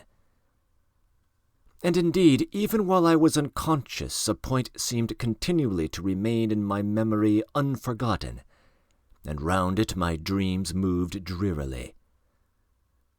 But strange to say, everything that had happened to me in that day seemed to be now, on waking, to be in the far, far away past, as though I had long, long ago lived all that down. My head was full of fumes. Something seemed to be hovering over me, rousing me, exciting me, and making me restless. Misery and spite seemed surging up in me again and seeking an outlet. Suddenly I saw beside me 2 wide open eyes scrutinizing me curiously and persistently. The look in those eyes was coldly detached, sullen, as it were utterly remote. It weighed upon me. A grim idea came into my brain and passed all over my body as a horrible sensation, such as one feels when one goes into a damp and mouldy cellar. There was something unnatural in those 2 eyes, beginning to look at me only now. I recalled, too, that during those 2 hours I had not said a single word to this creature, and had, in fact, considered it utterly superfluous. In fact, the silence had for some reason gratified me. Now I suddenly realized vividly the hideous idea, revolting as a spider, of vice, which, without love, grossly and shamelessly begins with that in which true love finds its consummation. For a long time we gazed at each other like that, but she did not drop her eyes before mine, and her expression did not change, so that at last I felt uncomfortable. "What is your name?" I asked abruptly, to put an end to it. "Lisa," she answered almost in a whisper, but somehow far from graciously, and she turned her eyes away. I was silent. "What weather? The snow, it's disgusting," I said, almost to myself, putting my arm under my head despondently and gazing at the ceiling. She made no answer. This was horrible. "Have you always lived in Petersburg?" I asked a minute later, almost angrily, turning my head slightly towards her. "No." "Where do you come from?" "From Riga," she answered reluctantly. "Are you a German?" "No, Russian." "Have you been here long?" "Where?" "In this house." "A fortnight." She spoke more and more jerkily. The candle went out. I could no longer distinguish her face. "Have you a father and mother?" "Yes. No. I have." "Where are they?" "There. In Riga." "What are they?" "Oh, nothing." "Nothing? Why, what class are they?" "Tradespeople." "Have you always lived with them?" "Yes." "How old are you?" 20. "Why did you leave them?" "Oh, for no reason." That answer meant, "Let me alone. I feel sick, sad." We were silent. God knows why I did not go away. I felt myself more and more sick and dreary. The images of the previous day began of themselves, apart from my will, flitting through my memory in confusion. I suddenly recalled something I had seen that morning when, full of anxious thoughts, I was hurrying to the office. "I saw them carrying a coffin out yesterday, and they nearly dropped it," I suddenly said aloud, not that I desired to open the conversation, but as it were by accident. "A coffin?" "Yes, in the Haymarket. They were bringing it up out of a cellar." "From a cellar?" "Not from a cellar, but from a basement. Oh, you know, down below, from a house of ill fame. It was filthy all round. Eggshells, litter, a stench. It was loathsome." Silence. "A nasty day to be buried," I began, simply to avoid being silent. "Nasty? In what way?" "The snow, the wet." I yawned. "It makes no difference," she said suddenly after a brief silence. "No, it's horrid." I yawned again. "The grave-diggers must have sworn at getting drenched by the snow, and there must have been water in the grave." "Why water in the grave?" she asked with a sort of curiosity, but speaking even more harshly and abruptly than before. I suddenly began to feel provoked. Why, there must have been water at the bottom a foot deep. You can't dig a dry grave in Volkovo Cemetery. Why? Why? Why, the place is waterlogged. It's a regular marsh. So they bury them in water. I've seen it myself, many times. I had never seen it once. Indeed, I had never been in Volkovo, and had only heard stories of it. Do you mean to say you don't mind how you die? But why should I die? She answered as though defending herself. Why, some day you will die, and you will die just the same as that dead woman. She was a girl like you. She died of consumption. A wench would have died in hospital. She knows all about it already. She said wench, not girl. She was in debt to her madam, I retorted, more and more provoked by the discussion, and went on earning money for her up to the end, though she was in consumption. Some sledge drivers standing by were talking about her to some soldiers and telling them so. No doubt they knew her. They were laughing. They were going to meet in a pothouse to drink to her memory. A great deal of this was my invention. Silence followed, profound silence. She did not stir. And is it better to die in a hospital? Isn't it just the same? Besides, why should I die? She added irritably. If not now, a little later. Why a little later? Why, indeed. Now you are young, pretty, fresh. You fetch a high price. But after another year of this life you will be very different. You will go off. In a year? Anyway, in a year you will be worth less, I continued malignantly. You will go from here to something lower, another house. A year later to a third, lower and lower, and in 7 years you will come to a basement in the Haymarket. That will be if you were lucky. But it would be much worse if you got some disease, consumption, say, and caught a chill or something or other. It's not easy to get over an illness in your way of life. If you catch anything, you may not get rid of it. And so you would die. Oh, well, then I shall die, she answered quite vindictively, and she made a quick movement. But one is sorry. Sorry for whom? Sorry for life. Silence. Have you been engaged to be married?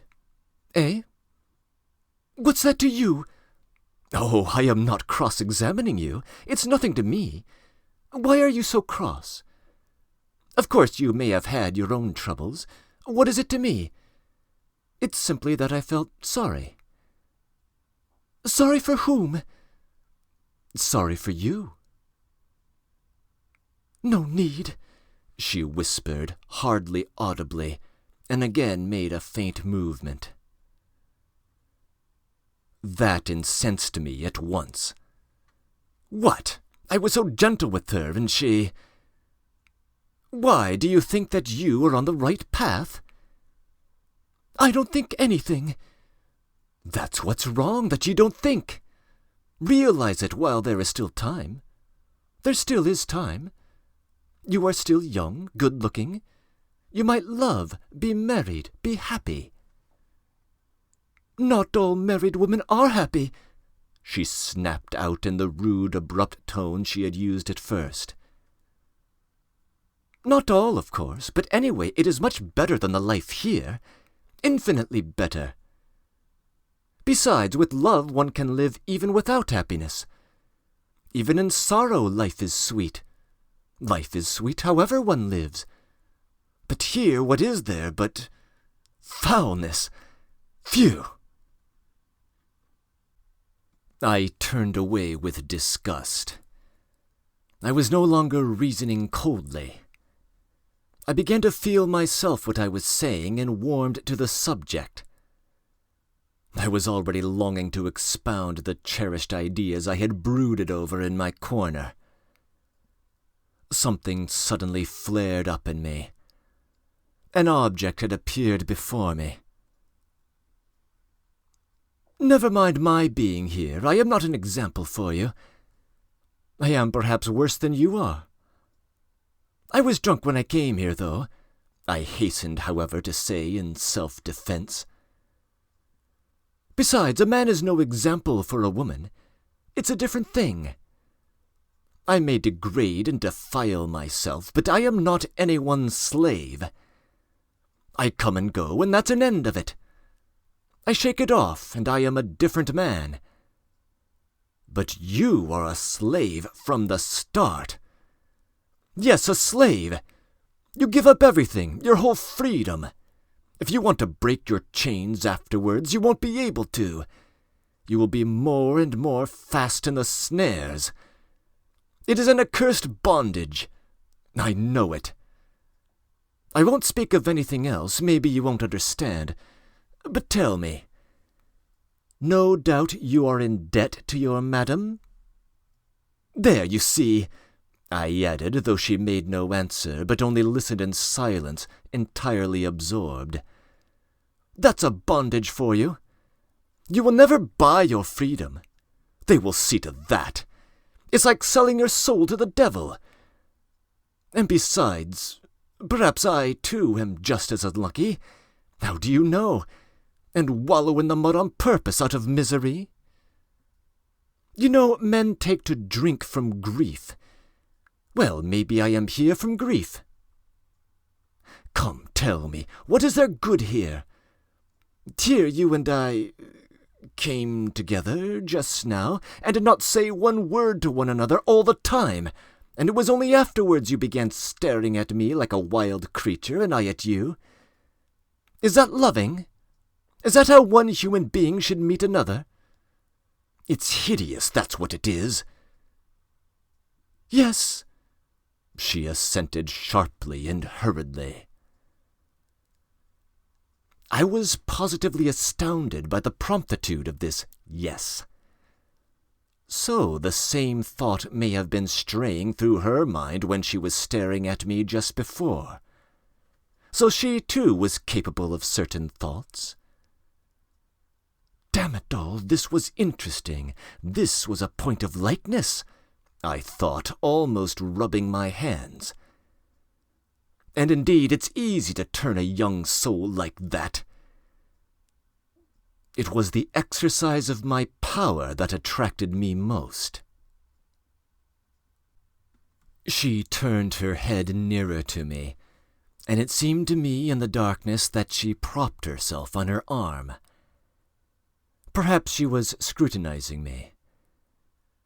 How I regretted that I could not see her eyes. I heard her deep breathing. "Why have you come here?" I asked her, with a note of authority already in my voice. "Oh, I don't know."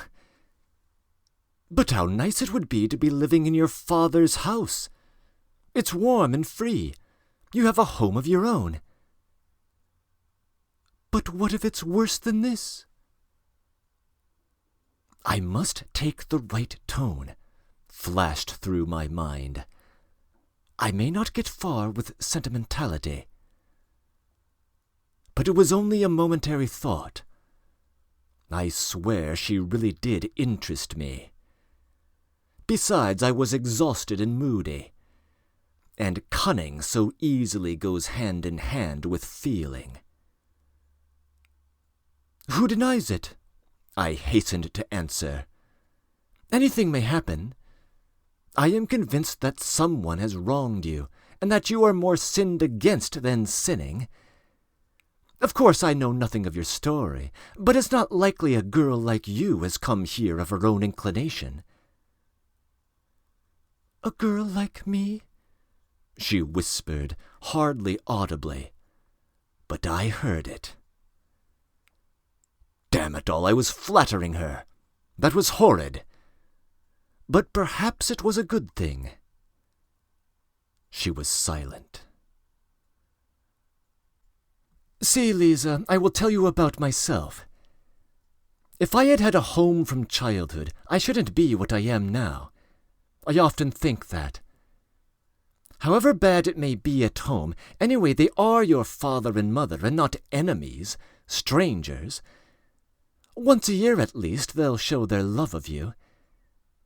Anyway, you know you are at home.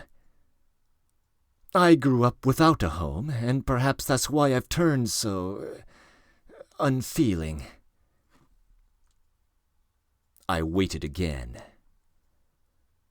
Perhaps she doesn't understand, I thought. And indeed, it is absurd. It's moralizing. If I were a father and had a daughter, I believe I should love my daughter more than my sons, really. I began indirectly, as though talking of something else to distract her attention. I must confess I blushed. "Why so?" she asked. Ah, so she was listening. I don't know, Lisa.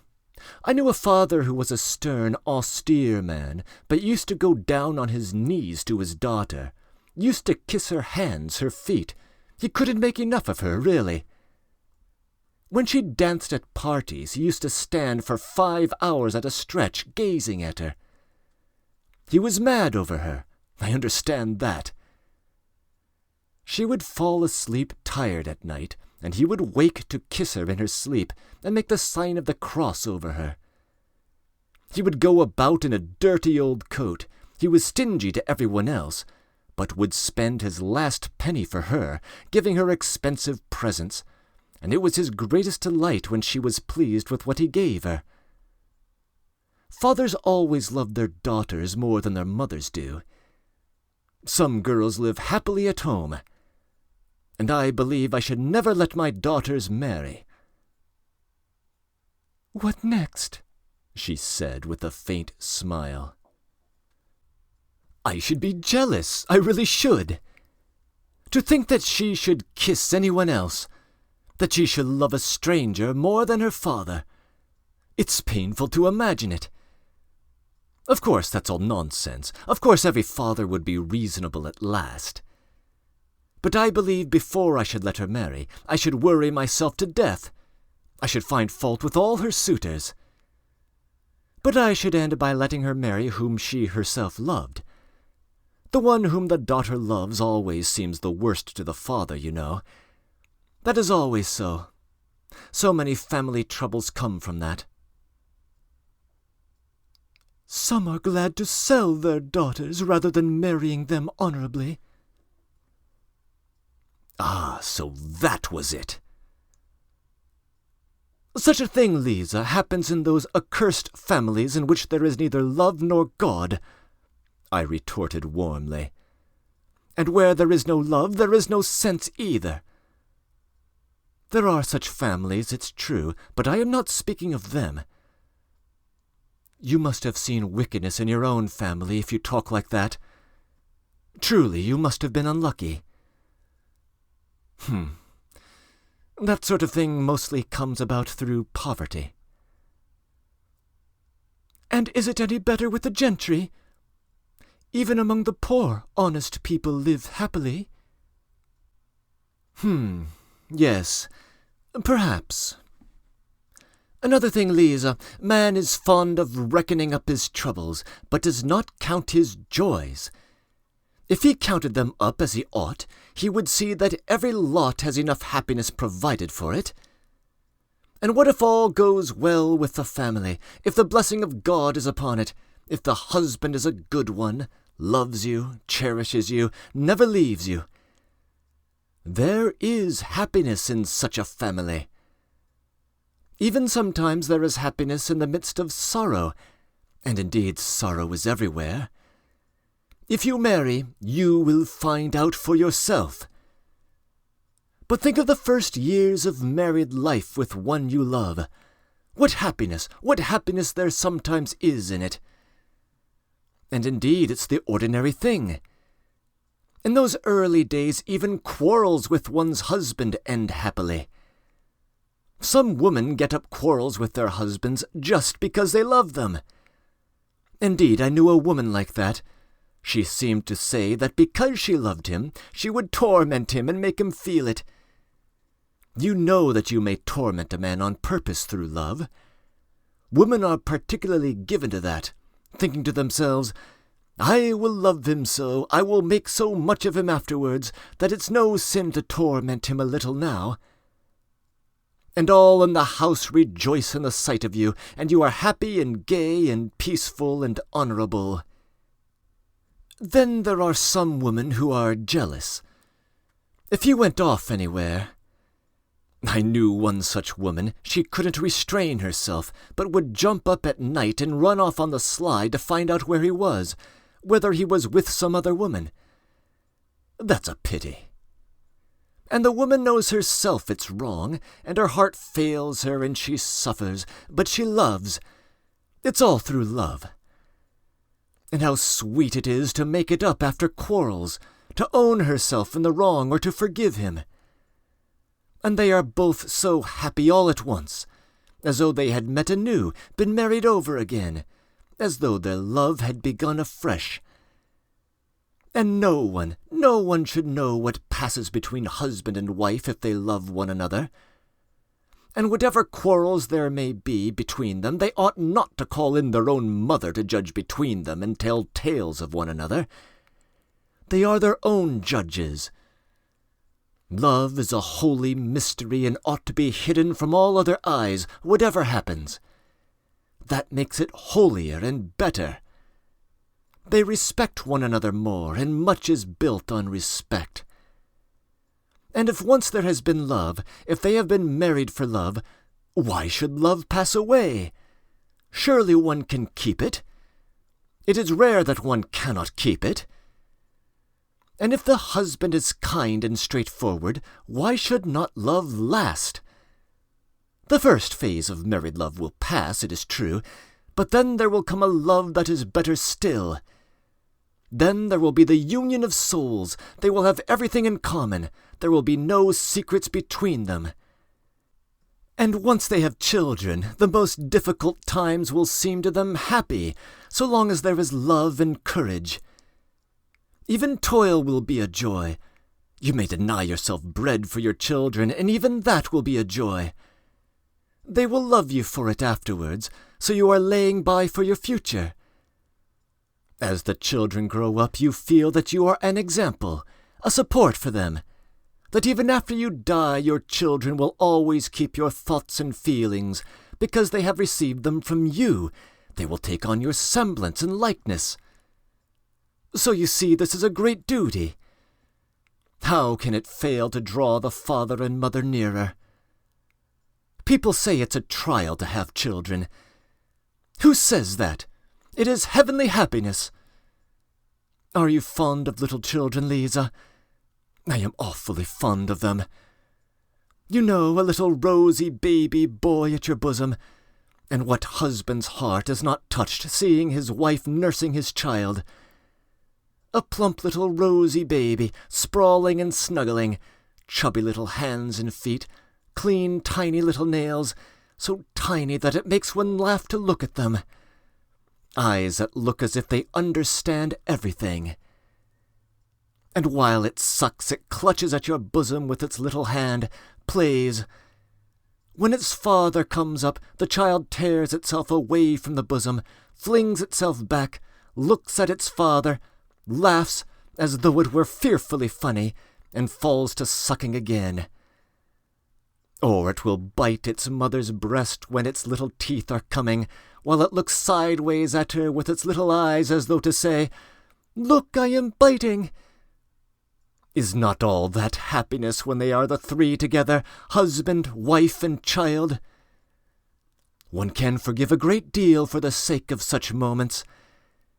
Yes, Lisa, one must first learn to live oneself before one blames others. It's by pictures like that one must get at you. I thought to myself, though I did speak with real feeling, and all at once I flushed crimson. What if she were suddenly to burst out laughing? What should I do then? That idea drove me to fury. Towards the end of my speech I really was excited, and now my vanity was somehow wounded. The silence continued. I almost nudged her.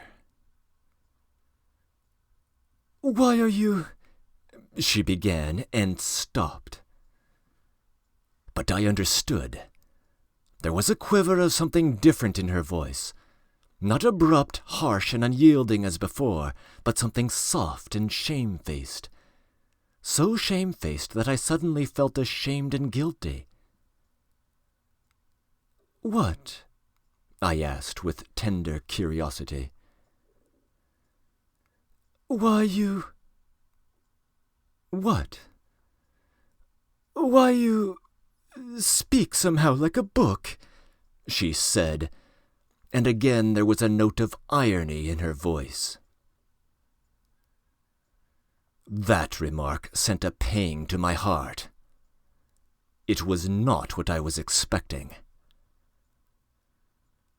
I did not understand that she was hiding her feelings under irony, that this is usually the last refuge of modest and chaste-souled people when the privacy of their soul is coarsely and intrusively invaded, and that their pride makes them refuse to surrender to the last moment and shrink from giving expression to their feelings before you.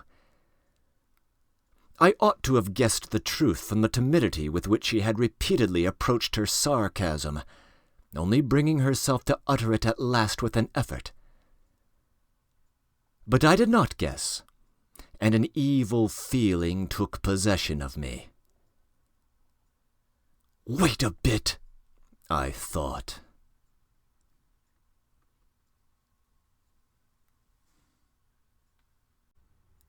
VII. "Oh, hush, Lisa. How can you talk about being like a book when it makes even me, an outsider, feel sick? Though I don't look at it as an outsider, for indeed it touches me to the heart. Is it possible that you do not feel sick at being here yourself? Evidently habit does wonders. God knows what habit can do with anyone. Can you seriously think that you will never grow old, that you will always be good-looking, and that they will keep you here forever and ever? I say nothing of the loathsomeness of the life here. Though let me tell you this about it, about your present life, I mean. Here, though you are young now, attractive, nice, with soul and feeling, yet you know as soon as I came to myself just now, I felt at once sick at being here with you. One can only come here when one is drunk. But if you were anywhere else, living as good people live, I should perhaps be more than attracted by you, should fall in love with you, should be glad of a look from you, let alone a word. I should hang about your door, should go down on my knees to you, should look upon you as my betrothed and think it an honor to be allowed to.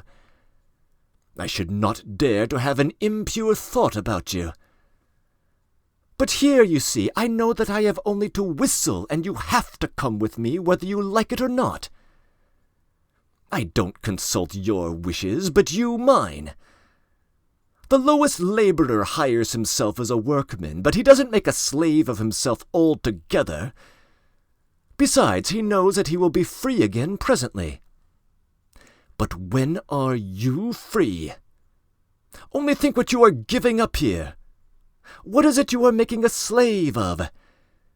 It is your soul together with your body. You are selling your soul which you have no right to dispose of. You give your love to be outraged by every drunkard. Love? But that's everything you know. It's a priceless diamond. It's a maiden's treasure, love. Why, a man would be ready to give his soul to face death to gain that love. But how much is your love worth now? You are sold, all of you, body and soul, and there is no need to strive for love when you can have everything without love. And you know there is no greater insult to a girl than that, do you understand? To be sure, I have heard that they comfort you, poor fools. They let you have lovers of your own here. But you know that's simply a farce. That's simply a sham. It's just laughing at you, and you are taken in by it. Why, do you suppose he really loves you, that lover of yours? I don't believe it. How can he love you when he knows you may be called away from him any minute? He would be a low fellow if he did. Will he have a grain of respect for you? What have you in common with him? He laughs at you and robs you. That is all his love amounts to. You are lucky if he does not beat you. Very likely he does beat you, too. Ask him if you've got one, whether he will marry you. He will laugh in your face if he doesn't spit in it or give you a blow, though maybe he is not worth a bad halfpenny himself. And for what have you ruined your life, if you come to think of it? For the coffee they give you to drink and the plentiful meals. But with what object are they feeding you up? An honest girl couldn't swallow the food, for she would know what she was being fed for. You are in debt here, and of course you will always be in debt, and you will go on in debt to the end, till the visitors here begin to scorn you. And that will soon happen. Don't rely upon your youth. All that flies by express train here, you know. You will be kicked out. And not simply kicked out. Long before that, she'll begin nagging at you, scolding you, abusing you, as though you had not sacrificed your health for her, had not thrown away your youth and your soul for her benefit, but as though you had ruined her, beggared her, robbed her. And don't expect anyone to take your part. The others, your companions, will attack you too to win her favor. For all are in slavery here, and have lost all conscience and pity here long ago. They have become utterly vile, and nothing on earth is viler, more loathsome, and more insulting than their abuse. And you are laying down everything here unconditionally, youth and health and beauty and hope, and at 22 you will look like a woman of 35, and you will be lucky if you are not diseased. Pray to God for that.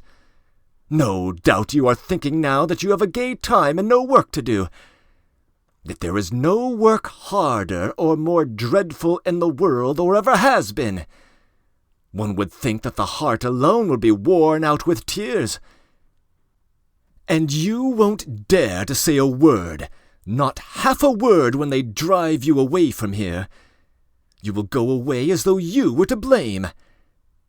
You will change to another house, then to a third, then somewhere else, till you come down at last to the Haymarket. There you will be beaten at every turn. That is good manners there. The visitors don't know how to be friendly without beating you.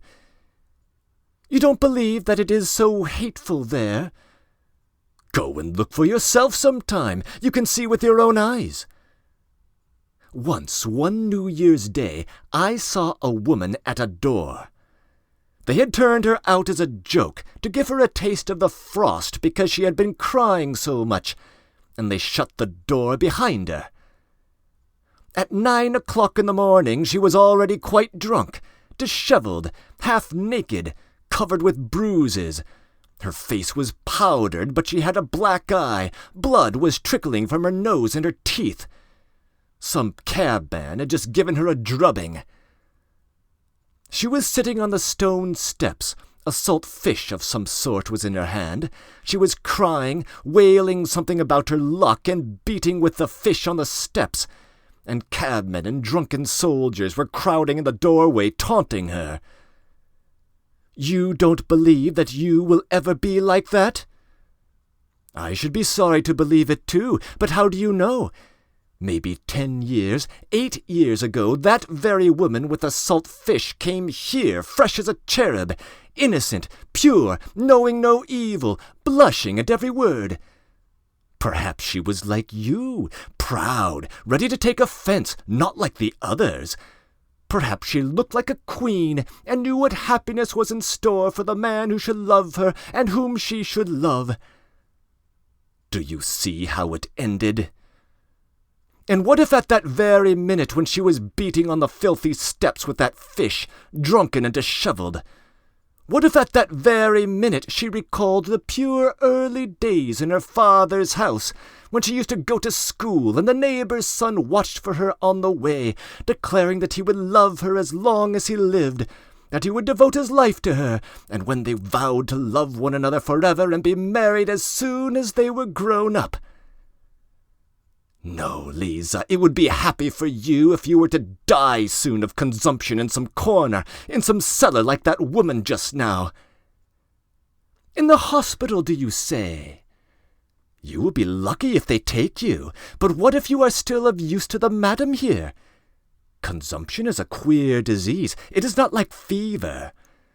The patient goes on hoping to the last minute and says he is all right. He deludes himself. And that just suits your madam. Don't doubt it, that's how it is. You have sold your soul, and what is more, you owe money, so you daren't say a word. But when you are dying, all will abandon you, all will turn away from you, for then there will be nothing to get from you. What's more, they will reproach you for cumbering the place, for being so long over dying. However you beg, you won't get a drink of water without abuse. Whenever are you going off, you nasty hussy? You won't let us sleep with your moaning. You make the gentlemen sick. That's true. I have heard such things said myself. They will thrust you dying into the filthiest corner in the cellar, in the damp and darkness. What will your thoughts be, lying there alone? When you die, strange hands will lay you out with grumbling and impatience. No one will bless you, no one will sigh for you. They only want to get rid of you as soon as may be. They will buy you a coffin, take you to the grave as they did that poor woman today, and celebrate your memory at the tavern. In the grave, sleet, filth, wet snow. No need to put themselves out for you. Let her down, Vanuka. It is just like her luck. Even here she is head foremost, the hussy. Shorten the cord, you rascal. It's all right as it is. All right, is it? Why, she's on her side. She was a fellow creature, after all. But never mind, throw the earth on her.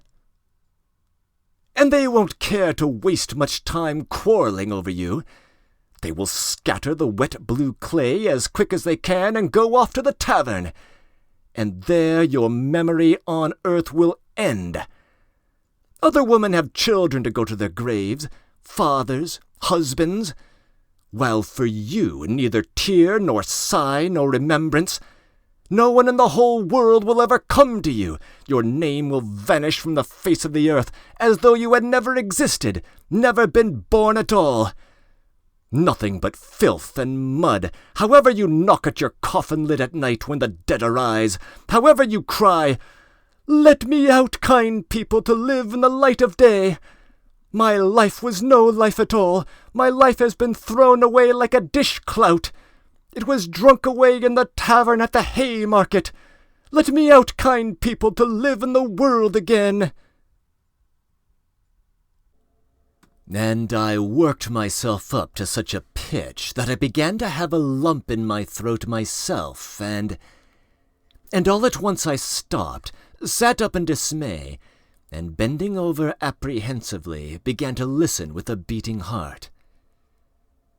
I had reason to be troubled.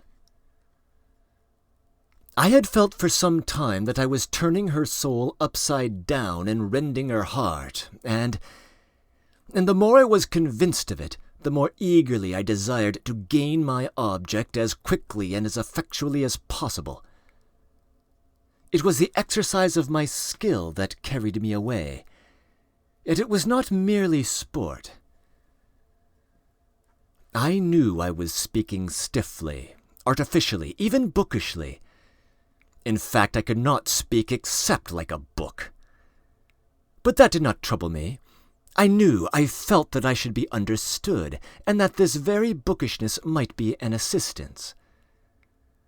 But now, having attained my effect, I was suddenly panic-stricken. Never before had I witnessed such despair. She was lying on her face, thrusting her face into the pillow and clutching it in both hands. Her heart was being torn. Her youthful body was shuddering all over as though in convulsions. Suppressed sobs rent her bosom and suddenly burst out in weeping and wailing. Then she pressed closer into the pillow. She did not want anyone here, not a living soul, to know of her anguish and her tears. She bit the pillow, bit her hand till it bled. I saw that afterwards. Or, thrusting her fingers into her dishevelled hair, seemed rigid with the effort of restraint, holding her breath and clenching her teeth. I began saying something, begging her to calm herself, but felt that I did not dare. And all at once, in a sort of cold shiver, almost in terror, began fumbling in the dark, trying hurriedly to get dressed to go. It was dark. Though I tried my best, I could not finish dressing quickly. Suddenly I felt a box of matches and a candlestick with a whole candle in it. As soon as the room was lighted up, Lisa sprang up, sat up in bed, and with a contorted face, with a half-insane smile, looked at me almost senselessly. I sat down beside her and took her hands.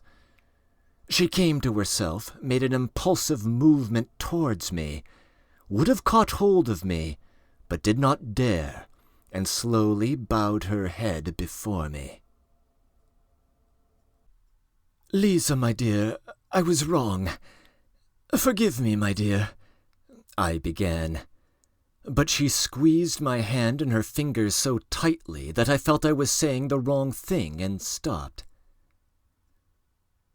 "This is my address, Lisa. Come to me."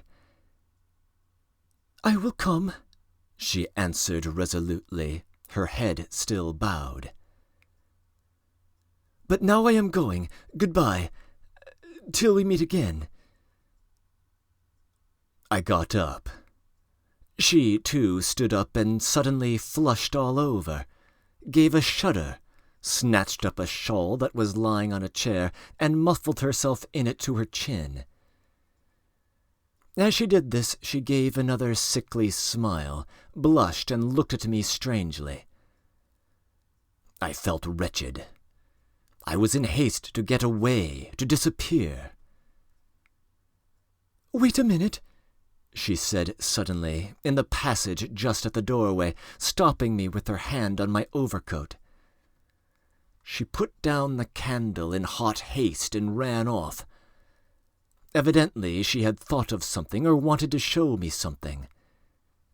As she ran away, she flushed, her eyes shone, and there was a smile on her lips. What was the meaning of it? Against my will, I waited. She came back a minute later with an expression that seemed to ask forgiveness for something. In fact, it was not the same face, not the same look as the evening before, sullen, mistrustful, and obstinate. Her eyes now were imploring, soft, and at the same time trustful, caressing, timid. The expression with which children look at people they are very fond of whom they are asking a favor. Her eyes were a light hazel. They were lovely eyes, full of life, and capable of expressing love as well as sullen hatred. Making no explanation, as though I, as a sort of higher being, must understand everything without explanations, she held out a piece of paper to me.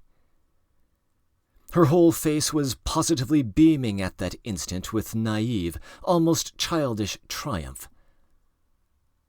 I unfolded it. It was a letter to her from a medical student or someone of that sort. A very high-flown and flowery, but extremely respectful love letter. I don't recall the words now, but I remember well that through the high-flown phrases there was apparent a genuine feeling which cannot be feigned. When I had finished reading it, I met her glowing, questioning, and childishly impatient eyes fixed upon me. She fastened her eyes upon my face and waited impatiently for what I should say. In a few words, hurriedly, but with a sort of joy and pride, she explained to me that she had been to a dance somewhere in a private house. A family of very nice people who knew nothing, absolutely nothing, for she had only come here so lately, and it had all happened, and she hadn't made up her mind to stay, and was certainly going away as soon as she had paid her debt. And at that party there had been the student who had danced with her all the evening. He had talked to her, and it turned out that he had known her in old days at Riga when he was a child. They had played together but a very long time ago. And he knew her parents, but about this he knew nothing whatever, and had no suspicion. And the day after the dance, 3 days ago, he had sent her that letter through the friend with whom she had gone to the party, and, well, that was all. She dropped her shining eyes with a sort of bashfulness as she finished. The poor girl was keeping that student's letter as a precious treasure, and had run to fetch it, her only treasure, because she did not want me to go away without knowing that she, too, was honestly and genuinely loved, that she, too, was addressed respectfully. No doubt that letter was destined to lie in her box and lead to nothing. But nonetheless I am certain that she would keep it all her life as a precious treasure, as her pride and justification. And now at such a minute she had thought of that letter, and brought it with naive pride to raise herself in my eyes that I might see, that I too might think well of her. I said nothing, pressed her hand, and went out. I so longed to get away. I walked all the way home, in spite of the fact that the melting snow was still falling in heavy flakes. I was exhausted, shattered, in bewilderment. But behind the bewilderment the truth was already gleaming. The loathsome truth.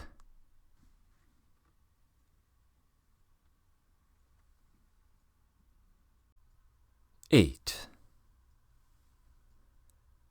It was some time, however, before I consented to recognize that truth. Waking up in the morning after some hours of heavy, leaden sleep, and immediately realizing all that had happened on the previous day, I was positively amazed at my last night's sentimentality with Lisa, at all these outcries of horror and pity. To think of having such an attack of womanish hysteria!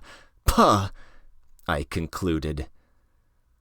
And what did I thrust my address upon her for? What if she comes? Let her come, though, it doesn't matter. But obviously that was not now the chief and the most important matter. I had to make haste and at all costs save my reputation in the eyes of Tverkov and Simonov as quickly as possible. That was the chief business.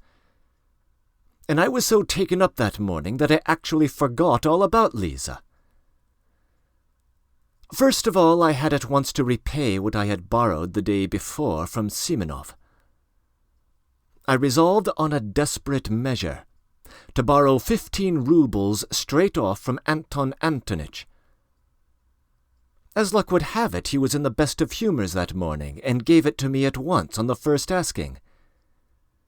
I was so delighted at this that, as I signed the IOU with a swaggering air, I told him casually that the night before I had been keeping it up with some friends at the Hôtel de Paris. We were giving a farewell party to a comrade. In fact, I might say a friend of my childhood.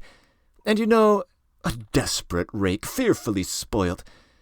Of course, he belongs to a good family, and has considerable means, a brilliant career. He is witty, charming, a regular Lovelace, you understand.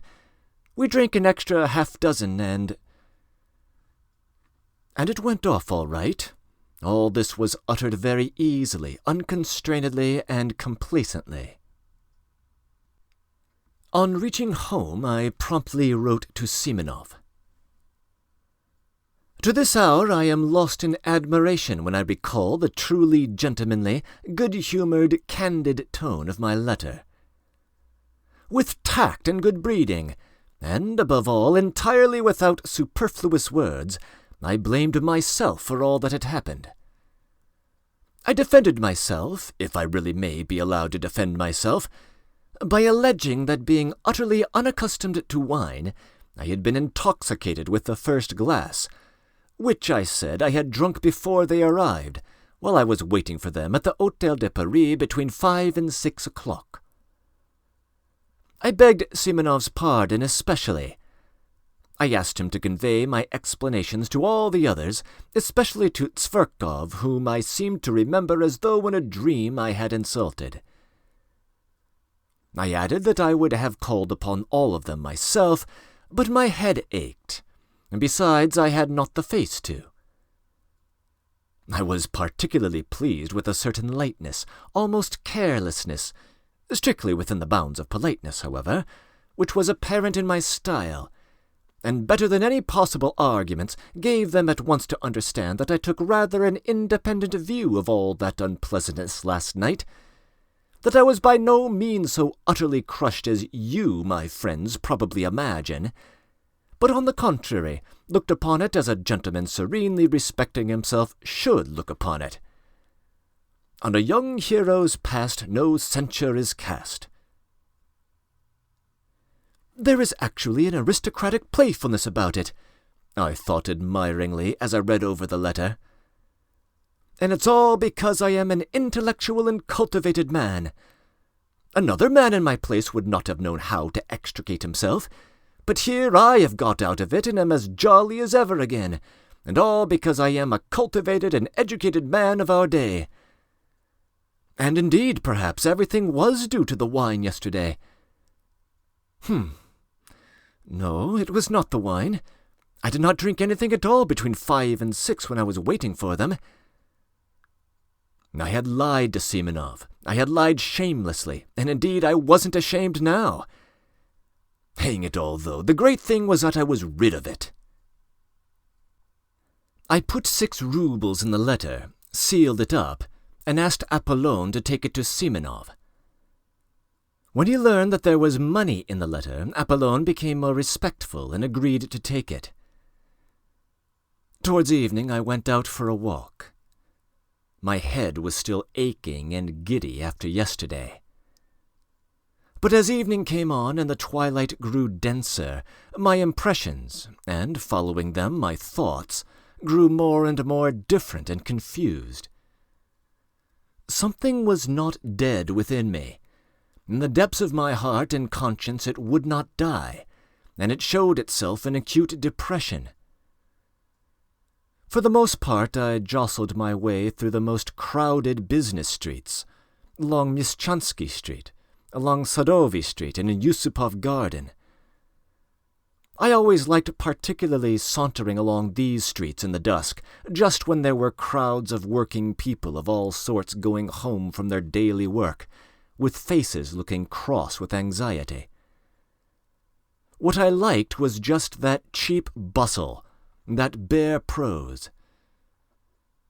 On this occasion the jostling of the streets irritated me more than ever. I could not make out what was wrong with me. I could not find the clue. Something seemed rising up continually in my soul, painfully, and refusing to be appeased. I returned home completely upset. It was just as though some crime were lying on my conscience. The thought that Lisa was coming worried me continually. It seemed queer to me that of all my recollections of yesterday, this tormented me, as it were, especially, as it were, quite separately. Everything else I had quite succeeded in forgetting by the evening. I dismissed it all and was still perfectly satisfied with my letter to Simonov. But on this point I was not satisfied at all. It was as though I were worried only by Lisa. What if she comes? I thought incessantly. Well, it doesn't matter. Let her come. It's horrid that she should see, for instance, how I live. Yesterday I seemed such a hero to her, while now... It's horrid, though, that I have let myself go so. The room looks like a beggar's.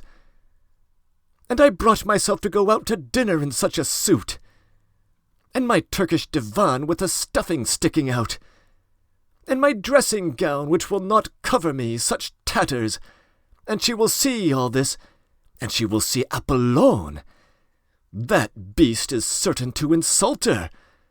He will fasten upon her in order to be rude to me.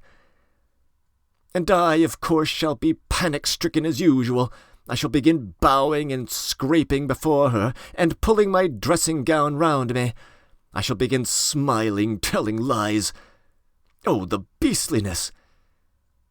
And it isn't the beastliness of it that matters most. There is something more important, more loathsome, viler. Yes, viler. And to put on that dishonest, lying mask again. When I reached that thought, I fired up all at once. Why dishonest? How dishonest? I was speaking sincerely last night. I remember there was real feeling in me, too. What I wanted was to excite an honorable feeling in her. Her crying was a good thing. It will have a good effect. Yet I could not feel at ease. All that evening, even when I had come back home, even after 9 o'clock, when I calculated that Lisa could not possibly come, she still haunted me. And what was worse, she came back to my mind always in the same position. One moment out of all that had happened last night stood vividly before my imagination. The moment when I struck a match and saw her pale, distorted face with its look of torture.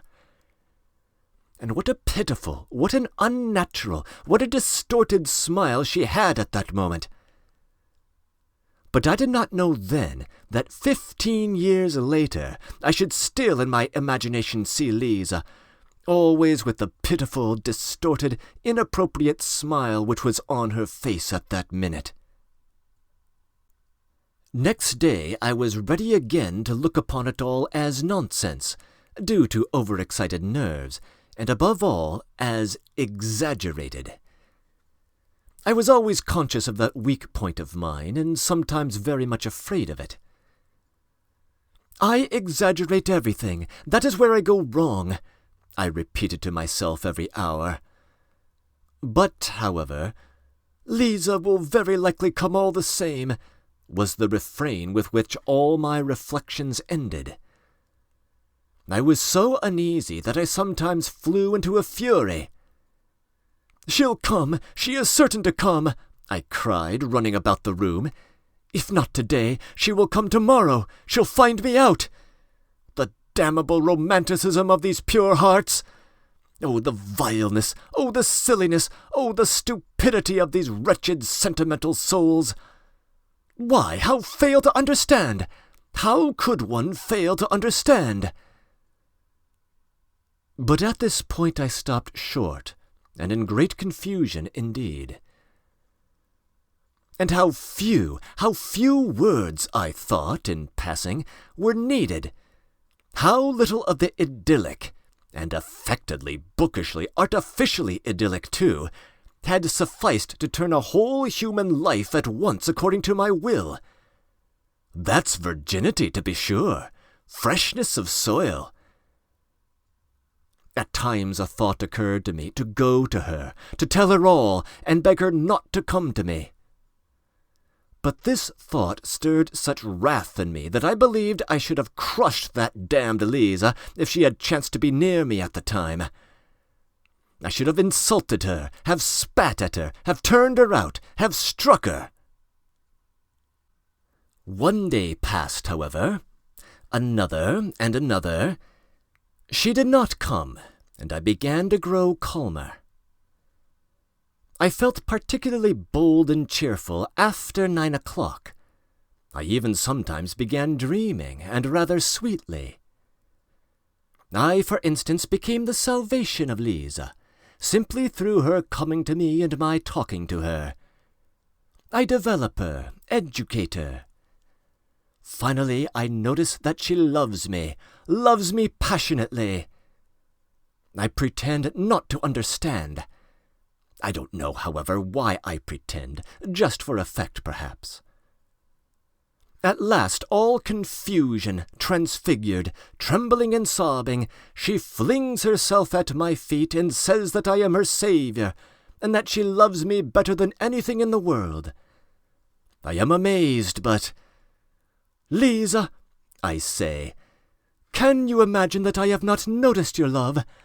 I saw it all, I divined it, but I did not dare to approach you first because I had an influence over you, and was afraid that you would force yourself, from gratitude, to respond to my love, would try to rouse in your heart a feeling which was perhaps absent, and I did not wish that, because it would be tyranny, it would be indelicate." In short, I launch off at that point into European, inexplicably lofty subtleties a la George Sand. "But now you are mine, you are my creation, you are pure, you are good, you are my noble wife. Into my house come bold and free, its rightful mistress there to be." Then we begin living together, go abroad, and so on and so on. In fact, in the end it seemed vulgar to me myself, and I began putting out my tongue at myself. "Besides, they won't let her out, the hussy," I thought. "They don't let them go out very readily, especially in the evening." For some reason I fancied she would come in the evening, and at 7 o'clock precisely. Though she did say she was not altogether a slave there yet, and had certain rights. So, Damn it all, she will come, she is sure to come. It was a good thing, in fact, that Apollon distracted my attention at that time by his rudeness. He drove me beyond all patience. He was the bane of my life, the curse laid upon me by Providence. We had been squabbling continually for years, and I hated him. My God, how I hated him! I believe I had never hated anyone in my life as I hated him, especially at some moments. He was an elderly, dignified man who worked part of his time as a tailor. But for some unknown reason he despised me beyond all measure, and looked down upon me insufferably. Though indeed he looked down upon everyone. Simply to glance at that flaxen, smoothly brushed head, at the tuft of hair he combed up on his forehead and oiled with sunflower oil, at that dignified mouth compressed into the shape of the letter V, made one feel one was confronting a man who never doubted of himself. He was a pedant to the most extreme point, the greatest pedant I had met on earth, and with that had a vanity only befitting Alexander of Macedon. He was in love with every button on his coat, every nail on his fingers, absolutely in love with them, and he looked it. In his behavior to me he was a perfect tyrant. He spoke very little to me, and if he chanced to glance at me, he gave me a firm, majestically self-confident, and invariably ironical look that drove me sometimes to fury. He did his work with the air of doing me the greatest favour, though he did scarcely anything for me, and did not indeed consider himself bound to do anything. There could be no doubt that he looked upon me as the greatest fool on earth, and that he did not get rid of me was simply that he could get wages from me every month. He consented to do nothing for me for 7 rubles a month. Many sins should be forgiven me for what I suffered from him. My hatred reached such a point that sometimes his very step almost threw me into convulsions. What I loathed particularly was his lisp. His tongue must have been a little too long or something of that sort, for he continually lisped, and seemed to be very proud of it, imagining that it greatly added to his dignity. He spoke in a slow, measured tone, with his hands behind his back and his eyes fixed on the ground. He maddened me particularly when he read aloud the Psalms to himself behind his partition. Many a battle I waged over that reading. But he was awfully fond of reading aloud in the evenings, in a slow, even, sing-song voice, as though over the dead. It is interesting that that is how he has ended. He hires himself out to read the Psalms over the dead, and at the same time he kills rats and makes blacking. But at that time I could not get rid of him. It was as though he were chemically combined with my existence. Besides, nothing would have induced him to consent to leave me. I could not live in furnished lodgings. My lodging was my private solitude, my shell, my cave, in which I concealed myself from all mankind, and Apollon seemed to me, for some reason, an integral part of that flat, and for 7 years I could not turn him away. To be 2 or 3 days behind with his wages, for instance, was impossible. He would have made such a fuss I should not have known where to hide my head. But I was so exasperated with everyone during those days that I made up my mind for some reason and with some object to punish Apollon and not to pay him for a fortnight the wages that were owing him. I had for a long time, for the last 2 years, been intending to do this, simply in order to teach him not to give himself airs with me, and to show him that if I liked I could withhold his wages.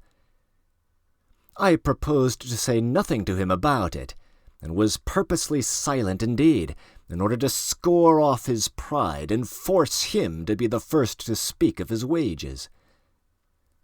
Then I would take the 7 rubles out of a drawer, show him I have the money put aside on purpose, but that I simply won't pay him his wages. I won't just because that is what I wish, because I am master, and it is for me to decide, because he has been disrespectful, because he has been rude. But if he were to ask respectfully, I might be softened and give it to him.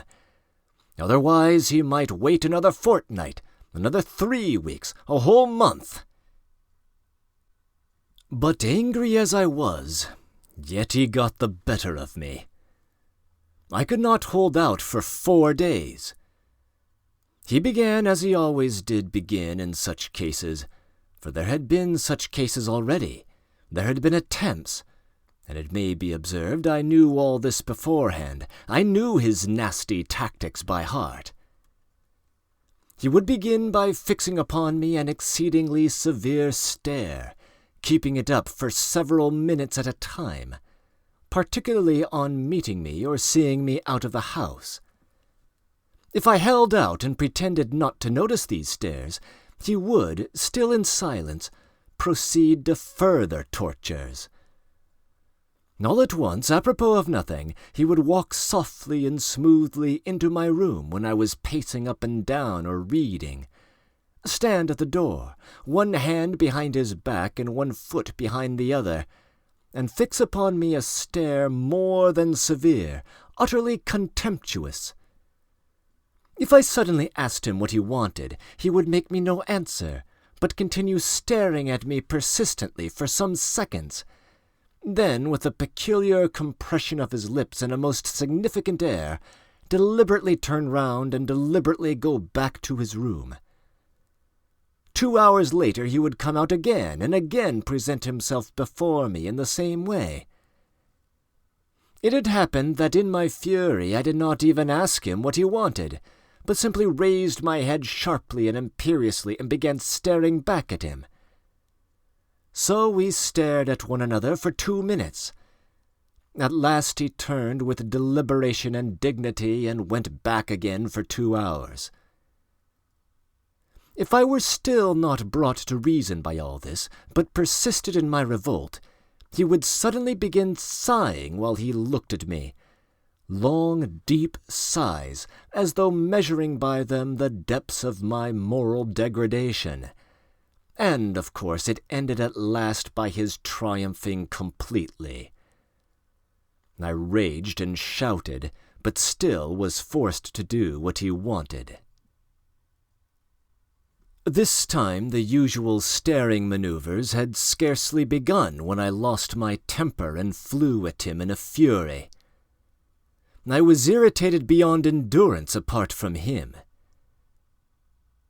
"Stay!" I cried in a frenzy, as he was slowly and silently turning, with one hand behind his back, to go to his room. "Stay! Come back, I tell you!" And I must have bawled so unnaturally that he turned round and even looked at me with some wonder. However, he persisted in saying nothing, and that infuriated me. "How dare you come and look at me like that without being sent for? Answer!" After looking at me calmly for half a minute, he began turning round again. "Stay!" I roared, running up to him. "Don't stir! There! Answer now! What did you come in to look at?" "If you have any order to give, it's my duty to carry it out," he answered, after another silent pause, with a slow, measured lisp, raising his eyebrows and calmly twisting his head from one side to another. All this with exasperating composure. "That's not what I am asking you about, you torturer!" I shouted, turning crimson with anger. "I'll tell you why you came here myself.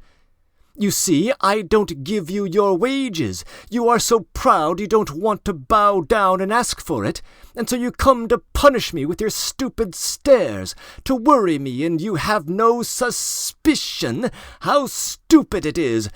Stupid, stupid, stupid, stupid!" He would have turned round again without a word, but I seized him. "Listen!" I shouted to him. "Here's the money, do you see? Here it is!" I took it out of the table drawer. "Here's the 7 rubles complete, but you are not going to have it. You are not going to have it until you come respectfully with bowed head to beg my pardon. Do you hear?" "That cannot be," he answered, with a most unnatural self-confidence. "It shall be so," I said. "I give you my word of honor, it shall be." "And there's nothing for me to beg your pardon for," he went on, as though he had not noticed my exclamations at all. "Why, besides, you called me a torturer, for which I can summon you at the police station at any time for insulting behavior." "Go summon me!" I roared. "Go at once, this very minute, this very second! You are a torturer all the same, a torturer!" But he merely looked at me, then turned, and regardless of my loud calls to him, he walked to his room with an even step and without looking round. If it had not been for Lisa, nothing of this would have happened, I decided inwardly. Then, after waiting a minute, I went myself behind his screen with a dignified and solemn air, though my heart was beating slowly and violently. "Apollon," I said quietly and emphatically, though I was breathless, "go at once without a minute's delay and fetch the police officer." He had meanwhile settled himself at his table, put on his spectacles, and taken up some sewing. But hearing my order, he burst into a guffaw. "At once! Go this minute! Go on, or else you can't imagine what will happen." "You are certainly out of your mind," he observed without even raising his head, lisping as deliberately as ever and threading his needle. "Who ever heard of a man sending for the police against himself? And as for being frightened, you are upsetting yourself about nothing, for nothing will come of it." "Go!" I shrieked, clutching him by the shoulder. I felt I should strike him in a minute. But I did not notice the door from the passage softly and slowly open at that instant, and a figure come in, stop short, and begin staring at us in perplexity. I glanced, nearly swooned with shame, and rushed back to my room. There, clutching at my hair with both hands, I leaned my head against the wall and stood motionless in that position. 2 minutes later I heard Apollon's deliberate footsteps. "There is some woman asking for you," he said, looking at me with peculiar severity. Then he stood aside and let in Lisa. He would not go away, but stared at us sarcastically. "Go away! Go away!" I commanded in desperation. At that moment my clock began whirring and wheezing and struck 7.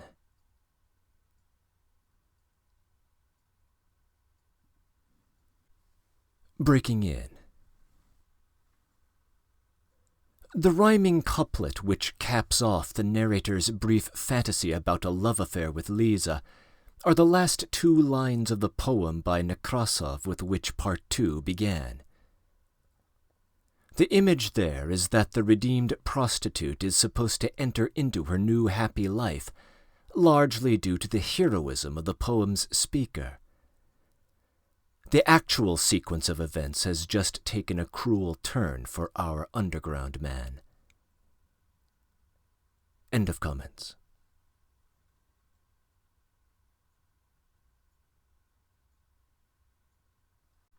(9) Into my house come bold and free, its rightful mistress there to be. I stood before her crushed, crestfallen, revoltingly confused, and I believe I smiled as I did my utmost to wrap myself in the skirts of my ragged, wadded dressing gown, exactly as I had imagined the scene not long before in a fit of depression. After standing over us for a couple of minutes, Apollon went away, but that did not make me more at ease. What made it worse was that she, too, was overwhelmed with confusion, more so, in fact, than I should have expected. At the sight of me, of course. "Sit down," I said mechanically, moving a chair up to the table, and I sat down on the sofa. She obediently sat down at once and gazed at me open-eyed, evidently expecting something from me at once. This naivete of expectation drove me to fury, but I restrained myself. She ought to have tried not to notice, as though everything had been as usual, while instead of that and I dimly felt that I should make her pay dearly for all this. "You have found me in a strange position, Lisa," I began, stammering and knowing that this was the wrong way to begin. No, don't imagine anything," I cried, seeing that she had suddenly flushed. "I am not ashamed of my poverty. On the contrary, I look with pride on my poverty. I am poor but honorable. One can be poor and honorable," I muttered. "However, would you like tea?" "No," she was beginning. "Wait a minute." I leapt up and ran to Apollon. I had to get out of the room somehow. "Apollon," I whispered in feverish haste, flinging down before him the 7 rubles which had remained all the time in my clenched fist. "Here are your wages. You see I give them to you, but for that you must come to my rescue. Bring me tea and a dozen rusks from the restaurant. If you won't go, you'll make me a miserable man. You don't know what this woman is. This is everything. You may be imagining something, but you don't know what that woman is." Apollon, who had already sat down to his work and put on his spectacles again, at first glanced askance at the money without speaking or putting down his needle. Then, without paying the slightest attention to me or making any answer, he went on busying himself with his needle, which he had not yet threaded. I waited before him for 3 minutes with my arms crossed à la Napoleon.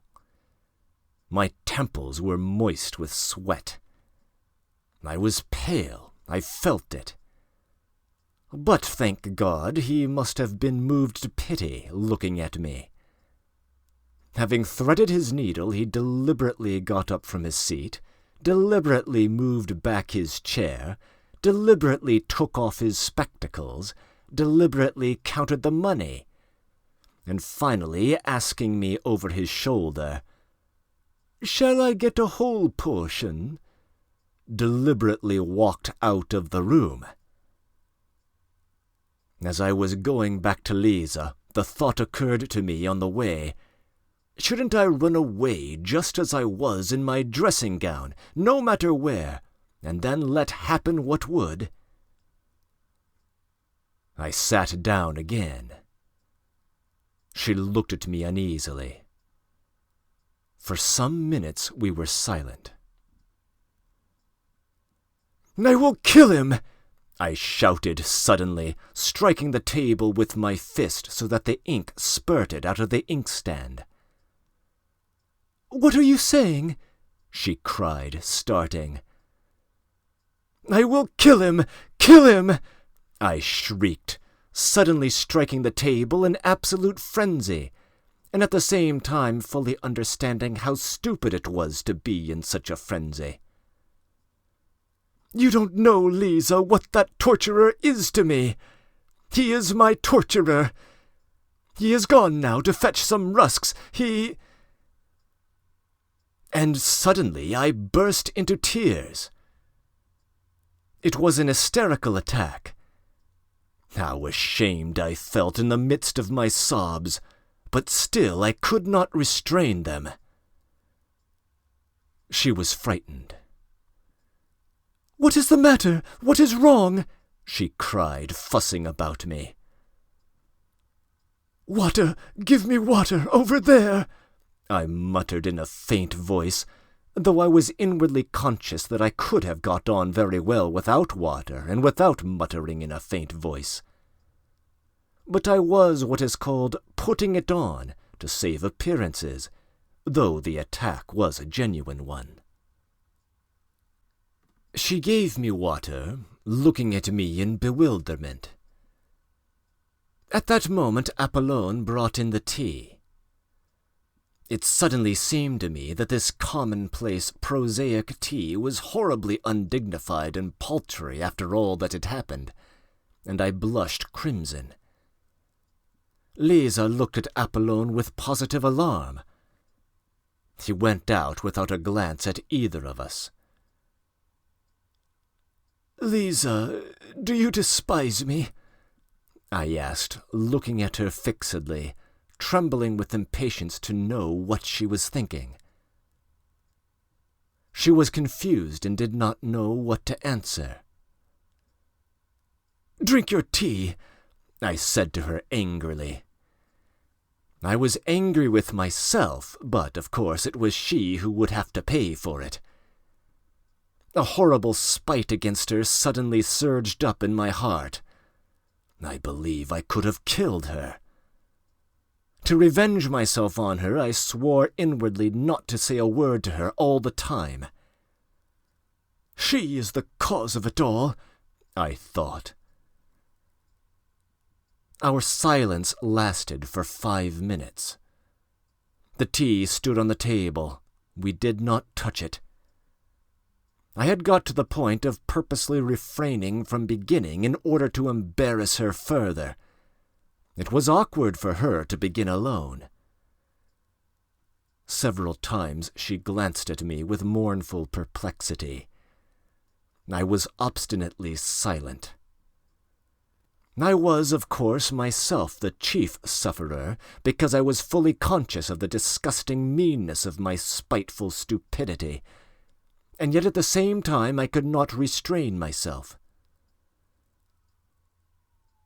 "I want to get away from there altogether," she began, to break the silence in some way. But, poor girl, that was just what she ought not to have spoken about at such a stupid moment to a man so stupid as I was. My heart positively ached with pity for her tactless and unnecessary straightforwardness. But something hideous at once stifled all compassion in me. It even provoked me to greater venom. I did not care what happened. Another 5 minutes passed. "Perhaps I am in your way," she began timidly, hardly audibly, and was getting up. But as soon as I saw this first impulse of wounded dignity, I positively trembled with spite, and at once burst out. "Why have you come to me? Tell me that, please," I began, gasping for breath and regardless of logical connection in my words. I longed to have it all out at once, at one burst. I did not even trouble how to begin. "Why have you come? Answer! Answer!" I cried, hardly knowing what I was doing. "I'll tell you, my good girl, why you have come. You've come because I talked sentimental stuff to you then. So now you are soft as butter and longing for fine sentiments again. So you may as well know that I was laughing at you then, and I am laughing at you now. Why are you shuddering? Yes, I was laughing at you. I had been insulted just before at dinner by the fellows who came that evening before me.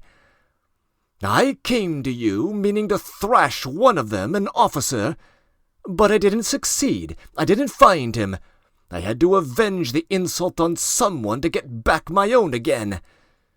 You turned up. I vented my spleen on you and laughed at you. I had been humiliated, so I wanted to humiliate. I had been treated like a rag, so I wanted to show my power. That's what it was. And you imagined I had come there on purpose to save you. Yes, you imagined that. You imagined that.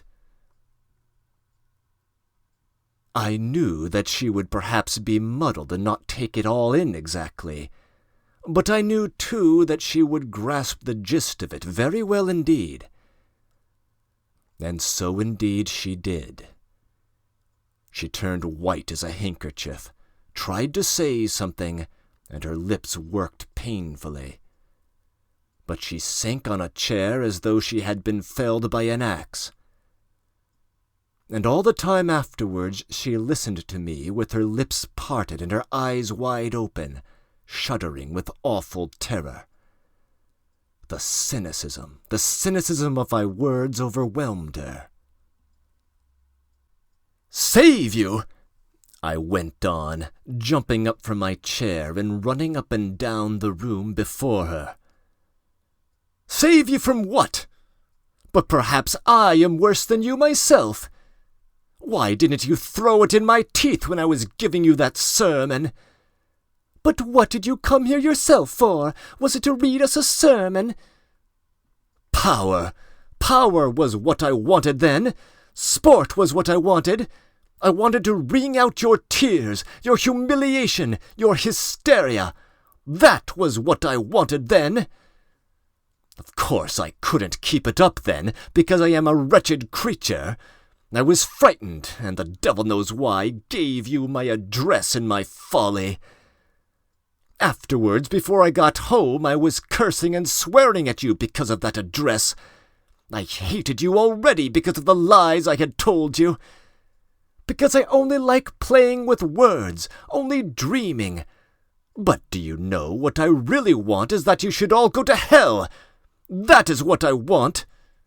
I want peace. Yes, I'd sell the whole world for a farthing, straight off, so long as I was left in peace. Is the world to go to pot, or am I to go without my tea?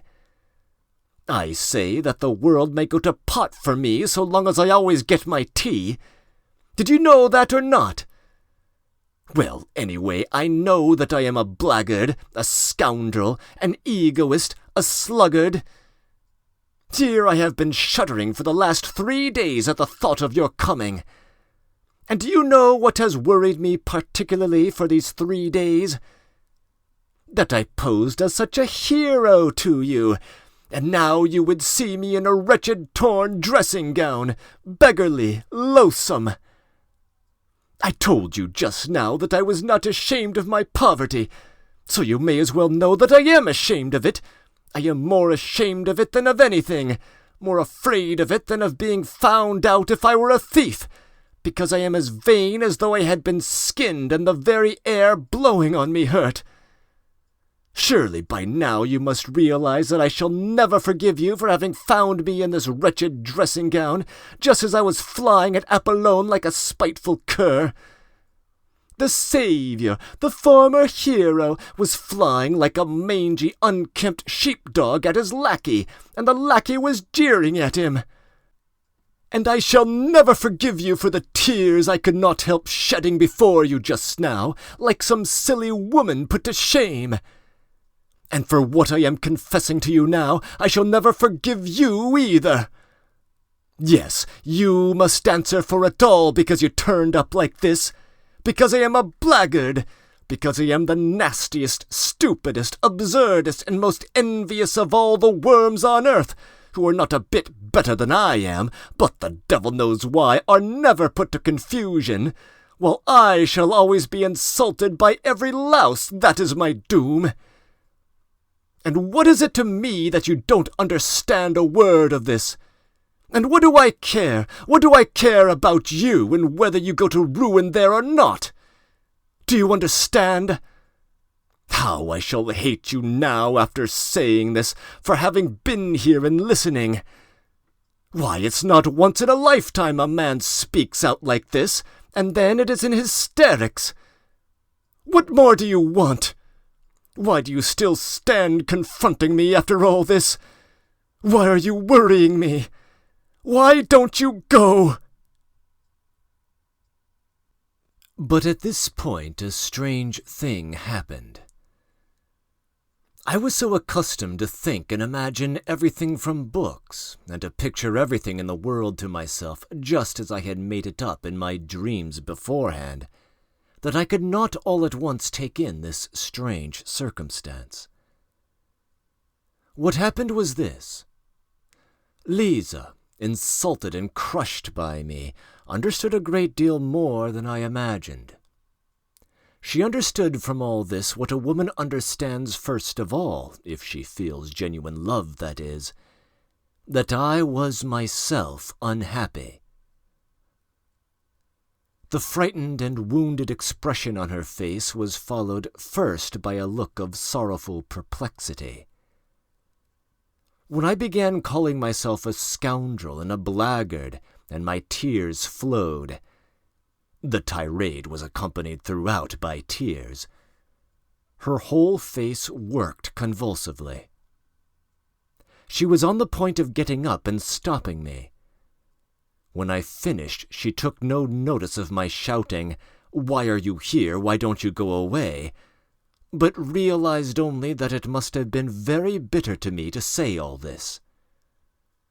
Besides, she was so crushed, poor girl. She considered herself infinitely beneath me. How could she feel anger or resentment? She suddenly leapt up from her chair with an irresistible impulse and held out her hands, yearning towards me, though still timid and not daring to stir. At this point there was a revulsion in my heart too. Then she suddenly rushed to me, threw her arms round me, and burst into tears. I, too, could not restrain myself and sobbed as I never had before. "They won't let me. I can't be good," I managed to articulate. Then I went to the sofa, fell on it face downwards, and sobbed on it for a quarter of an hour in genuine hysterics. She came close to me, put her arms round me, and stayed motionless in that position. But the trouble was that the hysterics could not go on forever, and, I am writing the loathsome truth, lying face downwards on the sofa with my face thrust into my nasty leather pillow, I began by degrees to be aware of a far-away, involuntary but irresistible feeling that it would be awkward now for me to raise my head and look Lisa straight in the face. Why was I ashamed? I don't know, but I was ashamed.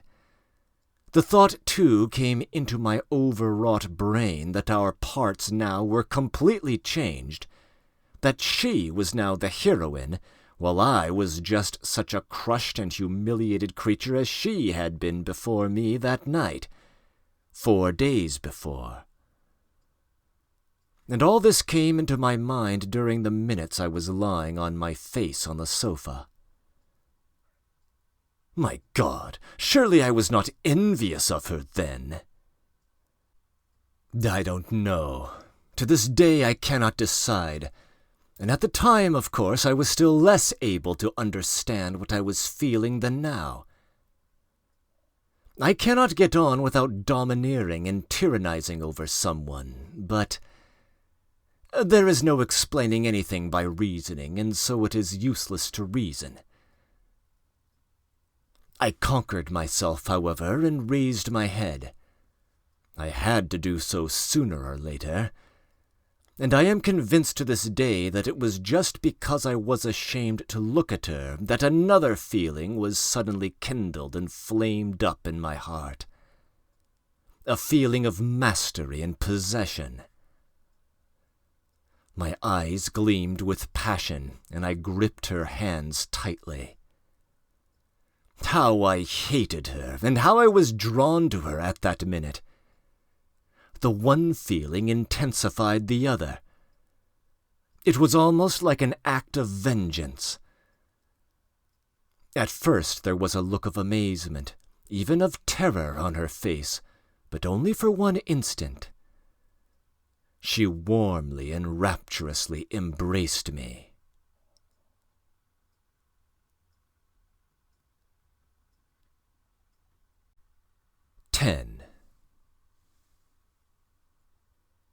A quarter of an hour later I was rushing up and down the room in frenzied impatience, From minute to minute I went up to the screen and peeped through the crack at Lisa.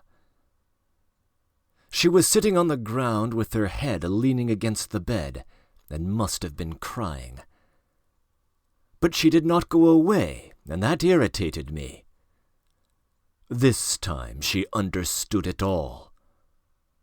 I had insulted her finally, but there's no need to describe it. She realized that my outburst of passion had been simply revenge, a fresh humiliation, and that to my earlier, almost causeless hatred was added now a personal hatred, born of envy. Though I do not maintain positively that she understood all this distinctly, but she certainly did fully understand that I was a despicable man, and what was worse, incapable of loving her. I know I shall be told that this is incredible, but it is incredible to be as spiteful and stupid as I was.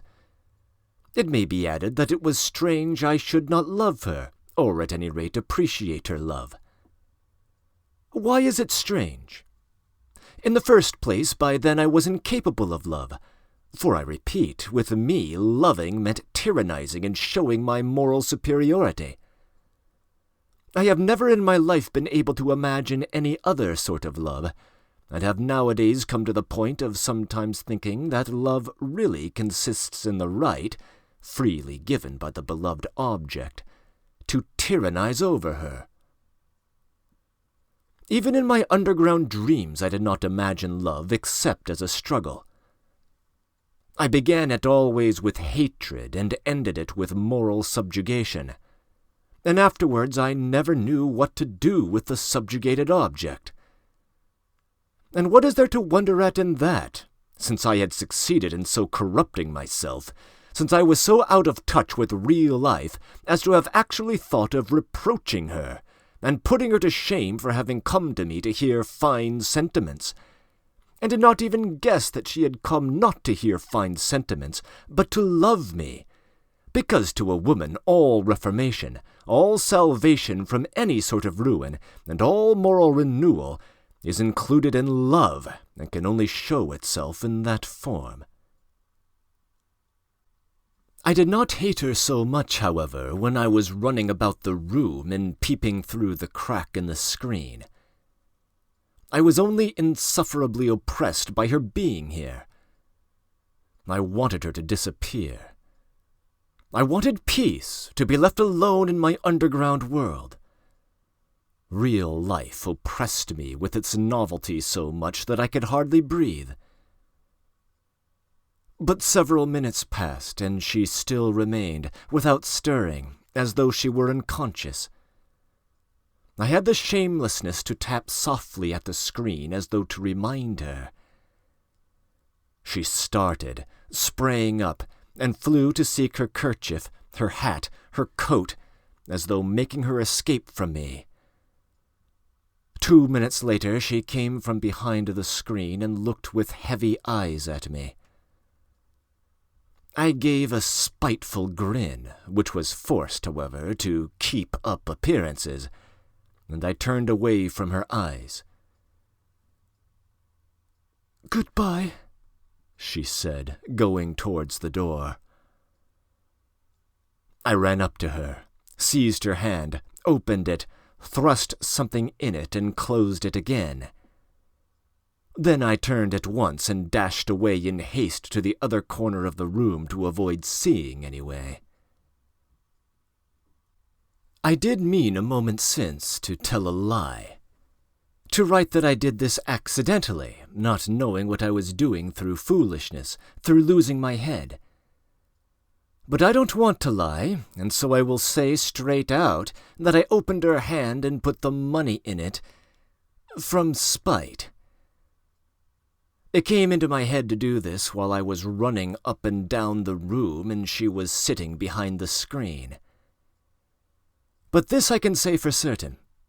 Though I did that cruel thing purposely, it was not an impulse from the heart, but came from my evil brain.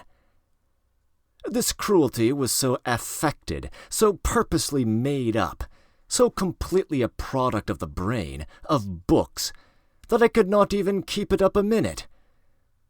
First I dashed away to avoid seeing her, and then in shame and despair rushed after Lisa.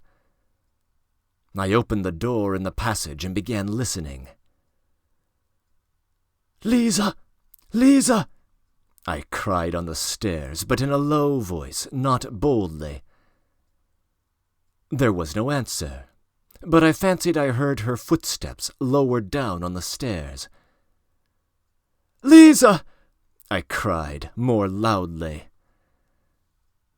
No answer. But at that minute I heard the stiff outer glass door open heavily with a creak and slam violently. The sound echoed up the stairs. She had gone. I went back to my room in hesitation. I felt horribly oppressed. I stood still at the table, beside the chair on which she had sat, and looked aimlessly before me. A minute passed. Suddenly I started. Straight before me on the table I saw... In short, I saw a crumpled blue 5-ruble note, the one I had thrust into her hand a minute before. It was the same note. It could be no other. There was no other in the flat. So she had managed to fling it from her hand on the table at the moment when I had dashed into the further corner. Well, I might have expected that she would do that. Might I have expected it? No, I was such an egoist. I was so lacking in respect for my fellow creatures that I could not even imagine she would do so. I could not endure it.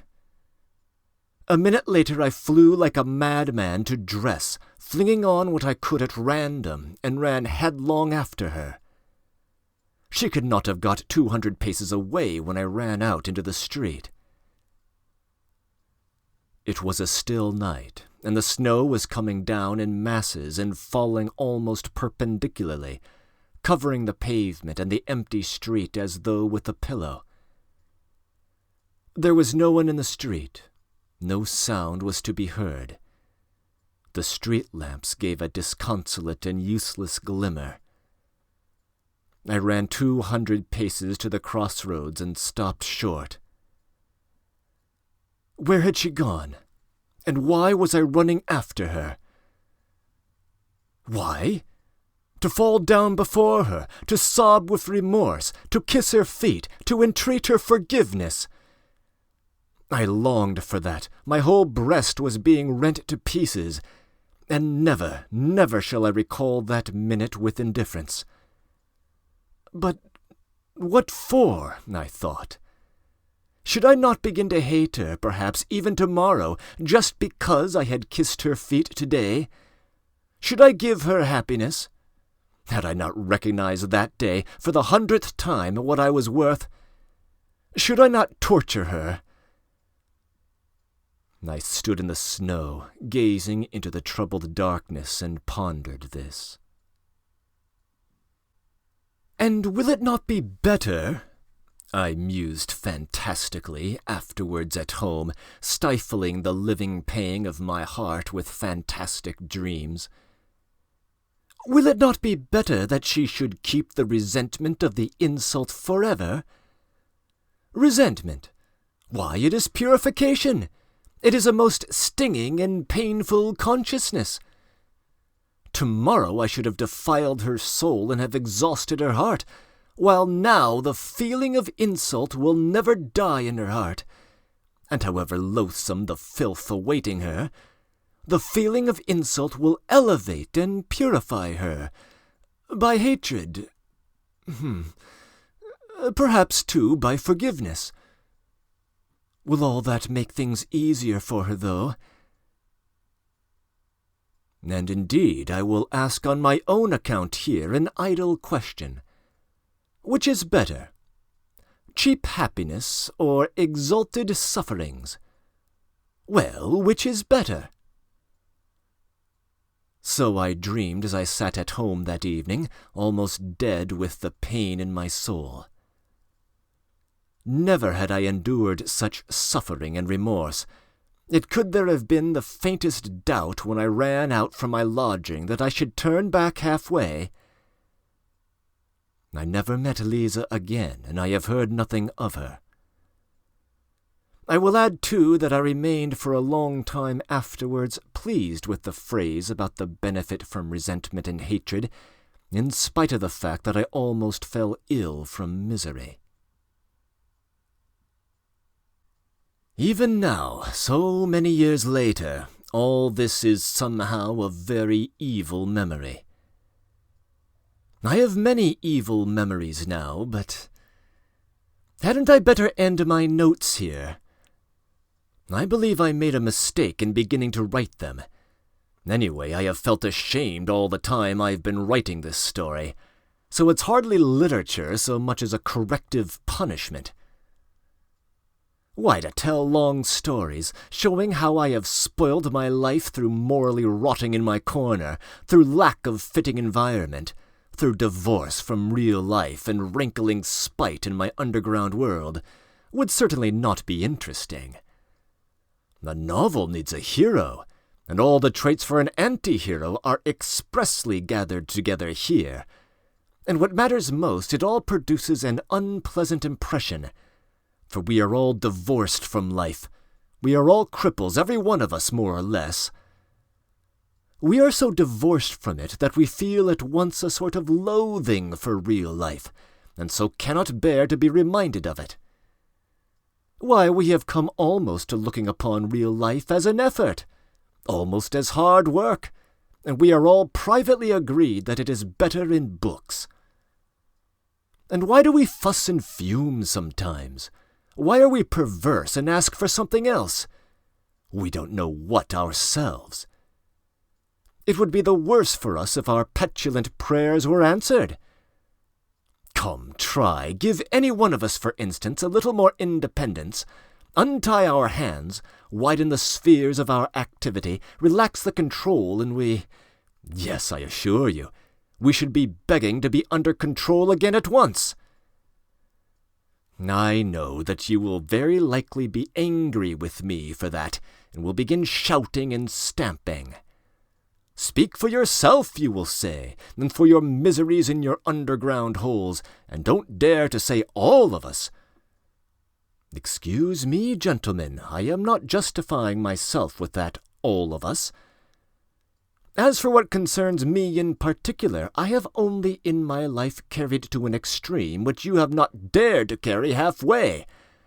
And what's more, you have taken your cowardice for good sense, and have found comfort in deceiving yourselves. So that perhaps after all there is more life in me than in you. Look into it more carefully. Why, we don't even know what living means now, what it is and what it is called. Leave us alone without books, and we shall be lost and in confusion at once. We shall not know what to join on to, what to cling to, what to love and what to hate, what to respect and what to despise. We are oppressed at being humans, humans with our own real bodies and blood.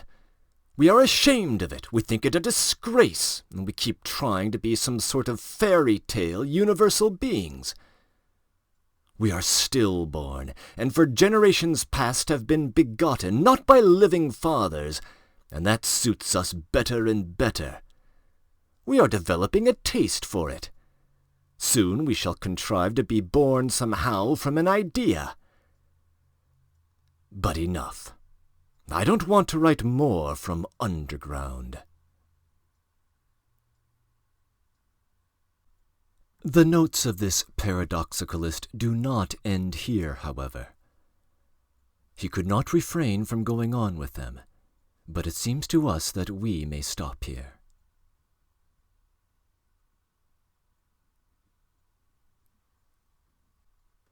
This concludes Notes from Underground.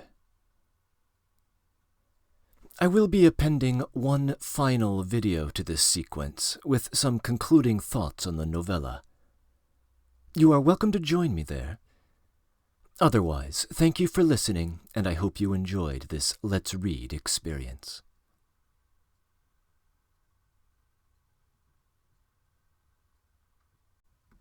In this final installment of our Let's Read project, I will address what I take to be the key themes of Notes from Underground. Of course, as one of Dostoevsky's most celebrated works, this novella has attracted an enormous wealth of scholarly attention already, and I can't claim to make a dent on what is already out there. But for what they're worth, here are my own thoughts on our story. The first thing to address is the voice of the story's narrator. As noted in my introductory comments, Notes from Underground was originally conceived as a polemic in response to the radicalism of Nikolai Chernyshevsky. But judged as a polemic of his day, it is a colossal failure, and it could never hope to gain any sort of traction in moving the social needle. The stylistic contrast between Chernyshevsky's What Is to Be Done and Dostoevsky's novella could not be any more stark. Chernyshevsky presents us with larger-than-life characters, heroes animated by a clear, internally consistent ideology from which they do not waver, whose decisive exploits move the society around them. It serves as a rousing call to action, and arguably it was a significant force in moving the October Revolution of a half-century later. And then we have this very strange document, haunted by a protagonist wallowing in both self-contradictions and self-pity, who is buffeted about by virtually everyone he meets, who can't make it through a simple dinner party without making an ass of himself, and who behaves repugnantly towards the one person he has the opportunity to bully. It is hard to imagine a tract less likely to garner public sympathy or widespread support. Indeed, it did not. Upon its publication in 1864, it received almost no attention from its immediate audience, and was rumored to be little more than a cynical, subversive novella of small value. But the contrast with Chernyshevsky is striking in another respect as well. Dostoevsky has presented us with a real human being. Episodes that Chernyshevsky swiftly skates through in his novel to show off the heroism of his stock characters are here developed by Dostoevsky with a careful artistry that would forever be beyond the reach of his rival. And in each case, Chernyshevsky's original intent is spectacularly subverted. The altercation with the officer is no longer a brief anecdote about proper pride in the face of unjust social prejudices, but is now a detailed account of the outrageous vanity of a bruised ego, bristling with self-absorbed indignation. The story of the fallen prostitute is no longer a feel-good narrative of the redemption of a lost soul by her virtuous benefactor, but something much darker, and made darker in part because of the underground man's consciousness of just such feel-good narratives and his frustrated desire to control them. This happens because Dostoevsky is not dealing with tropes in the service of some overarching ideological goal, but with the real human psyche. A successful political tract could never be bogged down with these subtleties. But Dostoevsky couldn't help himself, and rather than giving us a clear-eyed philosophical system using literature as his vehicle, he gave us a work of art instead. So we must be careful not to identify Dostoevsky with the underground man. There are autobiographical elements here. Dostoevsky, like his narrator, was a product of the 1840s, heavily influenced by the Romanticism of the era. Like his narrator, he suffered from acute vanity in his young adulthood. And there's no question that some of the arguments presented by the underground man in Part 1 would be Dostoevsky's own. but many of them he would strenuously oppose. Most notably, the final thoughts his narrator presents about Lisa replicate the perverse moral reasoning of one of his most notorious villains, Prince Valkovsky from Insulted and Injured. In this vein, readers should be warned against being too thoroughly seduced by this narrative voice. The acerbic rhetoric on display can have a hypnotic effect, especially to those who might have been wounded by society themselves.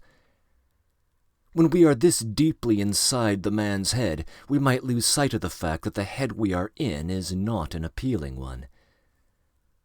But in the final analysis, the first sentences of these notes are quite accurate. We are dealing with a sick and spiteful man, not a hero to emulate. So, who is the underground man? The answer, I think, is given to us by the author's note right at the beginning of Part 1. Such persons, he writes, quote, not only may, but positively must exist in our society when we consider the circumstances in the midst of which our society is formed, unquote. The underground man is a product of the ideas of his time. He is one possible perverse result when the Romanticism of the 1840s and the deterministic utilitarianism of the 1860s reach their ultimate destinations. In what follows, I wish to track each of these elements in turn. At the novella's opening, he is most obviously wrestling with the problem of determinism. In Chernyshevsky's system, determinism takes the form of a psychological egoism, where human beings always act in ways that they believe to be in their self-interest. Further, if people simply had an accurate understanding of what their self-interest truly consisted in, they would rationally choose to behave in good and productive ways. This rational, egoistic variant of determinism the underground man finds simply risible, easily refuted by a cursory glance at actual human behavior.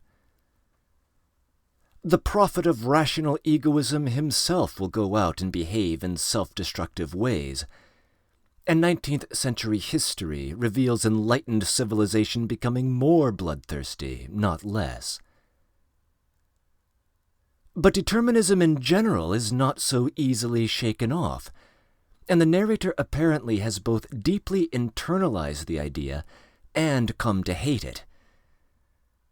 As a hyperconscious being, he cannot actually believe in the justice of his own causes, neither to forgive nor to avenge perceived wrongs that he has suffered at the hands of others. After all, as the old cliché goes, to understand is to excuse, and once the behavior of his enemies is contextualized against the laws of nature, the justice of his case simply evaporates, and there is nothing to forgive and nothing to avenge. All he is left with is simply spite. Righteous indignation is impossible for him, let alone acting in response to it.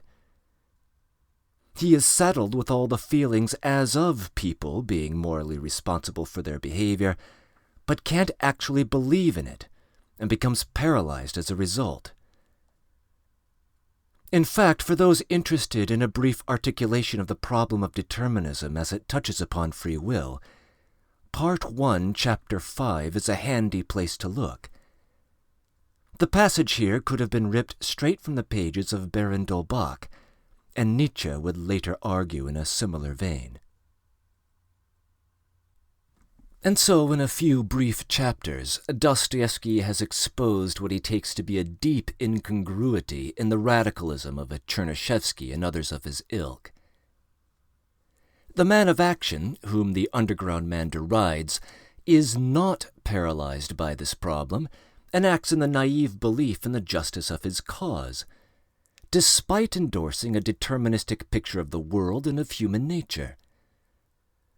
The man of action must then be a stupid man, blessedly bereft of the disease of hyper-consciousness. Now, the underground man's reaction to the threat of determinism has been far from universal in the history of philosophical thought, and he recognizes this. Why not say simply that free will consists not in one's behavior breaking a deterministic causal chain, but in one's behavior being determined in the right kind of way, where one's actions are necessarily caused by a clear understanding of one's own interests? But to this common doctrine, independently affirmed by Augustine, Aquinas, Hobbes, Locke, Leibniz, Hume, Mill, and the lion's share of academics and philosophy departments at modern universities, the underground man responds at the end of Part 1, Chapter 8, with 6 short words dripping with scorn. As if free will meant that. But what do you do if you crave what you can never believe in? The results appear unhealthy and distorted. On the one hand, the underground man stridently insists that he is a man and not a piano key, and reserves to himself the right to claim his most advantageous advantage, that is, his own free choices. But since our paradoxicalist cannot really believe in this, what he really ends up doing is impotently raging against the laws of nature and arithmetic, or metaphorically bashing his head against a stone wall in a refusal to be reconciled to it. But this reaction to determinism per se is connected to his revolt against the whole value structure to which it is associated. Those who, like Chernyshevsky, embrace determinism happily often do so because they believe they can harness those deterministic causal forces in the service of some overarching social goals. B.F. Skinner is another name that comes to mind in this regard. But the underground man treats those goals themselves with disdain. The image that takes center stage here is, of course, the Crystal Palace, the grand symbol of man's scientific and industrial achievements, and the beatific future toward which they promise to lead. In general, Chernyshevsky and others would express hopes for advances in reason and the organization of civilization to spread material advantage to the widest possible array of people. But the underground man cannot get on board with this vision. Part of this is that he recoils from the assumption of determinism that it carries, but he also wonders whether we can really identify our interests with any certainty. And he further insists that this emphasis on rationality neglects the greater share of man's nature, which has nothing to do with reason whatsoever. We like to exercise our capacities in all kinds of ways, both rational and irrational, and can take pleasure out of smashing things or even in a toothache, and his phenomenology of that pleasure is both fascinating and twisted. And his objections are even more general in 2 different ways. On the one hand, even if we could all agree that the Crystal Palace is a great goal toward which we should all be striving, we would be mortified at the thought of actually achieving our object. For at that point, what do we strive for? Our lives would swiftly be stripped of meaning. Indeed, without suffering, he insists, we would practically cease to be conscious and lose our humanity. But if any ultimate goal would be a great misfortune to achieve, why strive toward anything? Even further, how can we define our goals at all? Once we take the transcendent view of the hyper-conscious, all labels affixed to people and their ambitions seem perfectly arbitrary. The underground man apparently wishes to be properly defined in some way, even as a sluggard, but worries that all such definitions will slide right off of him. He can't bring himself to pursue any project, because all such projects seem to lack any ultimate grounding. Here we have Dostoevsky anticipating a theme that would be developed by 20th century existentialist philosophers, and perhaps also in a famous 1971 paper by Thomas Nagel, entitled The Absurd. This deep and perplexing problem persists all the way to the final page of the novella, where the underground man denies that we even know what it means to live. Quote, "Leave us alone without books, and we shall be lost and in confusion at once. We shall not know what to join on to, what to cling to, what to love and what to hate, what to respect and what to despise." Unquote. That is perhaps the man's deepest conceptual problem, and it is exacerbated by his romanticism. How do we conceptualize the world? Books help us to do so. Some of them even point us to the beautiful and the sublime. But books also put us at one remove from real life. A well-read man can switch the conceptual apparatus of one book for the framework of another, cheaply at will. And the delights they provide can actually substitute for the disappointments of the real world. Fantasies, after all, are under our control in a way that reality is not. In fact, it may be worthwhile at some point to read notes back to back with an earlier story entitled White Nights. The parallels there are notable. In each case, we are dealing with a narrator with an astonishing proclivity for romantic dreaming, and in each case the narrator has an adventure in the real world with a young woman. But the contrast in tone is also notable. White Nights is a bright and warm narrative, brimming with optimism, whereas Notes from Underground is a miserable affair. Somewhere along the way, Dostoevsky appears to have discovered how egoistic the romantic impulse can be. Ever since Goethe penned The Sorrows of Young Werther, this movement offered the excessively vain a method of affirming their own spiritual superiority over the masses.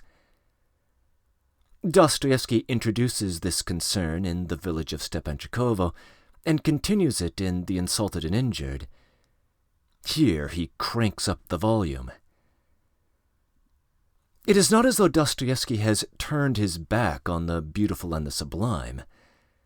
We can sympathize with his narrator's revulsion at the boorishness of his old schoolfellows who mindlessly trample on his values. And the verbal tapestry he weaves at the brothel about domestic happiness, in Part 2, Chapter 6, articulates a vision that any good-hearted person should embrace. But when push comes to shove, the underground man doesn't really care about these values. He cares about the feelings they can produce and the social mileage he can get out of manipulating them. So, in Part 2, Chapter 2, he confesses that in his young adulthood he would brim over with a love for all mankind, ecstatic feelings stoked by his own dreaming, and then satisfy his longing to embrace humanity by spending an awkward afternoon at the residence of his boss. The man prefers humanitarian sentiments without humanitarian behavior. Or alternatively, he would spice up his love for the beautiful and the sublime with occasional bouts of carnal vice, probably visits to prostitutes, and his self-loathing combined with his high ideals would create a sort of sweet and sour cocktail which he learned to enjoy. Obviously, his posturing over ideals is how he attempts to gain power over his schoolfellows, and later over Lisa, being successful only temporarily in the latter case.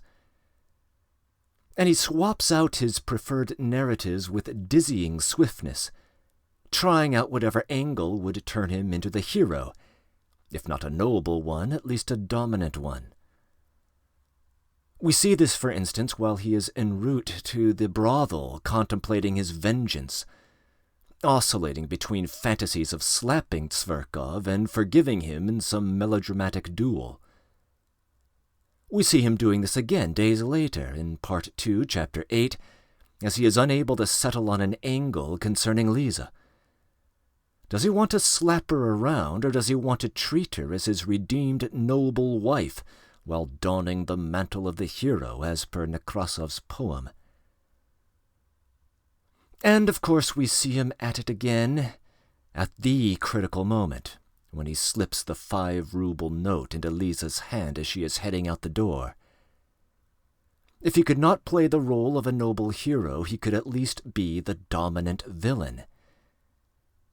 It was his brain, he insists, that led him to do it, not his heart. His brain, fed on books, prompted him toward a different narrative where he could take a leading role. He is forever caught up in the cycle of artificial attempts at framing the world and negotiating his place in it. On top of all this, there appears to be a confounding issue in the meta-narrative.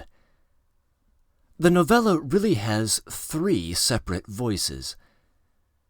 Of course, the dominant voice is our 1860s underground man who serves as our narrator. But then there is the voice of his imagined interlocutors, to whom he refers as gentlemen, and with whom he is carrying on an argument, primarily in Part 1. And finally there is his own prior 1840s self, to whose thoughts we gain access in Part 2. Of course, all 3 of these voices are supposed to be coming from the same mind, the author of the notes. And occasionally the line between these voices blurs. For instance, in Part 2, Chapter 8, there is sometimes indeterminacy about whether the ideas are supposed to be the thoughts of the 24-year-old underground man or the thoughts of the 40-year-old narrator, an indeterminacy that is felt in particular for someone voicing the novella. It's worth noting in parenthesis that it was not long after writing notes that Dostoevsky edited and republished his 1846 novella The Double, which explores questions about identity, multiple loci of thoughts in the same mind, and the blurred lines between them. Arguably, something similar, if less dramatic, is happening here.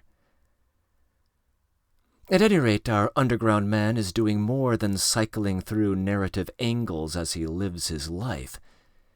He is also cycling through multiple voices, and it's not always perfectly clear which one is his own. So, can there be any escape from this trap of the artificiality and arbitrariness of human strivings? The answer of the novella is surely yes, and I think Dostoevsky tries to provide it twice. Once in the horribly disfigured Part 1, Chapter 10, and then again more clearly in the penultimate chapter. It is Lisa who gives the most striking presentation of Dostoevsky's solution. She is the one who suffers most in the whole story, and the horrifying imagery the underground man provides her of the prostitute's fate, in Part 2, Chapter 7 during their first encounter, might well be exactly what is in store for her.